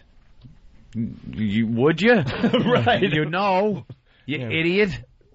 I would cross that off my list if I was a chick looking for boobs. Well, you can get it from a dentist? No, I don't think so. That story over the weekend, or not past couple of days, that 18-year-old girl got her nipple pierced, and it got infected. She had to have her left tit removed. The whole tit? She was 4 hours away from being dead when she finally went to the hospital. It was spreading that fast, infection. How long did she have the infection for? And she said it was a while, a few weeks. And it was hurting, so she finally went, and the doctor, now she's laying there. Her mother's there with her, and the doctor goes, here's your choice. In 4 hours, she's going to be dead, or I got to remove her left breast. Oh, it's terrible. And 18, boom, got to cut off her tit. The whole thing? Whole thing. Oh, boy. They showed the CAT scan of her chest, and you just saw one tit, which I guess looks normal under a CAT scan, and then the other one was just full of black. Wow. And boom. So there she is. Under black was the infection, right? Yeah. Black was the infection? Yep. We were supposed to get Tara Reid on the show. Oh, it's terrible. Oh, my God. I love Roland. He's like, he offers all these guests, and we say yes to, and they never show. But we get the other ones. Right. He actually sent out an email the other day asking if we wanted Jimmy Carter on the show. Yeah, no, we'd rather not have Jimmy Carter. Who would want to talk to an ex-president? That's Jimmy just Carter. silly. I'm sure Jimmy Carter will come in because he thinks showing tits is hilarious while he's an ex-president building homes for the homeless. I have lusted in my heart. There are some... He's done that, so maybe he'll, no? Nah, when Roland sends these emails for these people, I don't even respond because I'm like... We're not getting that person. We're not getting Jimmy Carter on this show. How about this, Roland? If it's an ex-president or a current president, I never thought I'd have to say this. Yeah. Book all presidents. Every single president He's gonna can come in. He's going to appear on the same show where, when we're having a slow day, Jimmy farts into a microphone. Yeah. I mean, let's be honest here. Can we even say this? That if an ex-president wants to come on this program, he can come in without even us knowing, in the middle of whatever we're doing. That's right. Or a current president. Because Roland McGuire, well, say of that. course. Hopefully it's during, Big A getting his face squirted why not? by some stripper broad. Sure. Wouldn't that be great? Speaking of which, this is fantastic. We have to mention it again. We have to mention it every year until we retire. Oh. The most uncomfortable moment, one of the most uncomfortable moments in our radio careers. They're about to do, this is yesterday's paper, I guess. No, why would you have today's? No, it's why would it be in today's Maybe if it was I saw yesterday's? yesterday, I guess. Did you see it yesterday? Why wouldn't Maybe. yesterday's paper be here? E-Rock. Anthony? Exactly. It is that time of year they are doing Hungerthon again. Oh, we remember that. And it listed all the stations, and we're back in with the CBS family. Uh-huh. And they're not doing it over at Free FM. Now, that's interesting. Are they doing it at NEW? They're doing it there. They're doing it at See, but I thought they weren't doing it at NEW because when we were there, they didn't do it at NEW, but they did it over at 92.3. Yeah, we're the problem. So now we are at 92.3, and they're doing it over at NEW, but not at 90. I see. I'm seeing a little pattern here. See, there's been a couple incidents in our careers where we noticed that charities would rather not work with us. Would rather not help the people. Well, would rather not help, the people they're trying to help. If it involves us. They would rather, have kids die of cancer. That was the case in Boston. Yeah, the Jimmy Fund. The Jimmy Fund was supposed to be our big charity for our CD that we put out. Didn't take our money. And because of our reputation, they said, no, we do not want to take free money to help the cancer kids from Opie and Anthony. You know, that money may have actually saved a child. Yeah. There could be a child that's dead because they didn't want to take our money. That's one thing I've learned, that there are actually, the charities out there get picky as far as where their donations are coming from. I had no idea. I thought if you're a charity, you'll take it from wherever. If Osama bin Laden all of a sudden had a heart one day and decided he wanted to give some money up, you, as the charity, would just accept that because in the end you're helping, cancer kids or what have you. Maybe that's a... Well, I know. Well, I had extreme. I went for the extreme, example there, Anthony. And then with the Hungerthon. Yeah. With the priest there. Well, the priest that runs the thing. If he was dressed like a priest, We would have known. We would have known. We didn't know. He was dressed like a regular guy. We didn't know. He was dressed like a regular guy in civvy clothing and everything, and it was about Hungerthon. I figured he was like an aging hippie kind of guy, just into helping the hungry by auctioning off rock memorabilia, tickets to shows. He spends the whole year getting rock memorabilia. Yeah. Like, he'll get Eric Clapton to sign a guitar. And then it goes on the radio, and maybe you hear during one of the breaks, hey, we're taking bids now for Clapton's autographed guitar for a Hungerthon. It's a huge success. It raises a lot of money for Hungerthon for, I guess, the New York homeless. Yeah. I think it's mostly for the New York homeless. Yeah. And it's run by Bill Ayers. Something like that. And he was, like I said, just dressed like a regular guy, sort of guy helping out. And that's how we met Stalker Patty, by the way. Yeah. She was during the Hungerthon, she was manning the phones, and she brought, like, brownies in for us one day or something because she was a fan, and the rest is history. And perhaps we shouldn't have just assumed he was a regular guy and asked him, hey, you want to see something? Well, and we were hugely popular. So we were bringing in the most money at NEW for the Hungerthon by far. Oh, yeah. Because we had more people listening, and we have a very interactive audience, as you guys know. So they were bidding like crazy on these items. And during the Hungerthon, we had these two girls come in, these two black girls, and they were doing a Double Dong Dildo show. Double Dong Dildo show. For what reason, I have no idea. Maybe because it was a Tuesday. Yeah, there didn't have to be a reason. I don't know if there was a reason that day. And it was so amazing. When something like that is going down, you want to turn it on to other people, right? It's beautiful. You want to share it. You want to share it with everyone around you. So the door opens up, and I see Bill. And I go, hey, Bill, come in here. Check this out. Check this out. He comes walking in completely horrified. There are two black chicks, ass to ass, with so much lube, and they're so juiced up, with this giant Double Dong dildo buried to the hilt in both of them. They're just banging ass cheeks, screaming. And that's when we invited the priest to come in. And the priest walks in and looks, and just shook his head and walked out. And that, I believe, was the last we ever saw of him. Or spoke to him. And our GM at the time came running in a panic and informed us that he was indeed a priest, and we had no idea. We didn't know. We were like, how the hell are we gonna? How are we supposed to know? Who cares? The fucking priest. Well, let me tell you, he did. Good for you guys. It would have been easier for him to see a young girl with her head spinning around, spitting green shit in his face, than seeing those two black chicks with a Double Dong dildo. And the next year came along, and we were even more popular. The ratings were through the roof. We could have raised a ton of money for the homeless in New York, and he opted out. He said no. And they actually had to go to WINS. They had to go to another radio the old news station. Even though they did it at NEW for years before we came along. Unbelievable. Well, all right, back to Tara. Tara explains how bad her surgery went. That was Tara. And what was it? Was it a breast surgery? It was a breast surgery, and on my stomach I had like bumps, so I tried to got lipo detailing. And what does lipo detailing mean? It's like when your stomach's fat, but like there's like a little fat, and you kind of want to make a six pack. So they can actually they say it. That's what I heard. Sections to make a six pack. Like make it really smooth. So that's what I heard. So like, oh, why not? Let's do it. Yeah. Perfect. Well, absolutely, the total opposite came out. I wound up having like the bumpiest roller coaster, looks like I had golf balls all on my. Really? Yeah. So I mean, it was pretty terrible in both situations. And then what about the breast? What went wrong with the breast? The breast, the way he went on like the inside of it, like the nipple part goes. He just did a completely horrific job. I mean, it was really scarred terribly. Why is she on TV? My God. Why is she in entertainment? I was in the American Pie movie, and I was in the Josie and the Pussycats. Hey, look, the bottom line is, keep fucking with your body. That's what you get, stupid. You shallow bitch. Yeah. How about fucking just losing the weight the way the rest of us have to? Would just do a few crunches? Or if you do have the money to do it or want to do it, research. That's fine. But don't just go to some butcher. Jesus Christ. Where did she go that her belly ended up looking like a mountain range? Golf balls popping out. And then she was getting in that bikini, and pictures were taken and put on websites. Whoa. So now what does she do? Did she have...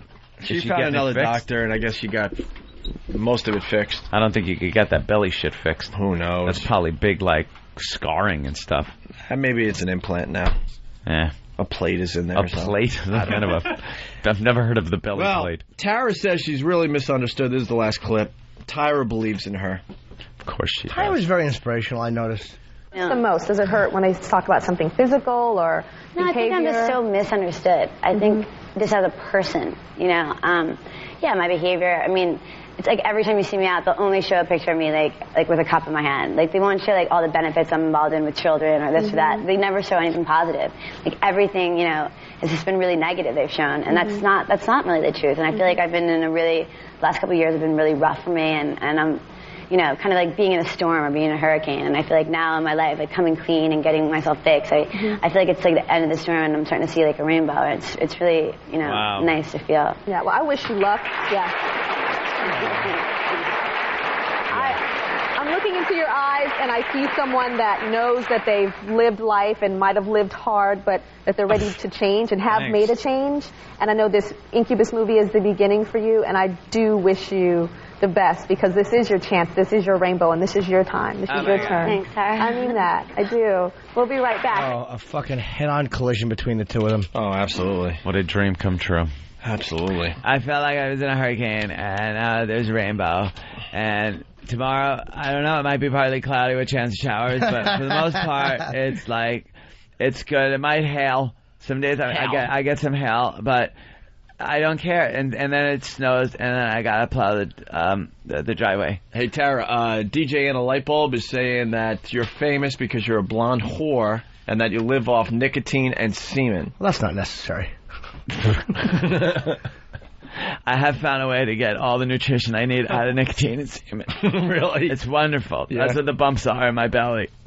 They're a bunch of little tiny pregnancies. Oh, my God.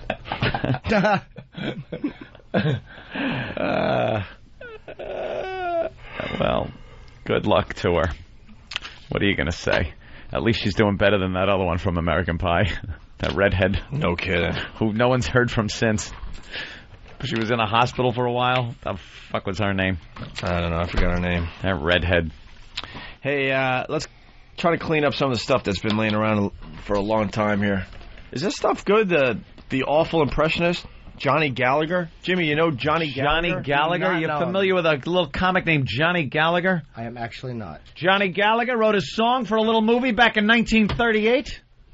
Johnny Gallagher is a impressionist. He was on a local access 80s talent show. Where'd you get this? Boy. No, not Allison Hannigan. YouTube, maybe?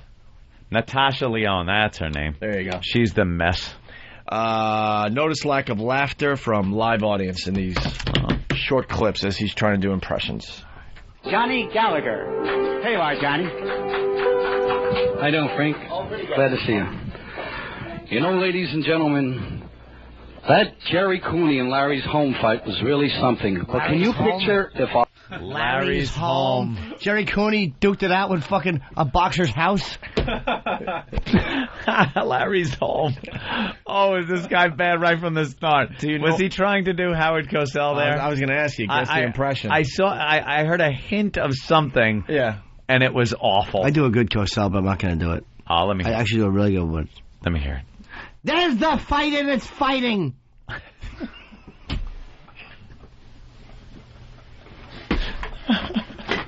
What the?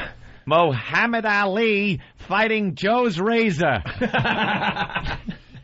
Dolt. Glad to see you. You know, ladies and gentlemen, that Jerry Cooney and Larry's home fight was really something. But can you picture if our politicians were in a fight game? It'd go something like this. Oh, no. And now, with Howard Cosell. Well, good evening, ladies and gentlemen. With me, the former President of the United States, Jimmy Carter. Jimmy, you do look beat.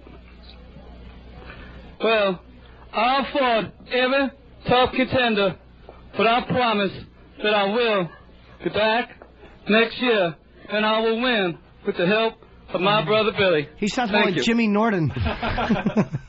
Let's guess how this guy killed himself. Holy Jesus. And what voice he was trying to do when he did it. Wow. Let's guess. Oh, my God. This is going to be a big fight with Jerry Cooney and George N. Foreman. Douchebag. Okay, we take you now to Las Vegas where we have Jack Nicholson with Ronnie Reagan. Jack? Do we? How the hell are you, Howie? It's so good to see ya. And with me is the President Prez. You never look so good. Well, I'm just a rough, tough cream puff. And you know, I'll meet him next time. I'll meet Jimmy or Henry. This guy's good. Oh, my God. I can't even deal with this. Oh, my God. And people are actually watching him. That's him. I can see how a white girl could fall for him. Look at his greasy, pasted-down hair. Oh, his breath must be awful from that fucking sour, nervous breath he gets. His tongue probably stinks. What year was this? 86. 86. Oh, this guy's fucking... Let's book him. Wow. Where is he? Find me Johnny Gallagher. In this final clip, do we have more Johnny Gallagher clips that we could play? I hope so. Please. You can never get enough. I want the double album. This guy's great. In this final clip, Johnny does 3 impressions never done on TV. Roger Moore, Al Pacino, and Squiggy from Laverne and Shirley. God, no. Good. Oh, no. I asked impressionists the same one. Can you do something that nobody else does? Sure. You can? 3 voices that nobody has ever done on TV. Okay, here's mine. Okay. Roger Moore. I say there, Daniel. How are you? Nice to see you. Hello, this is James Bond. Al Pacino. Look, I don't want to see you get hurt, you know what I mean? So if you want to listen to me, do what you want. And Squiggy of Laverne and Shirley. Hello, this is Squigman and his friend Lenny, and we come to Chicago to see Laverne. Thank you, Frank. That got a Holy laugh. fuckaroni. I can't. Oh, my God. I can't even move. So mad. I know. I can't even move. I'm paralyzed with douche chill. I'd rather do an impression of an infected left tit. Oh, my God. Please tell me this guy is dead. Let's say hi to Colin Cosell. Yes, he's related to Howard. Colin. Good morning, gentlemen. Hey. Hi, Colin. I had to weigh in with a quick imitation. Look at that little honky run. Yeah, this guy doing your grandfather a grave disservice. I just turned this on. What is this? What is going on? This guy's an impressionist doing an 86, and he's doing Howard Cosell. And he's doing a few other impressions. None of them sound anything like the people. This guy's classic. I thought we were listening to a Trainables. This is exactly what he sounds like, a retard trying to do impressions. Please get me more Johnny Gallagher clips. And by the way, this is really Cosell's nephew, grandson. I'm sorry, people think that we're just goofing around. He really is. Down goes Blazer. Blazer. All right, Colin. All right, gentlemen, have a good one. All right, buddy. Later. Yeah, we got to find more, though. I want Colin to bring me some Muhammad Ali paraphernalia. Oh. I want to meet Ali more than I want to fucking blow a load in a few minutes. I don't mean to overemphasize, but... Yeah, that's a little overemphasizing. But you know how awful it is to jerk off in your room with Club Soda Kenny in the living room? No, what? No. What'd you do? No. Nothing. No, you didn't. What? I have to finish packing, so I'm going to leave. And we're flying to Atlanta. But I'm saying it's hard because Kenny will come up and sit in my living room, and I have to go and scrap a load on myself in my room. Why do you have to do that? Who doesn't? He's got to. Yeah, what am I, fucking... Got to release. Am I communist? Can't you just wait till you get to Atlanta? Oh, yeah, easy for you to say. You really going to do that? Why not? Your prostate must be like a little string bean. It's awful. It's just swollen. Not swollen. Just completely emptied and small. I wish, because then I would have to piss every 3 minutes. My fucking prostate, it looks like I should paint it different colors and float it over a field. It's a hot air balloon. My fucking prostate sucks. Well, think if you didn't scrap so much. My prostate looks like Roland. I want to put a medium shirt on it. He makes me come a lot. Monster Cloud from Whackbag. Oh, when you said never before on TV, I thought he was going to imitate putting a pillow between his gut and a gun and killing himself. And by the way, look at the note that this fucking club soda left me. Oh, right. Look at this. Yeah. Jim, I am getting the car.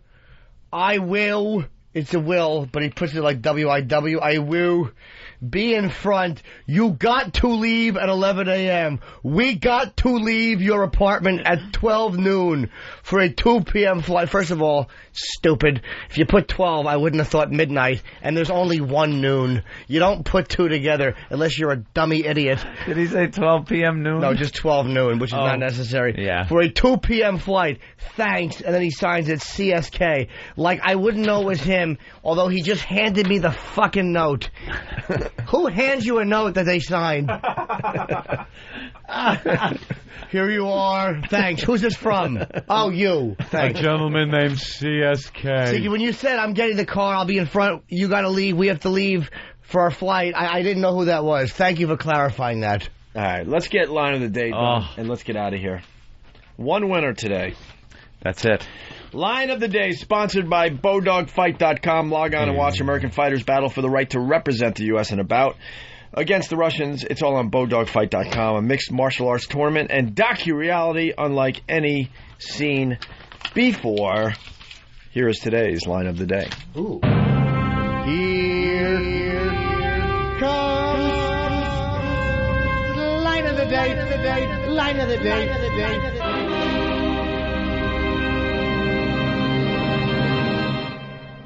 So I don't know. All I'm saying is it's hard to take a lesson from Tom when he's wearing a tie like Flavor's Uncle Earl.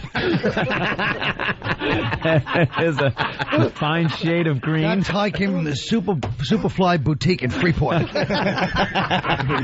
Very well earned. Colin Quinn, line of the day. He's at Gotham Comedy Club all weekend long, starting tonight. This is probably going to be my stepping out cover, although I wish they didn't use this picture. Let me see. Let me see. Oh, wow. Yeah, that's good. Can I see? Yeah. That's good. I don't know if I want that. There's a better one of me biting. You want to change it? I got to tell Pete. Why don't you want this? There's a much better one of me fucking ready to bite it, which I love. Oh, because you wouldn't be doing that, right? Yeah, they say the other one was too sexual. You would have no problem with that, right? Oh, no, she was sexy. Her name is Bella. She's a stripper at fucking... You would dig right in there, right? So that's why there's a problem with the cover. No, but plus, I just like the other one better because my hand's on my face in this one. I like the other one better. It's a better pick. Oh, dude, that's going to be a great cover, though. You think? Yeah, absolutely. Let's not give it the big reveal right now. No. When is it out? Next week? I think Tuesday. Tuesday? Very good. Yeah, Jimmy's going to be on the cover of Stepping Out magazine here in New York City. We'll throw that online when it becomes available for the rest of the country. All right. We're tired. Jimmy, have fun in Atlanta. We'll see you on... thank you. We'll see Jimmy on Wednesday. Yes, and Jimmy. Thank you, by the way. I got my Kissology. It's the Ultimate Kiss collection signed by Gene and Paul. Ooh. It's a fucking 2 DVD set of all their old shit and concerts and stuff. So thank you for providing that for me. It's now out in stores. All right, very good. Bye, Jimmy. Yes, have a safe trip. Should we do our meeting for everybody, or should we do it off mic today? Off. Oh, is it that bad? Any guest approvals? Any question with guests? Yeah, just who? Adam Goldberg. Who's Adam Goldberg? From Saving Private Ryan. Who else? Oh, that guy. Tom Papa wants to come in next week. Who? Tom Papa. What about Tom? What about what's Adam? Isn't Adam Goldberg the guy that got it in the worst fucking way in that movie? Yeah. The knife, slow with the guy going shh, shh. But I think I was saying some German shit as he drove the knife into his chest. What a horrific fucking scene that was. Because you just like beating the crap out of him, and the German had him pinned, and he's taking a bayonet and slowly putting it into his chest, and Adam Goldberg's character is going, no, hey, let's talk. He's trying to and the guy's just going, this big German's just like, no, shh, as he slowly sticks it right into his heart. Wow, I do. Oh, it's horrid. Oh, big Nazi. What about Rob Zombie? We're working on that. What about Jimmy Carter? Yeah, Jimmy Carter. He's doing a big book tour next month. What are the odds of us getting him? It's good. He's doing a full national book tour. What about Tara Reid? Why didn't we get her? Tara? She's coming back to New York in December. She only did TV the first time around, and she's coming back. Is Edward Norton's publicist seeing anybody? She's very attractive. Huh? I don't know. She's hot. I gotta look at her. Wow, she's a pretty girl. Who? Norton's publicist. Oh. Beautiful. I don't know who she is or who she's married to or not. She's All right. very pretty. I want to go out on a date with her. I'm gonna take her to somewhere for a nice dinner. Ooh. Perhaps some potatoes. All right, we'll do the meeting off air. Here's how we end it today. Listen to this. This is Paul R. Nelson, and you're listening to the Opie and Anthony Show. I just ate 4 burritos and drank a pot of coffee. Anyone for trouser chili? Oh, God damn. The Opie and Anthony Show. Oh, God. Line of the Day is brought to you by Bodog. If you'd like to vote on any of the weekly show polls, go to iliketolisten.com. It's Last Best Standing, recorded live at F.H. Riley's and featuring some of the least funny Opie and Anthony fans telling some of the most unamusing jokes. It's awful. Kiss that insomnia goodbye. It's an evening of performances by people whose parents think they're really hysterical. And that's it. The Unfunny begins this Saturday, November 4th at 9 p.m. Only on XM 202. It's Last Best Standing.